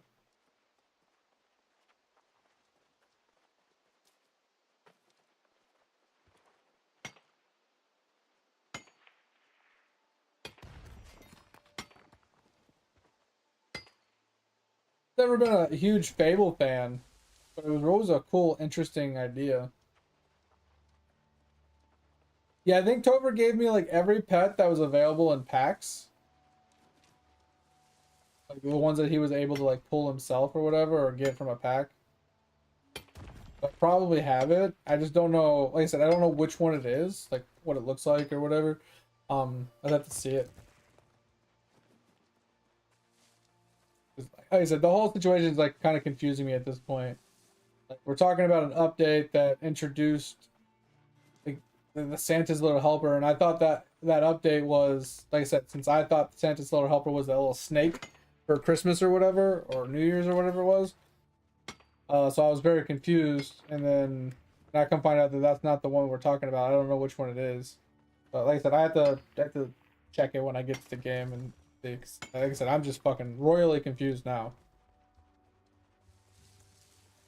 Like until I see it, I'm just not gonna have any fucking idea like what we're talking about, because now I'm just completely like in the deep end, lost, in the dark, blinders on. We'll hash it out when I get to the game. Oh, Red Sky Doggy. Oh yeah, he does have a Santa hat on too, doesn't he? You're right. You're right. Okay, I remember seeing that pack when we were scrolling through them the other day. Okay. But like, you wouldn't have gotten that pet anyway, right? So now I'm even more confused.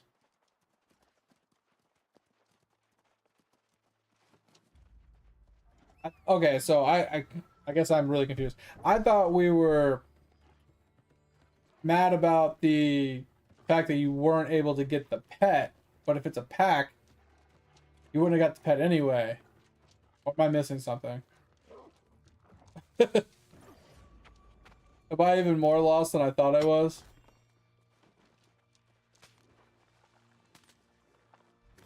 My brain just completely in a separate dimension right now.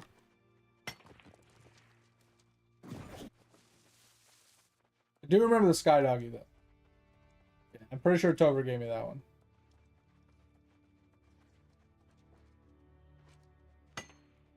Ugh.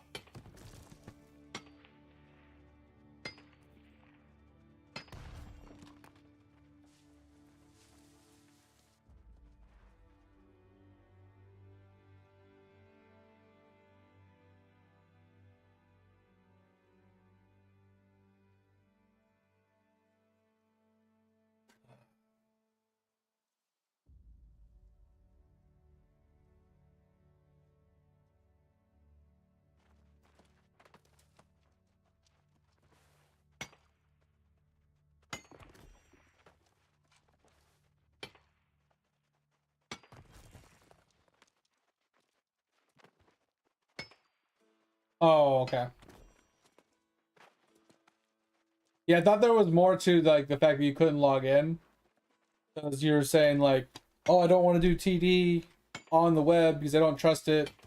So I thought there was like some sort of like update it was missing that made TD more reliable or something. Um, or whatever, you know, that's why you didn't want to do it because you didn't want it to crash because, you know, it was missing an update that made TD better or something. And then I thought like a while ago, I thought we made a comment about some sort of one of the pets or something that you weren't able to get or something.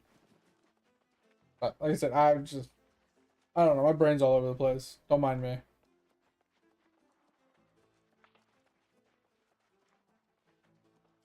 Oh, someone actually. Oh yeah, because you go to the trade thing in G's Discord and people give you a bunch of stuff, don't they? You get a whole bunch of those Petsies for free. Pretty good.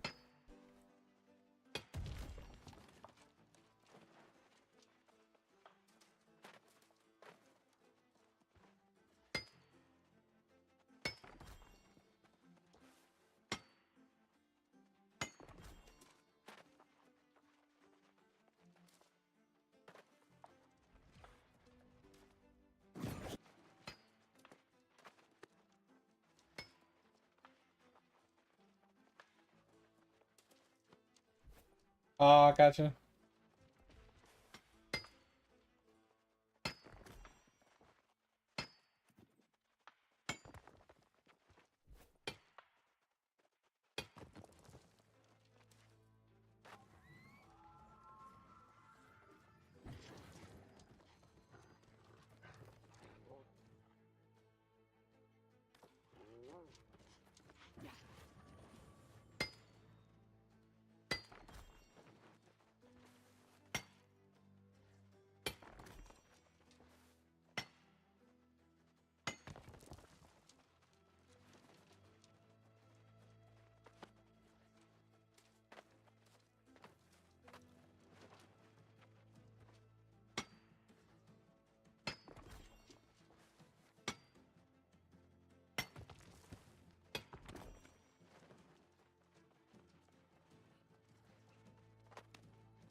Oh, that's pretty cool, mate.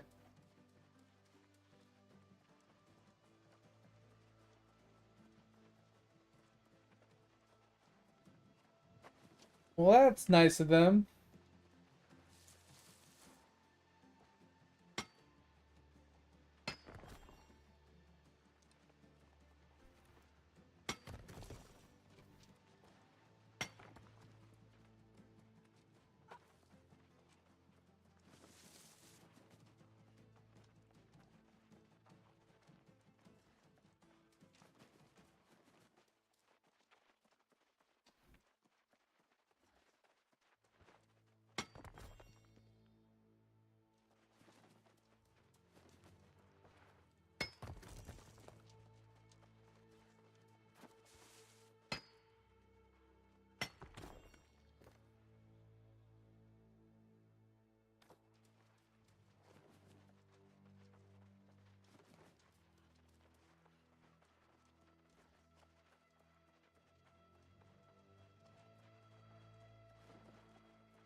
Yeah, it's always nice. You got a sugar daddy. Let's go.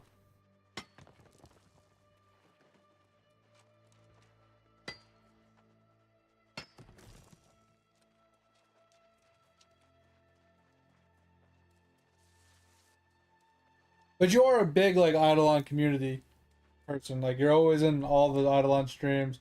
You're always talking to all the Eidolon people. You spend a lot of time in all the streams and stuff.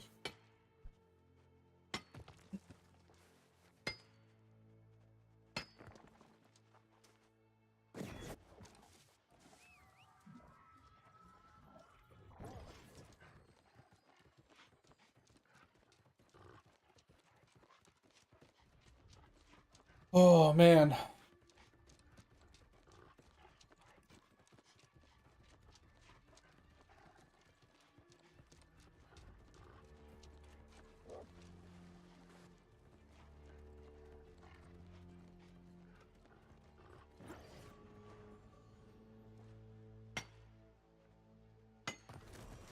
Whoop whoop. Another prestige.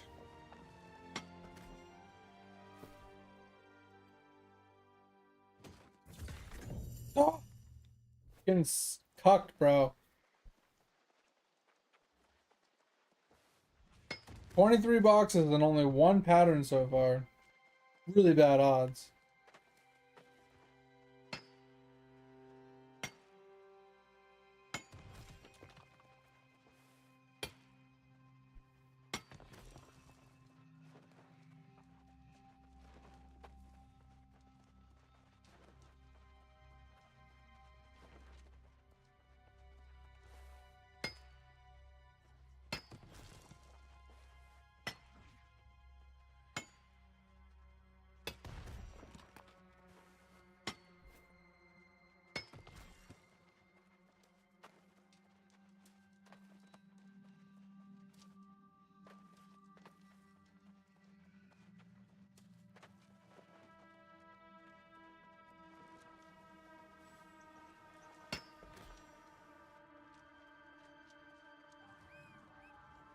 Oh man.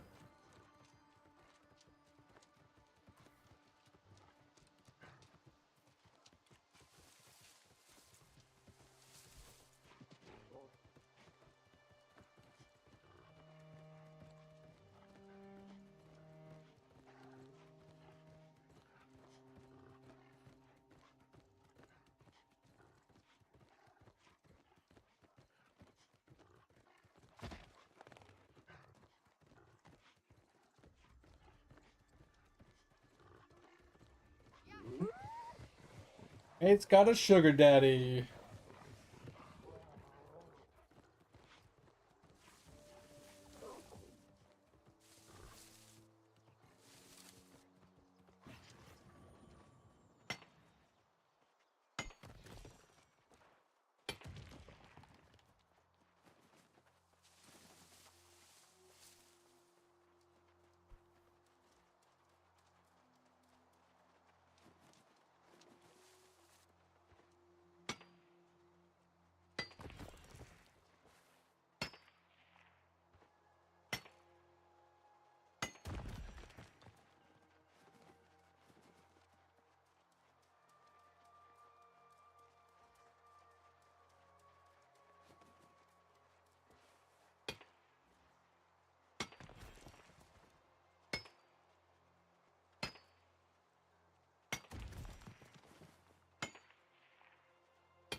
Oh man.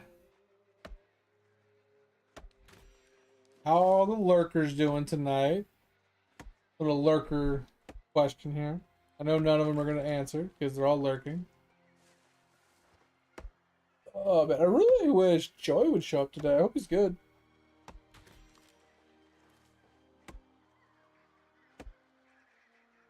think we might have lost him to the fucking Minecraft void though.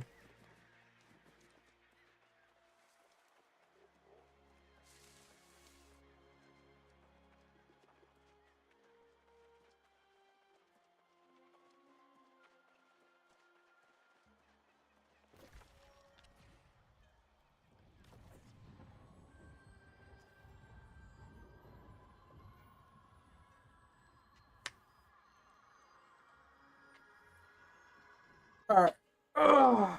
So the mining is completed. Now we just gotta go and get the leather.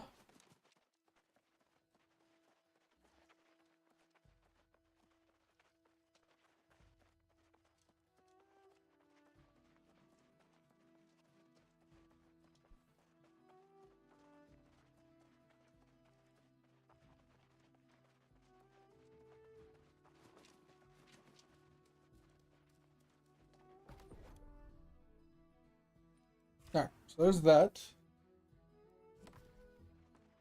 Now let's go and do the leather.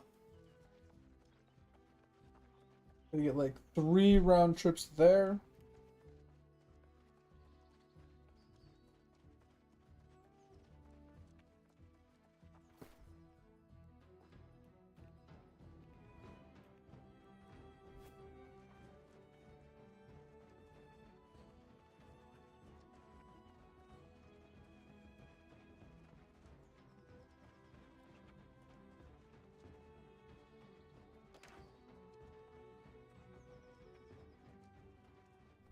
Oh,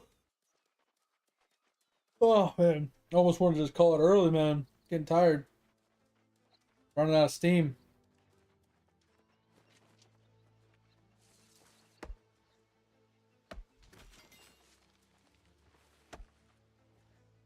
Like, I could honestly sit here and do this even tired. But I just feel like it's wrong for me to be doing this tired while streaming and just not talking. Like, since I don't have anything to talk about right now, kind of quiet, not really ranting about anything, having any conversations. I feel bad for anybody sitting here and just staring at me, running in circles, not talking, and like complete silence. That's why, like, when I get into this mood or this mode, I kind of feel like it's almost worth me getting off instead of just sitting here, just quietly running in circles, mindlessly mining stuff and chopping stuff without conversing. Like, that's the problem. Is like, it's not entertainment, right? If I'm gonna be streaming, I need to try to entertain, and if I'm not able to entertain, then what's the point of streaming? Like, I don't like getting off early, but I also just like, I don't like sitting here not entertaining. Like, at least if I'm like ranting or talking or having conversation or at least being somewhat interactive, at least there's some form of attempt here to keep you engaged or entertained. But if I'm just like running from tree to tree, just not even saying a word, like, I just feel really bad. Makes me kind of feel a little useless almost.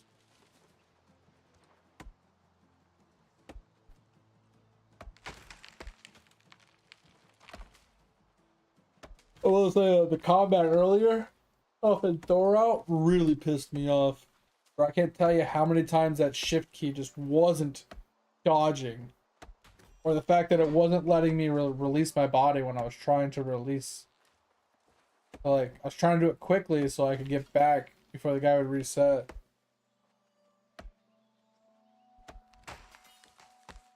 Yeah, and I know you're the only one that's like kind of actively here too, because everybody else is kind of like AFK and like lurking and idling. So it's not such a big deal. It just makes me feel bad for anybody that is actually listening and pay attention, but just not talking.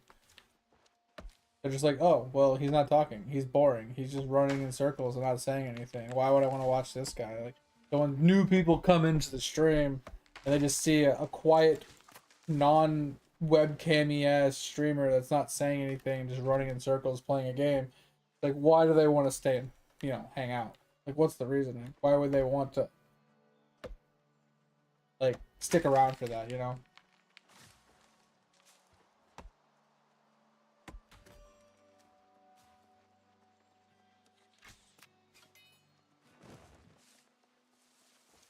That's kind of how I feel about it. That's why, like, when I get into this mood, I'm usually either change games or I think of, like, try to rant about something, which is what I'm doing now. Or I just get off a little bit early, just so I don't have to subject people to that. Because that first impression, when they join in, they hear just silence and the guy just playing a game, not really talking. Like, if that's your first impression of somebody, it's like not a very good one, right? But I mean, like at the same time, if I'm talking about something off the wall, like that's not a good impression either. So it's damned if you do, damned if you don't. Like the other day, someone came into the stream, and I made some sort of blowjob comment, and they were like, "Whoa, what did I just walk into?" I was like, "Oh hey, what's going on?" Just like it just was some random off the wall comment, and they're just like, "Whoa, that caught me off guard."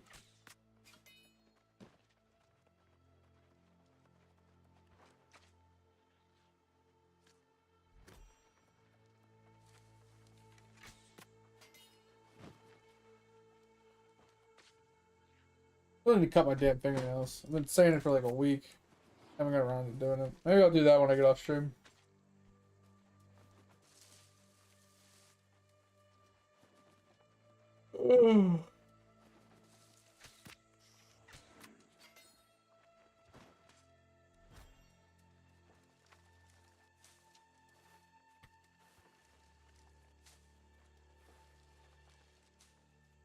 Yeah, I caught a lot of people. It just came out of left field. It just like popped into my head. I'm like, oh, perfect analogy. And then I said it. I'm like, probably not the best analogy.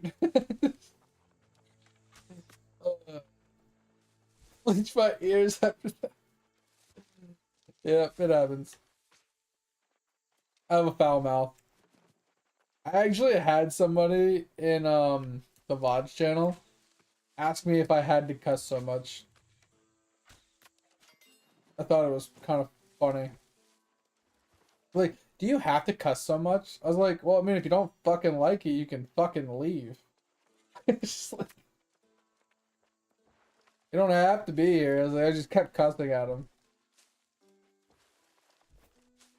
It's not that I have to cuss. It just what pops into my head. It's the vocabulary that like fills the void, you know.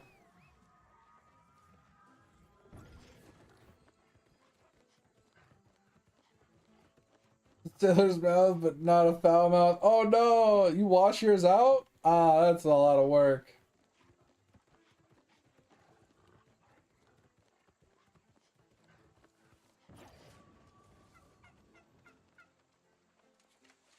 Yeah, I mean, I don't use like derogatory comments or anything, but like I definitely use bitch, dick, ass, shit, fuck. Those ones mostly. I don't think there's any other ones that I use, but yeah, that's pretty much it. I use them regularly.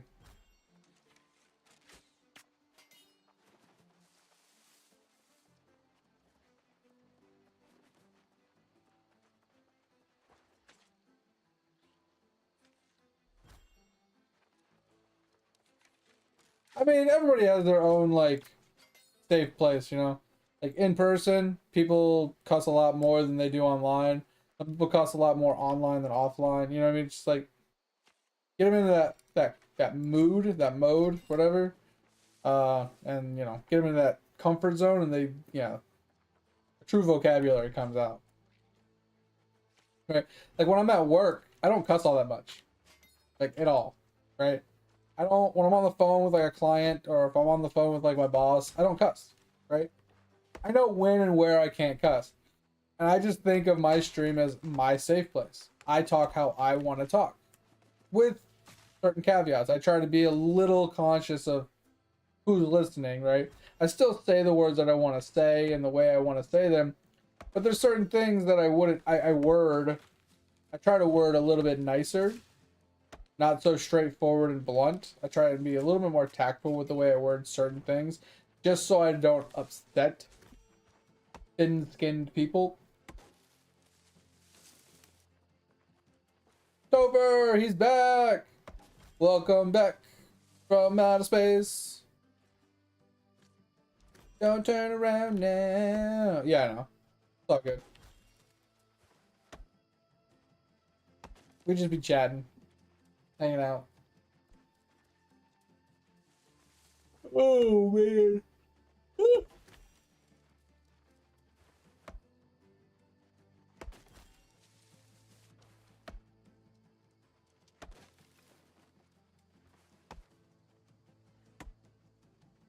Yeah, I know. I'm about to switch to Eidolon for a little while and get off after that. 32 chapters. A lot of reading. What's this YouTube video?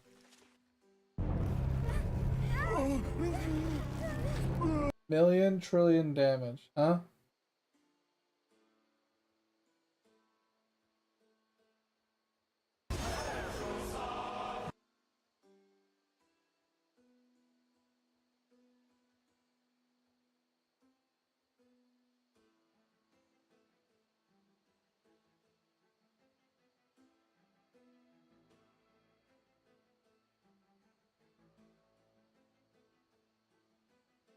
I'm so confused.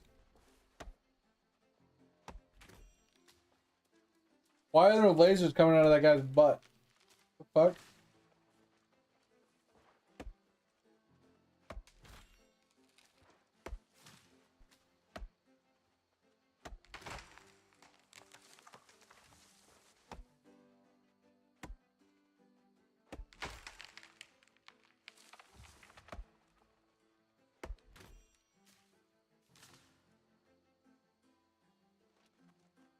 Oh my god.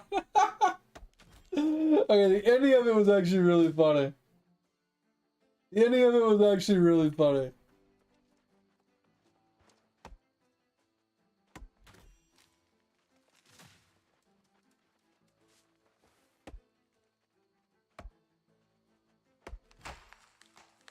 That's what I'm saying, like Tover. Some people they like in real life they talk one way versus the way they talk online. Like some people are a lot more respectful online, or at least more mindful of the terms they use, or I don't know, like more respectful.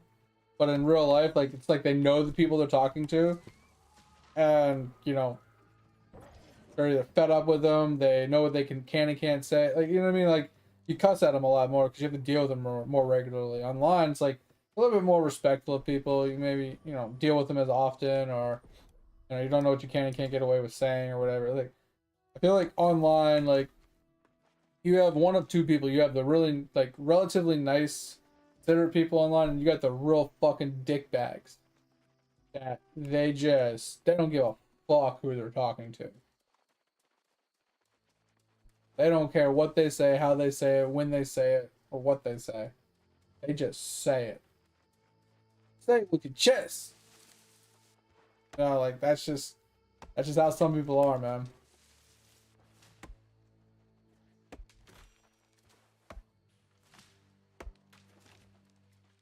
You know, what's funny is most people have two different personalities. They have their online personality, which is usually different than their real life personality, right? Like my real life personality, like I'm relatively the same as I am now. I treat people the same way they treat others. But I don't jump into conversations as much because most of the conversations that are happening in real life aren't in the wheelhouse of what I'm interested in. So if we don't talk about video games in real life, right? Because most of the people we talk to are like her parents and stuff like that. And she doesn't really like talking about video games all that much because she doesn't play the games that I play, so she has no idea what I'm talking about. So I don't really get to talk about games all that much. So like when it comes to chiming in on a conversation, I'm kind of like very minuscule. Kind of participate, but I don't really add anything. So it's like I talk a lot on stream, but in real life, like I don't talk all that much. Just because like I don't really have much to add. Like that's the big problem, right? But when I do have something to add, I definitely add it. Right? I don't have any problems talking. If I don't have something to say, I just don't say it. But yeah, I do my best to like be helpful. I do my best to like be considerate of people and try and, you know, assist them in any way I can and things like that. Similarly, like I am online. Like I am really similar to my online personality in real life, but I definitely have a lot shorter of a fuse. Like online, people just make me laugh. when people come in trying to be an asshole or try to piss me off, it literally makes me giggle. Like, yeah, I get a little irritated at some of the things they say, and you can kind of tell when I change my mood a little bit. But that's just me changing my mood to match the way that they're like treating others, right? But in real life, oh god, dude, I will snap so fast. I have very little patience in real life.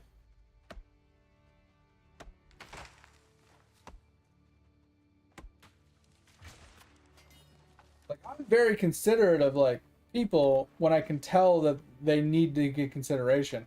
When people are just dicks to be dicks, I can't take it. That shit puts me in a bad mood. Like the other day, we were at Costco, and this lady that works there, she's like it all. She does this all the time, but she's the lady at the food court counter, right? And so she's calling out numbers, making foods, and putting them up there in the window for people to grab them or whatever. Well, this lady, she has 3 kids with her. They're young kids, right? They're like 3 feet tall. They're young kids, and they call her number. And she goes up there, she grabs what was placed at the window for her order, and hands the ticket to the lady, you know, because you're supposed to prove that it's yours or whatever. And the lady looks at her and says, "Keep your ticket, because this isn't all your food. If you actually read your ticket, you'd know that this isn't everything you ordered." I was about to fucking snap, bro. I'm like, you're really gonna talk to a customer like that? Like, wow. That was wild.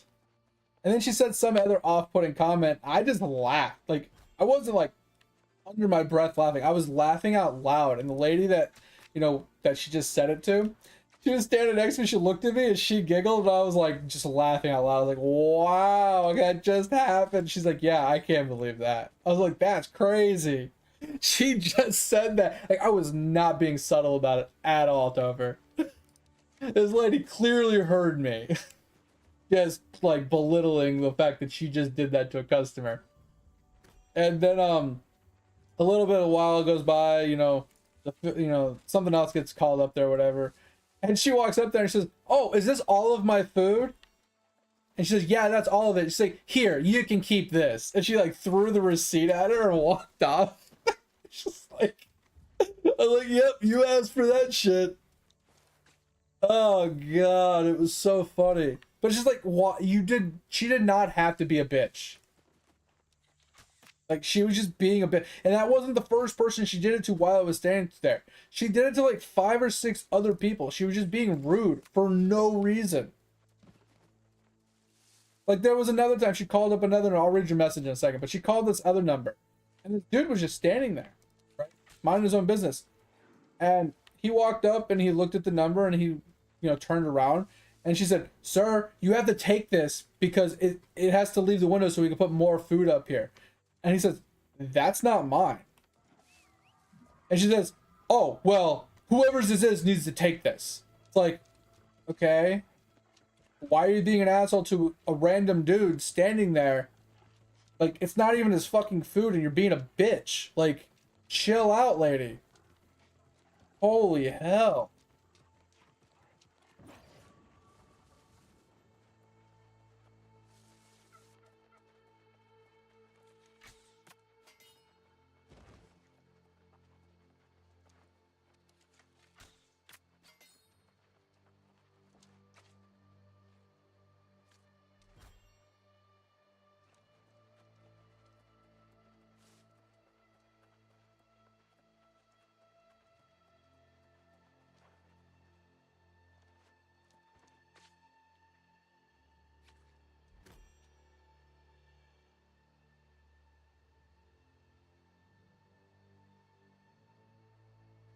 That's crazy, yeah.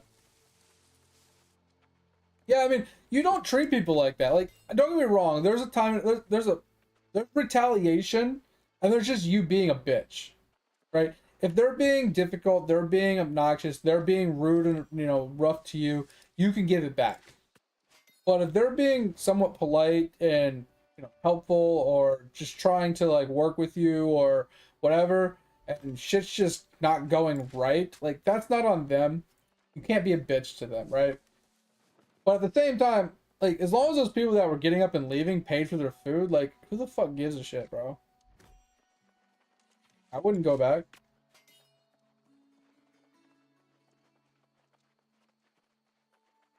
Oh, it's probably. Bro, between yelling at people, she's probably getting banged in the kitchen on the line. You know, secret sauce on their sandwich. Just saying.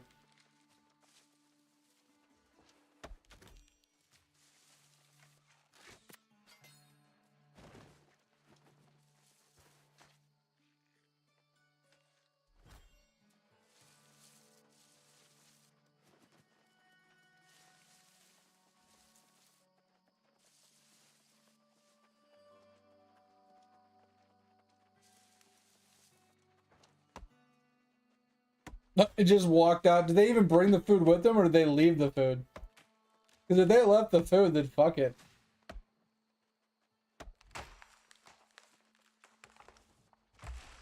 Everything, yeah, so fuck it.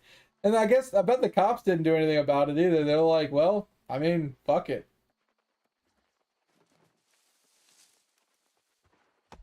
You're not gonna deal with your employees. What do you expect?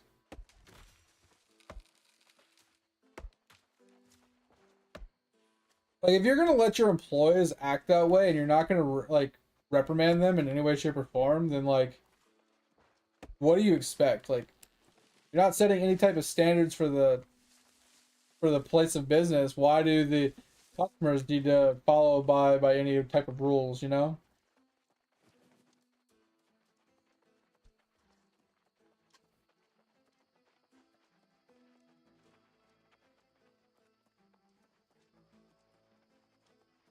I mean, I get it. Some people just have bad days. They have off days.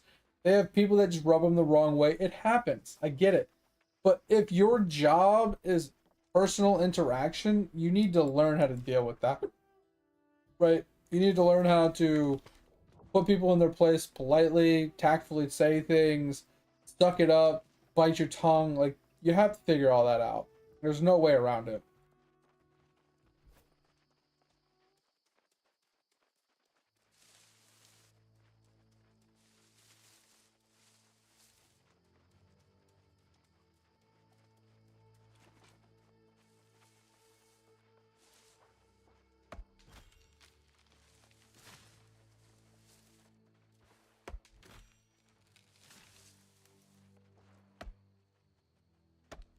Just walked out and quit. Whoa.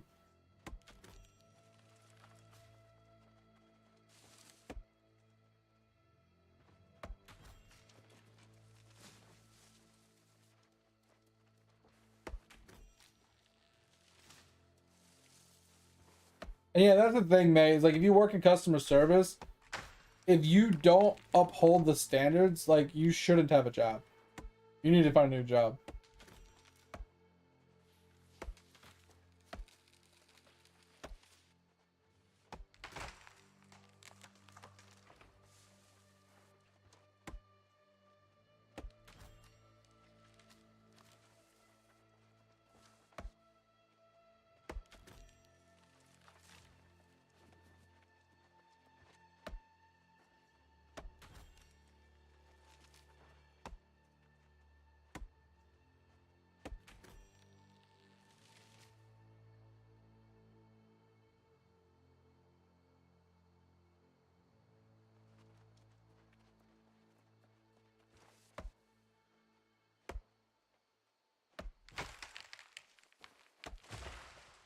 A pimp slap?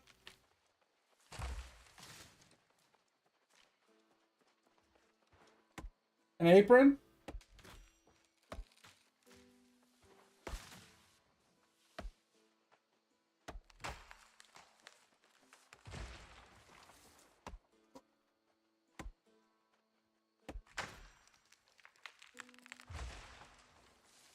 Yeah, that's what I'm saying, mate. Like some people are really good at treating people right, and some people aren't. And I'm not gonna lie. Working customer service is not an easy job. People are very intolerable sometimes. they're mad, and they're not mad at you per se. They're just in a bad mood about something. Like the fact that they have to return this because it's broken, or you know that something isn't the way that they wanted it, or whatever they're pissed about, and then they take it out on you because you're the person in front of them. It's so obnoxious. You don't need to take out your frustrations on the person that's trying to help you. It's just so annoying. So I feel bad for customer service people, but sometimes, man, they don't handle it right at all.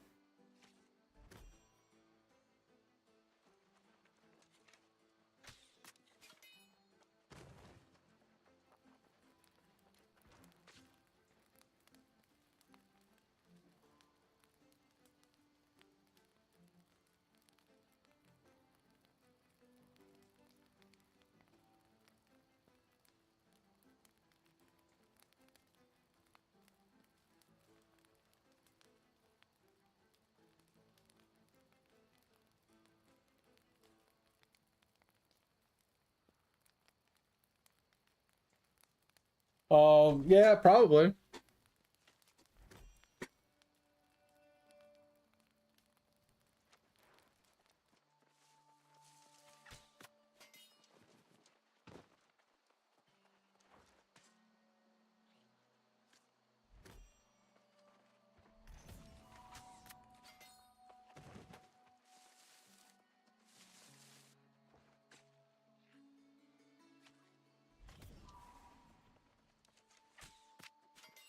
Oh man.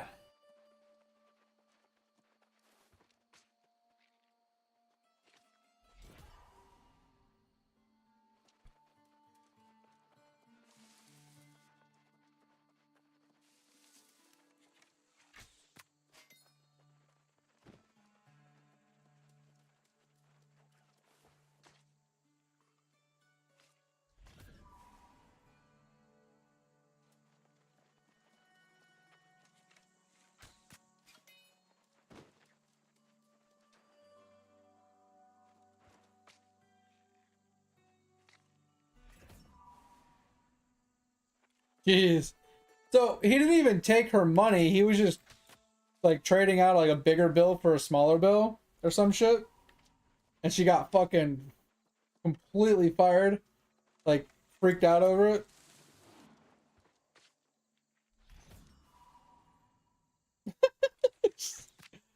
I mean, in her defense though, if I see someone messing with my tip and they didn't ask me first, right? How can I trust what they're doing is like legit, right? How do I know they're not stealing from me? So I kind of understand it, but that's still wild.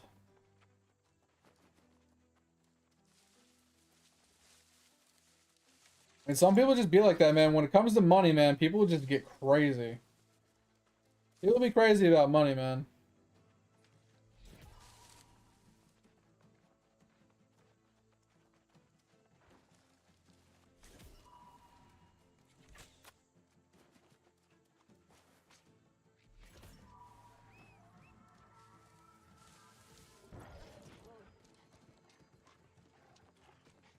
I can only imagine a girl running up to me and starts screaming at me, "You took money from-" You mean I gave you money?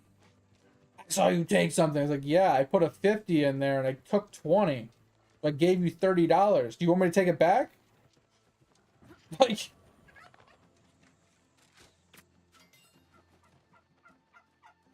oh yeah, like something like that does not need to be in your life, right? You don't need to deal with that stress and that drama on a daily basis. You don't know how she's gonna react at any given time. Like that's just not worth it.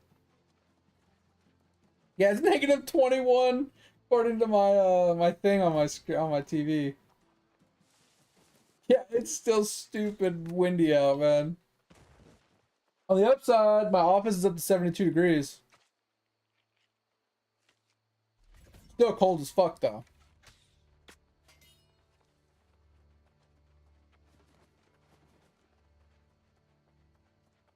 Still super damn cold.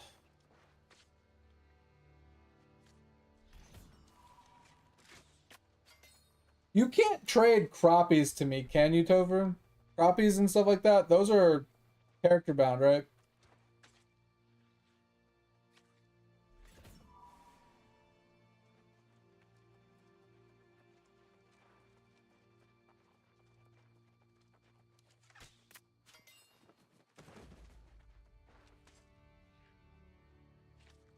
No, I was just curious if you had any, because I need a whole bunch.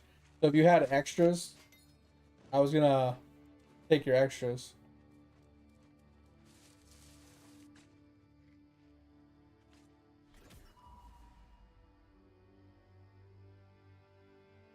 Yeah, you're not wrong, Brian. You're not wrong, man. I'm not gonna lie though, Brian. Like, it's been relatively mild winters for the last like 2 or 3 winters. It hasn't snowed all that much. It hasn't been. I mean, it had a few cold days, but it hasn't been all too terrible the last couple years. Like, I want to say 3 or 4 years ago, it was really snowy and really cold, and then it had like 2 or 3 years where it was like very mild. It had a couple cold days here and there, a couple snow days, but nothing really insane. And then to like this week alone is just so cold, out of nowhere, crazy cold. I can literally hear the wind just consistently howling outside my window.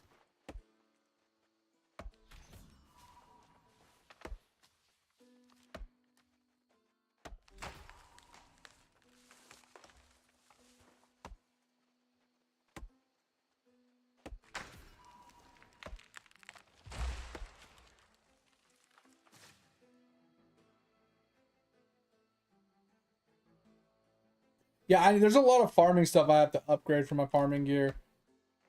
I don't know. I got a lot of farming stuff to still do. I was just say I wanted to sit down and farm some of that out while I was working the next couple of days. But I'm still working on the fig stuff. So I'm gonna finish the fig thing before I start working on the crappies. But I need to finish up the fig, I need to finish up the fish bowl, and a couple other things. And then we can move on to like maybe the farming. Just trying to get so I'm trying to fill out the rest of my accessory bag. And I need to make some money to buy more accessory bags. I was asking you yesterday, but I don't think you heard me. I was looking at the accessory bag guy where I can purchase more bag slots, and it was showing me where I had positives for my accessory bag. I think I had like 57 from the Redstone collection, and then I had like 4 from the Redstone NPC guy. And I think I had like 6 from Elizabeth or something from the community lady. And I was curious if that was if that sounded about right. Like if I was missing anything from those. Like obviously the Elizabeth one I could probably upgrade a little bit more. And then I think the Redstone guy is completed. Pretty sure. And then obviously the Redstone Collections one is done. We've had that done forever. But yeah, I have to figure out the new farming stuff at some point. All right. So after we do this, guys, we're going to switch over to Eidolon for the last like 30-45 minutes of stream.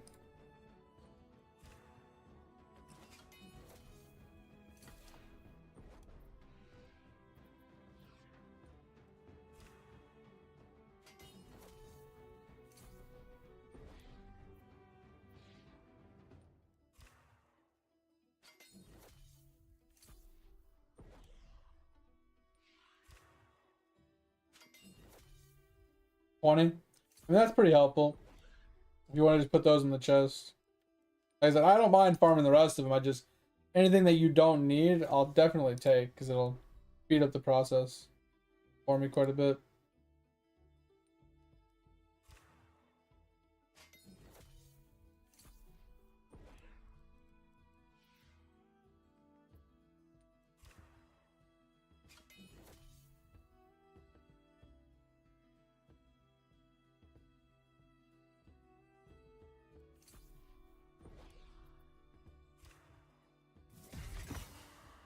Oh, we both have.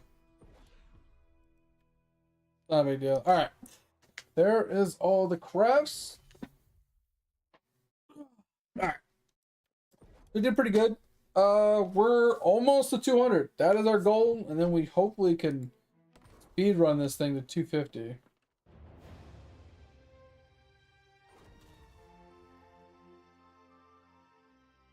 In which chest? The left chest next to Jerry, or the one right behind Jerry? Um.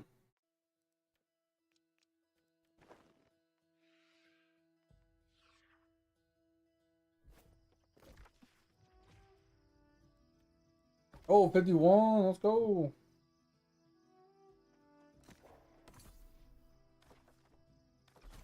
Left. Okay. I'll take a look at it later.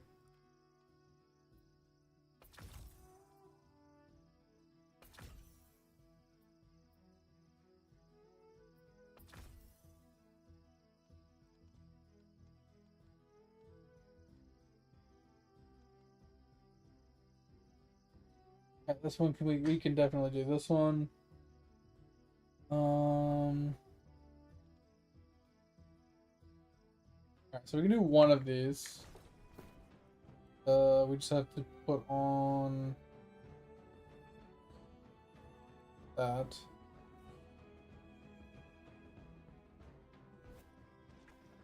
I'll do this really quick.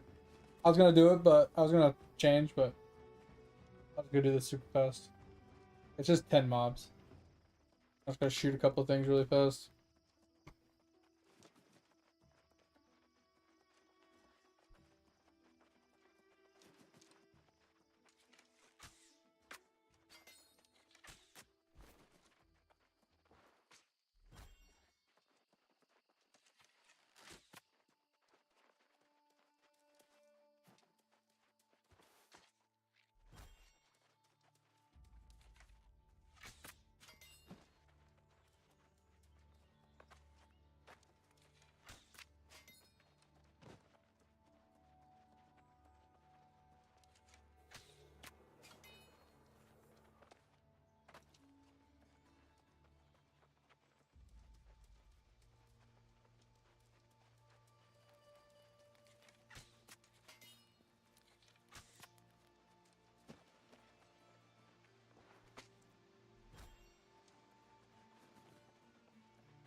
Yep. That's done. There we go.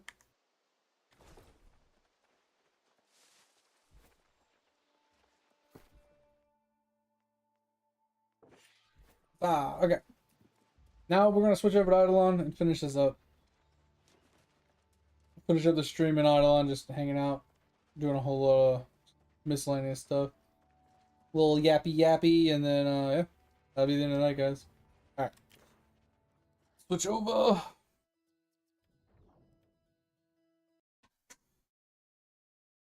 Oh God.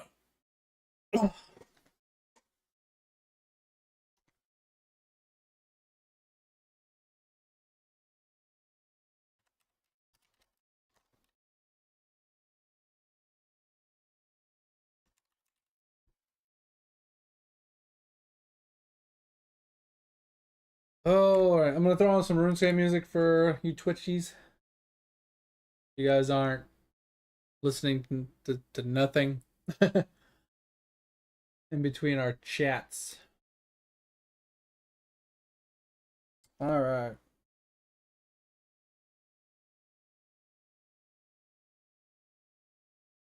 Let's go through. Okay, yeah. So we're gonna switch everybody up here. We're gonna let the flower take over. Because I already got everything from this floor that I need upgraded. That's kind of like what I was sitting there. I was sitting there for the extra amulets and stuff. Boop boop boop boop boop boop boop boop boop boop boop.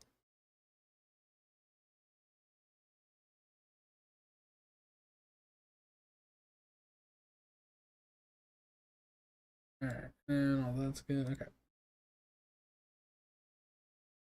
Cool. All right.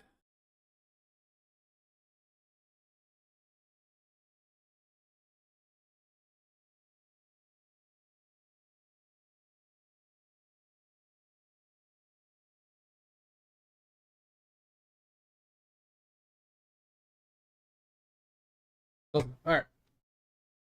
What else do we got? Udara Spelunky, yeah, 16 trillion. We haven't done like reset like this one. We haven't done a reset, and like we got 4 million here. We haven't done a reset here. Or in these ones, like these ones are just we did really bad. Like these two we redid, as you can tell, 300s, but 76 we haven't redone. 500 we haven't really redone. We haven't even attempted this one yet. So we could do a spelunker really quick. But what we've been working on is we've been working on this. Been trying to max this out, but oh, it's just taking forever. It's giving me quite a bit of jade per day. Like it's putting me behind, but it's also going to give me pretty good gains later. But we've been putting effort into that. And then we unlocked this stuff. It wasn't really necessary. But let's just kind of don't feel like doing this. I think this is gonna be the first time I'm just gonna do an auto and just call it a day. I just don't feel like doing it.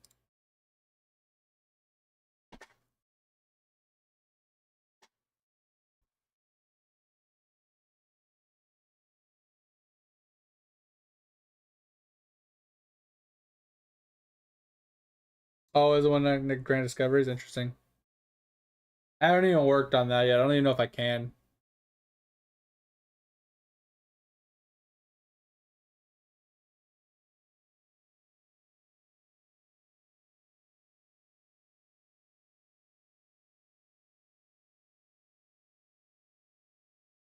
What do you mean the type of auto?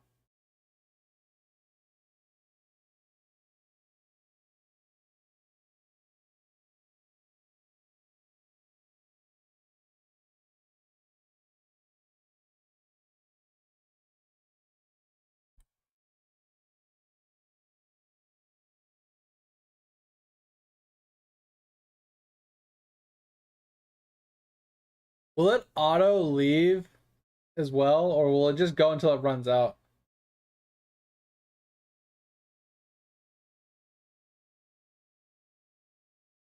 Interesting.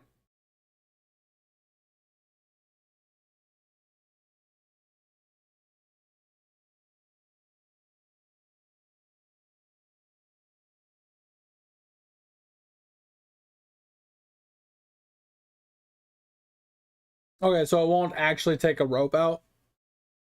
So it's worth like on the last two guys, like maybe turning auto off and then taking a rope.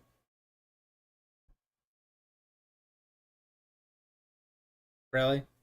Really? Stop using the fucking baby hammer. Jesus.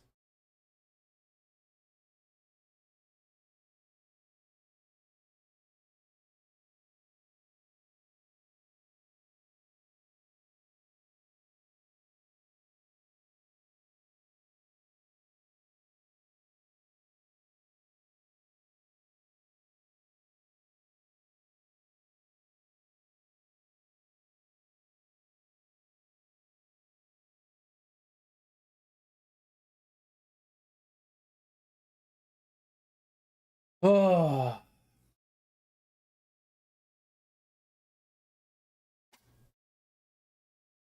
Yeah, I feel like the auto is cool, but it's not very efficient. And if it won't take a rope out, kind of feels bad.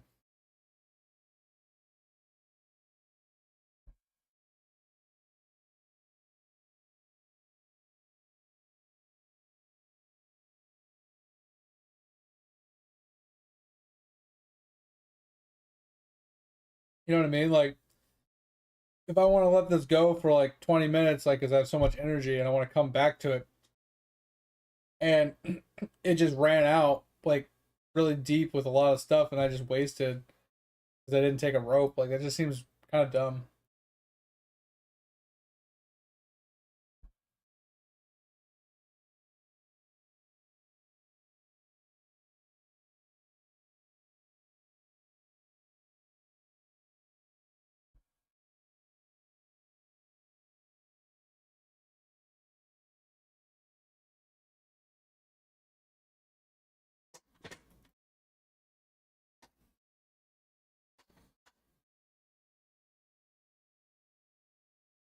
Oh man.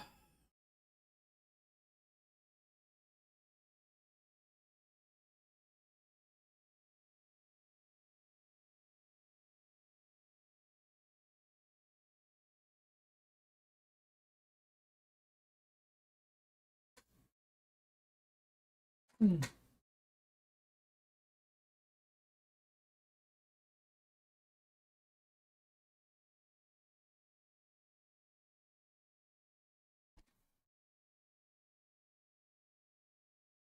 this fucking auto is so bad. Oh, I think the colors are the speed. I think the colors are the speed.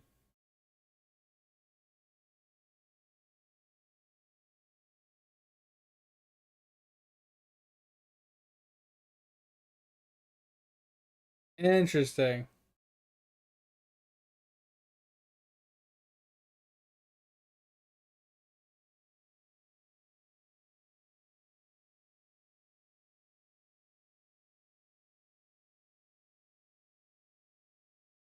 All right.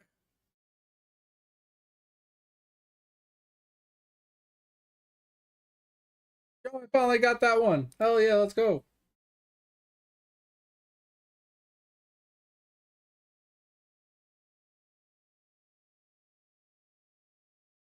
The first time I actually broke the tent.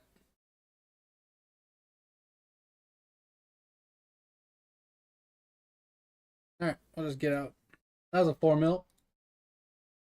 I can hit this. And I'm not gonna even think about it. Hit one of all these. I don't really care.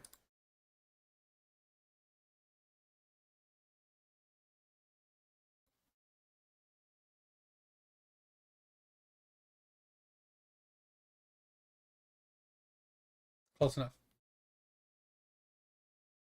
I just don't feel like dealing with it, honestly. All right. All right. So I'm thinking about trying for 25 at 0.7%, 7.5% chance of failure. Should I try it? I know I'm gonna fail it, bro. No stream tomorrow. We'll be back on Friday, Saturday, Sunday. I'm pretty sure. Let me double check. Okay, sorry. No, I'll be back on Monday, Tuesday. Thought it was Wednesday today.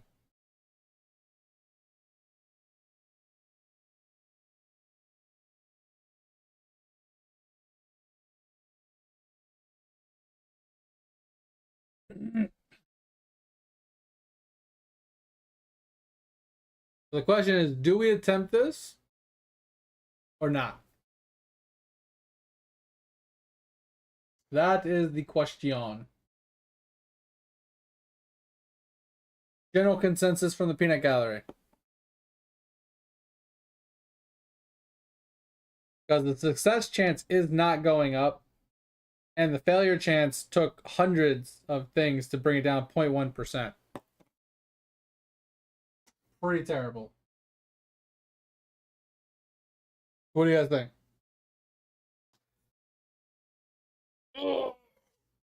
Do we chance it and fucking fail miserably?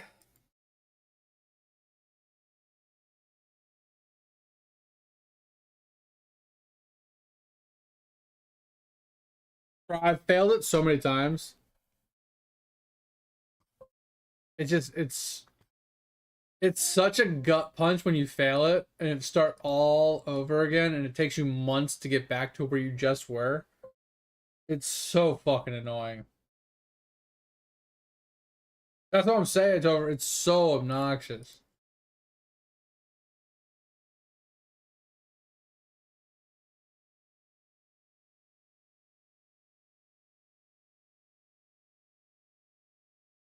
I mean, you get way more mail than I do. I think this is the most mail I've ever seen me have from one day. And a lot of it came from doing that spelunking just now.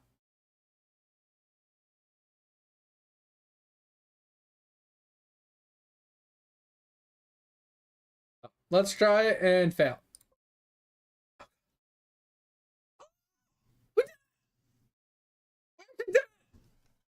No way!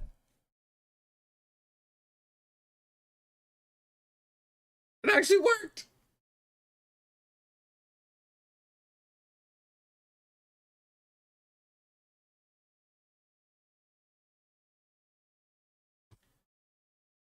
Yeah, I want to make sure I have the snail upgrade before I touch that thing again. I think I already have the upgrade.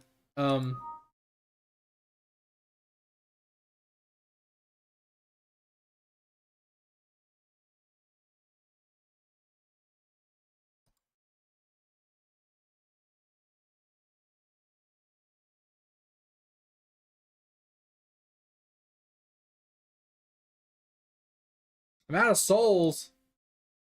Ugh.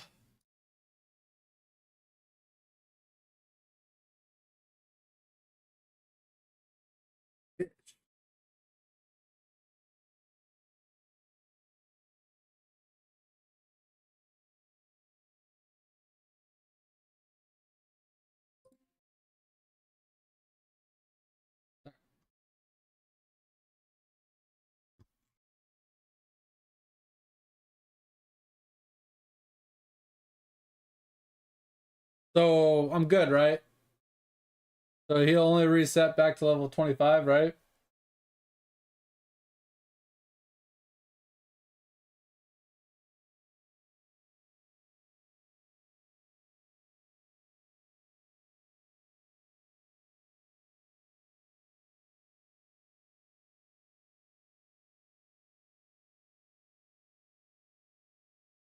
I mean, I always buy a few of these. Not a big deal.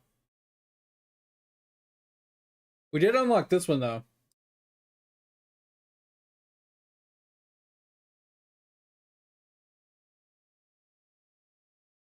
And like I said, we upgraded our max Atom thing as well. So that's kind of nice.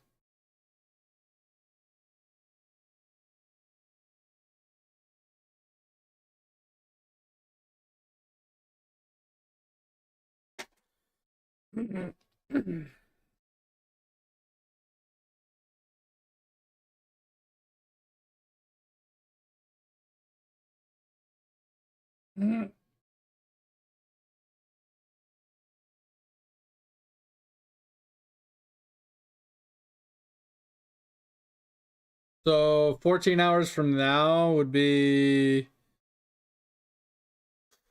6 p.m., like 6:30 p.m.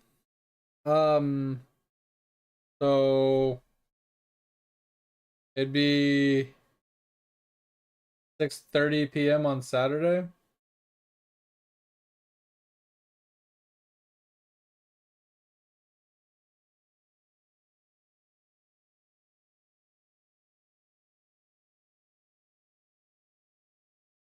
I mean, if I can remember, I could go and do it, Tover, but me remembering that, good luck.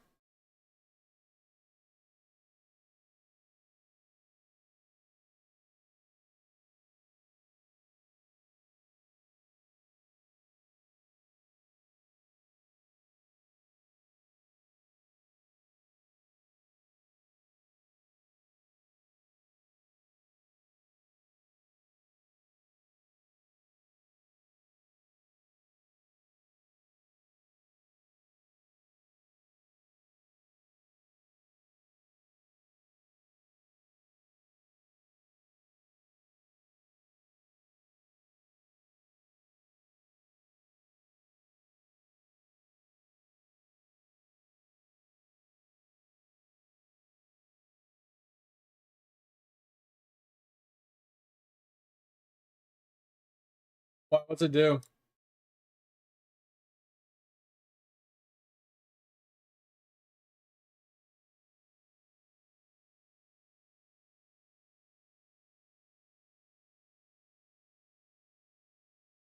Interesting. So the golem would still be better on the island, but that would be better off the island.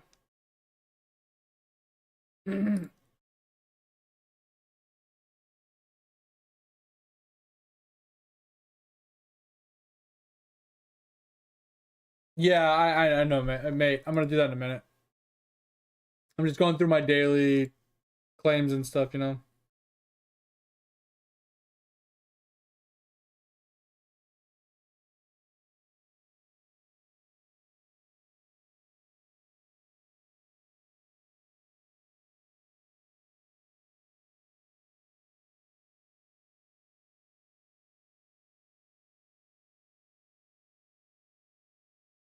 I am kind of sad that I don't have any doublers for this damage node.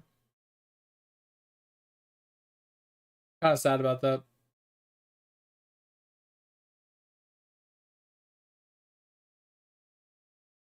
They already have 20 doublers.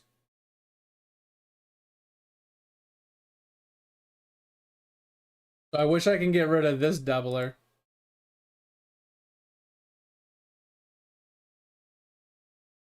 Or even like this doubler or something.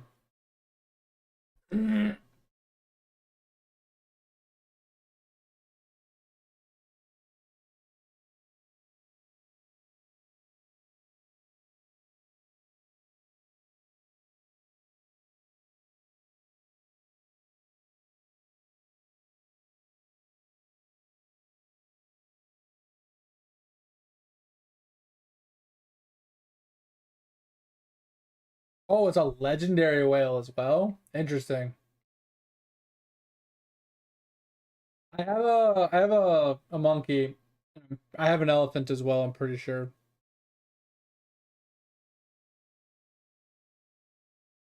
Can I not reset these doublers to remove it? Oh, reset that lamp, got you. Oh, max is 30? I thought you said it was 20 the other day. Okay. I didn't push my gambit because I thought I already had the max.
Chinese, let's go.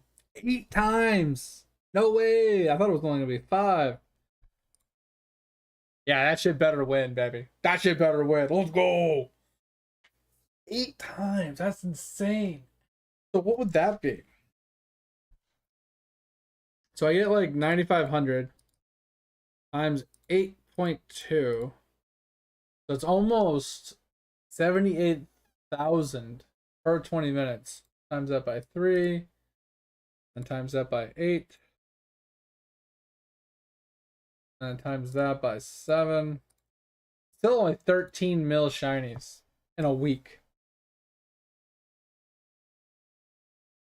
So yeah, it's super cold outside, Topher. It's ridiculous. But have a good one, Topher. I appreciate you. Take it easy. Talk to you later. Night to night. See you. Bye. Yeah, it's just such a small drop in the bucket, man. Ugh. Alright. I did want to check something though. I did unlock a new thing here. And I don't know what I unlocked this. Way of bargaining? Oh, that's cheaper. Okay.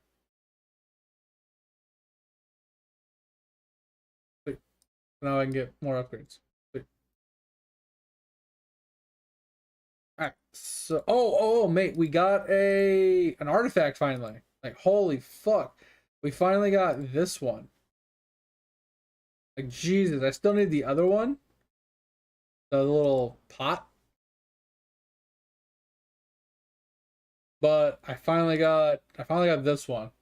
Jeez, it took me forever. God, I have such bad fucking RNG with that shit. Alright. So I'm going to Go for the snail.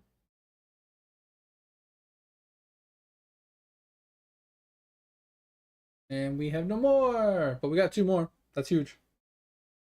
We're now at what, 27? Pretty nice.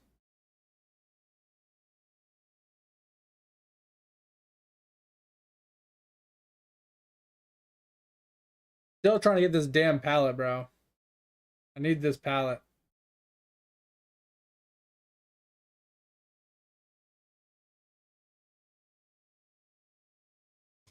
Check out stamps.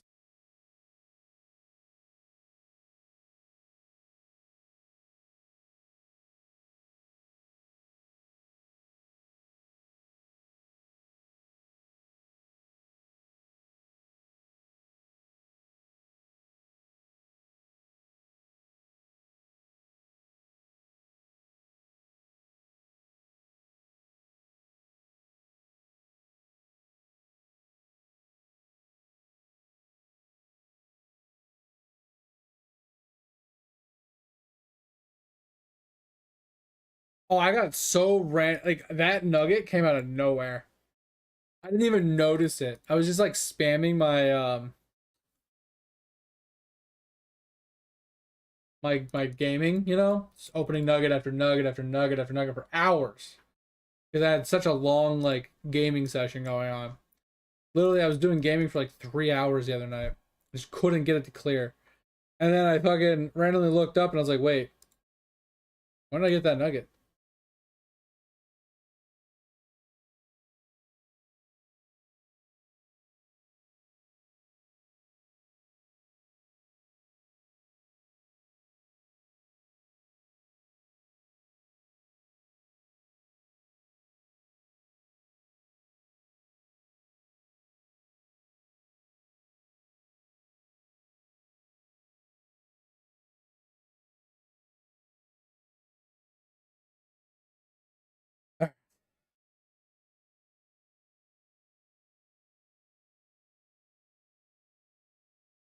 Wait, I just got the 0.01% name tag? Okay. Okay. I'll take it.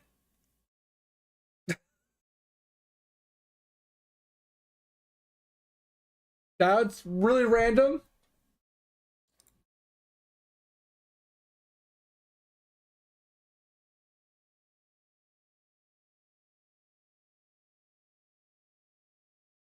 That was super random. Okay.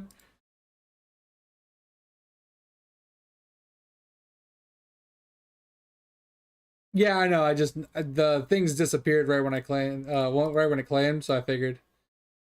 That's still crazy though. That I actually got it. I was not expecting to get it. I think that was like my 29th attempt. I was gonna try and wait this 26 minutes out, but I'm just not in the mood. We'll just do our claims. So I got a question here. I don't know what my omniprocs were. I wasn't paying attention. Shit. Is that trending? Okay. So it says equip the divine scarf. I literally put one on, right? It didn't work. So I crafted one on this guy. I literally went to the anvil and I went to the item, right? And I clicked craft. Not craft from storage, but I clicked craft. I put all the items on the character and I literally clicked craft. And then I equipped that and it still isn't working.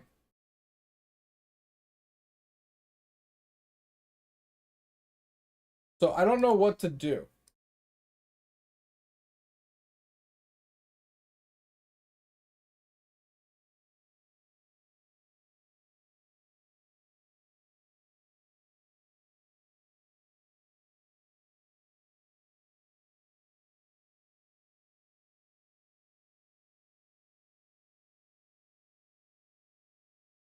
Do you know how that one works? Like how to, like why it's not working or what I need to do to make it work?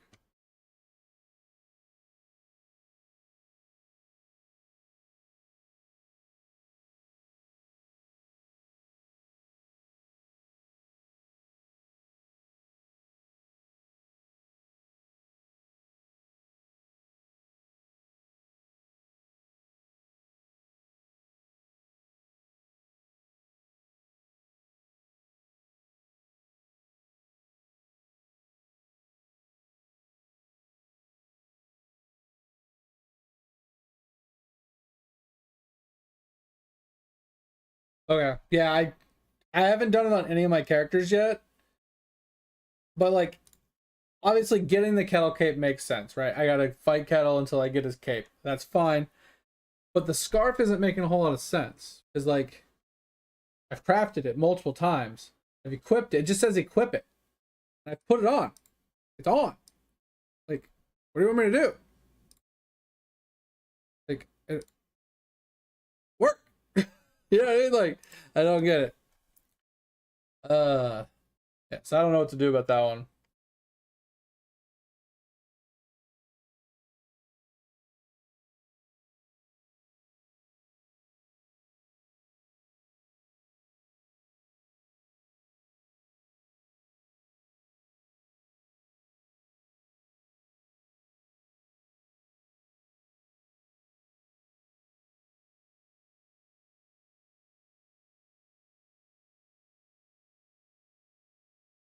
How many failed nuggets have you had since your last upgrade? Or does Toolbox show? I'm kind of curious on what you're up to.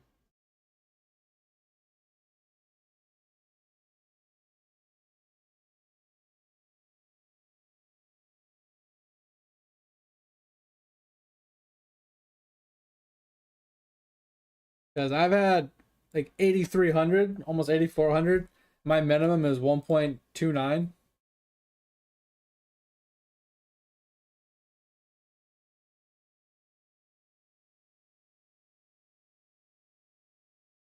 I was just kind of curious what you were up to.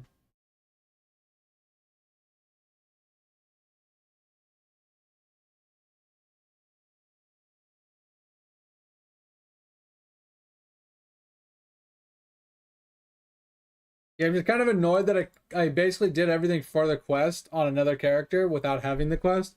But it sucks that I could have had the quest done by now, but I just didn't know I needed it, right? I didn't pick it up beforehand.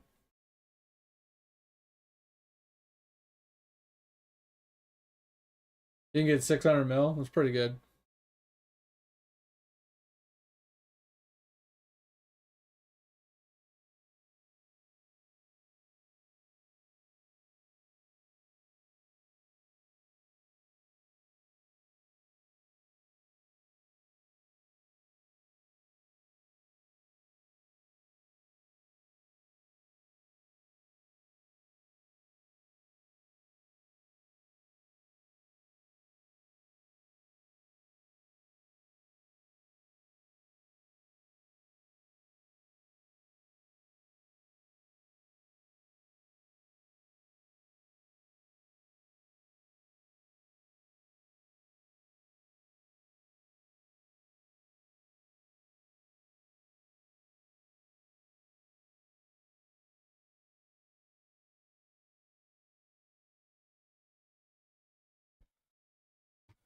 Ugh.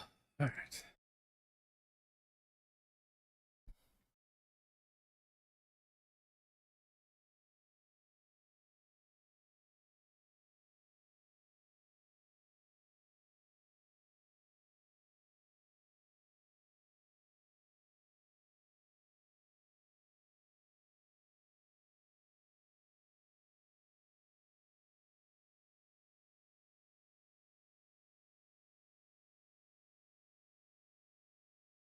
Give me the artifact so I can finally move on.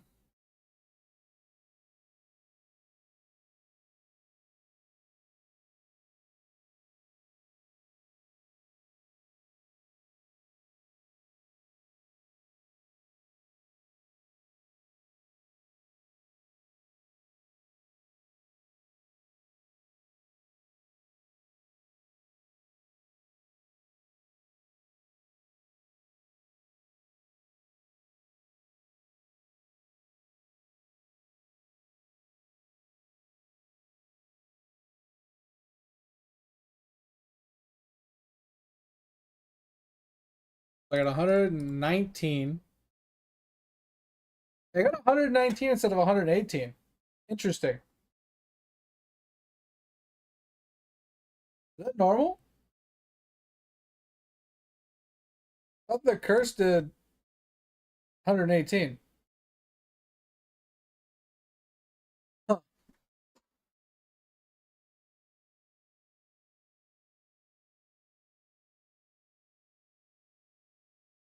I did not check my Omniprocs on that guy at all. Too busy looking at something else. Give me artifact. Gimme, gimme, gimme, gimme, gimme.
Alright, we got a cooking proc on this one.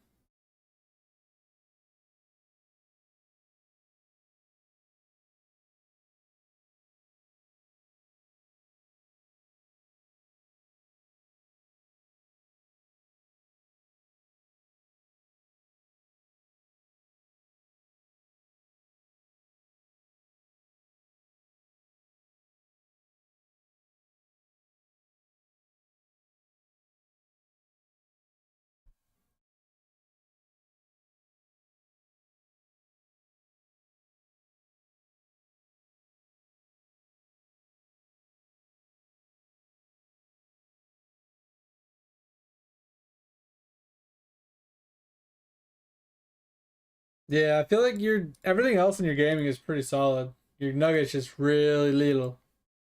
Granted, you had a bigger nugget than me for a very long time, and then I got two really lucky pulls back to back.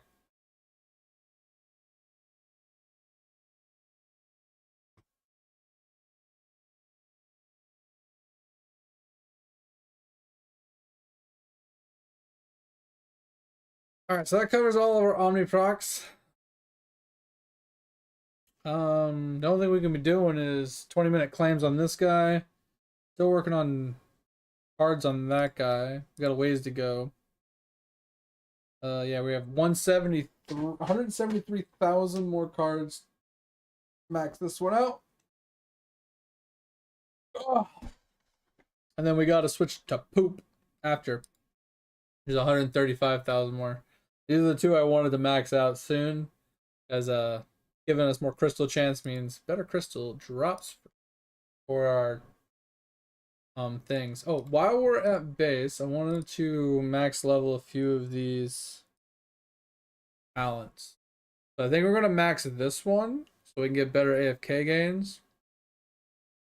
And then I think we max out crystal, the tachyon one. And then this one. I think these are like the four that I want to do right now.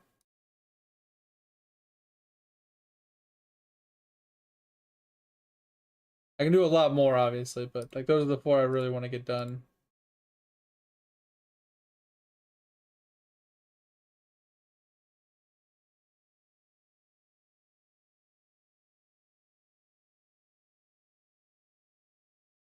That brings us from 89. That brought us up to 499. We're one level away, bro. I wanted to hit I wanted to hit 500. I'm pretty sure 500 changes this. That's unfortunate.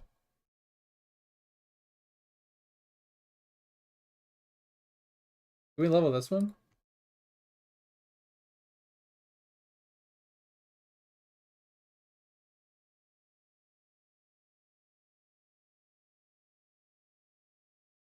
Oh. Yo, we got 500. Let's go. Yeah, got us at 13 now. That'll help a little bit.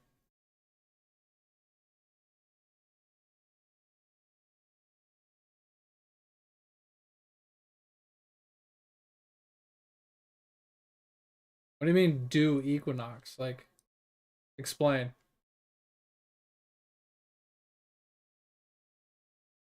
We talk about this? Yeah. Okay, I know what you're saying. Yeah. I could do that. It's not a big deal. I've been leveling up the Nugget one. But we're good now. I can do the levels later. I'm just gonna keep doing the Nugget. But like, I gotta finish up the green stacks. And then I gotta work on my cards. Eventually I gotta do my V-Man run. And this is never gonna happen, so.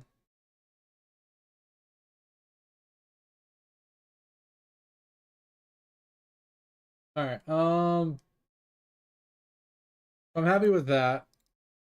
I don't really need to level up all too much more after that.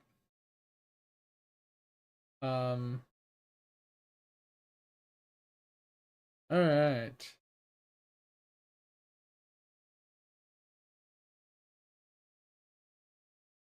Alright. Mate, where do I put my next point? Like, do I just keep going into green here? And just keep jacking me up?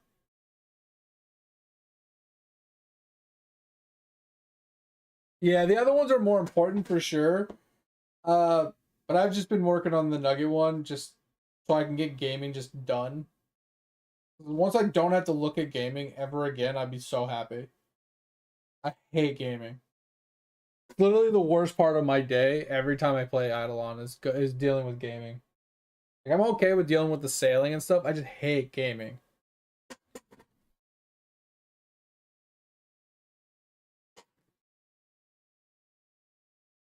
You want me to work on red? Interesting.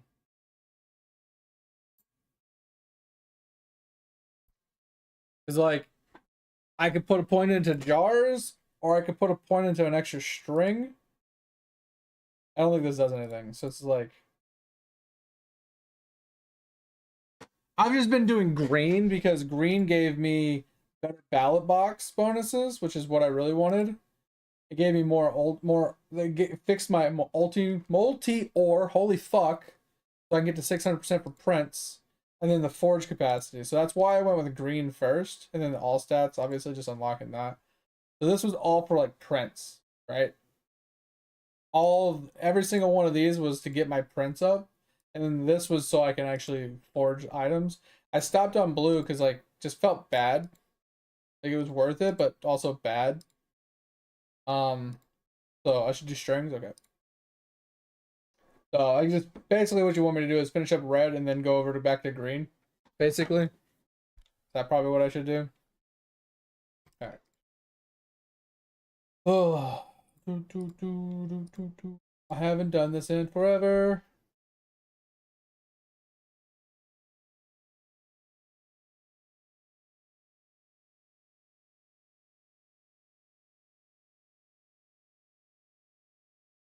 I started focusing on cooking speed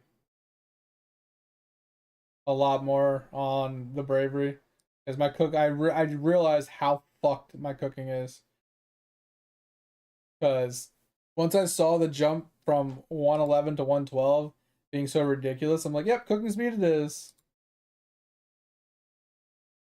All right, sounds good, mate. Yeah, it's 5. Have a good night. Thanks for being here. I hope you had a good time. Hope you had a good rest of your night. Hope you sleep well. Hopefully I catch you on Monday, Tuesday. Appreciate you. Talk to you then. See you, see you, see you. Bye, bye, bye.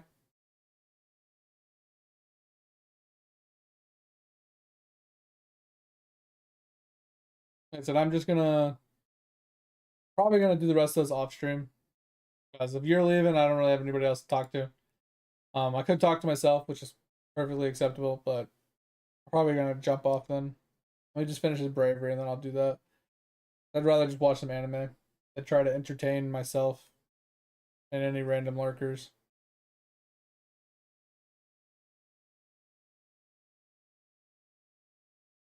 Yeah, I know you'll always hear. I was just saying, yeah, bear in mind, like, if I'm actually here or, you can't make it for some apparent reason, just always throw that out there. But I appreciate you. Sleep well. Talk to you later. Stay safe. And then I'm gonna jump off too once I'm done with this bravery. So.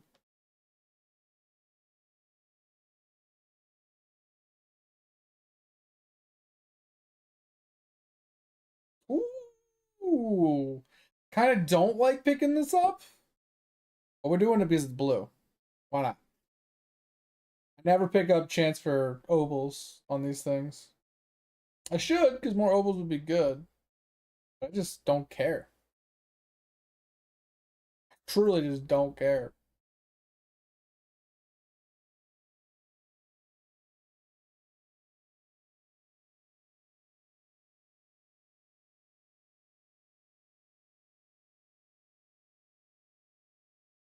I really need to get to the multis. I haven't got to the multi on this yet.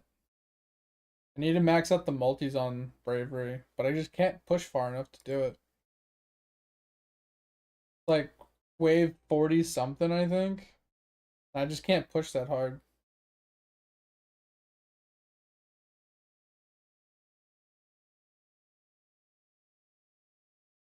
I don't know if this has a cap on it or not. We'll just go with gaming. I have to pull up the thing and I'm just not in the mood to deal with it right now.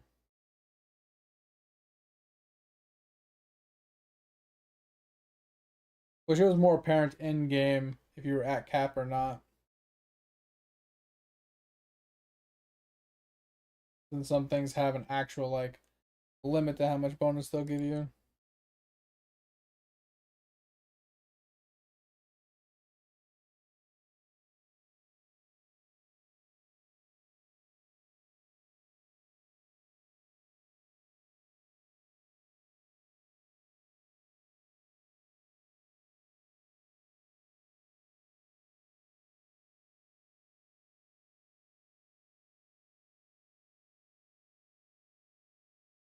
Oh.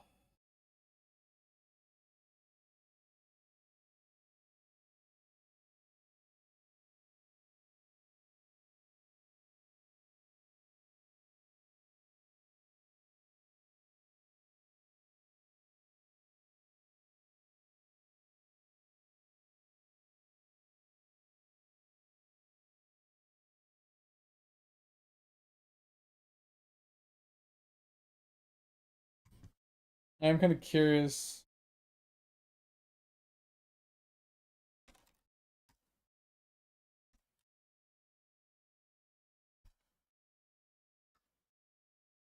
Um,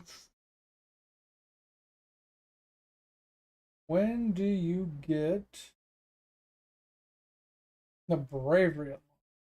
This is what we're looking for. So 8K is 32 and yeah, 47 to be able to hit this. This is what I need. I need 3.5 times for this.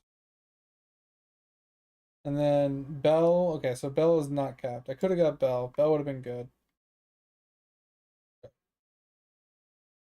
Yeah, there's no way I pushed to 40s. I don't remember. Was it 47 or 42? I don't remember. Really bad about remembering that thing.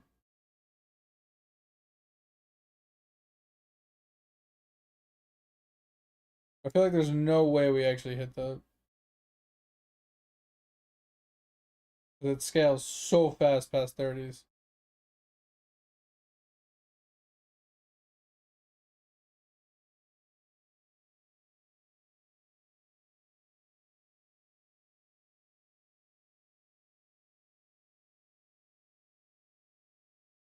We might actually hit it.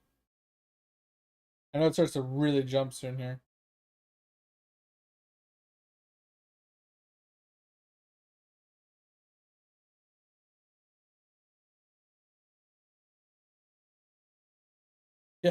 That jumped so hard.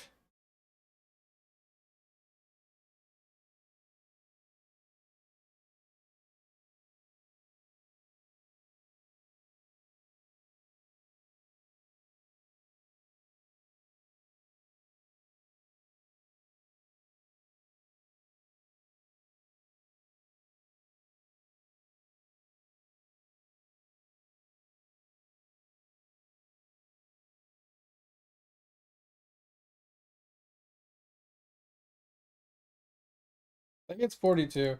I want to see if we can hit like get to 45 because it's starting to scale really hard. So that was 9. This is 16. If we can at least do, I think it's 45. Let me type it in again. Hold on. I think it's 42. If it's 42, we might be able to force 42. 47. Yeah, we can't hit 47. There's no way. So we could probably force 42. Um, and have a chance at it, but there's no way we hit 47, man. We need so much more damage to be able to do that.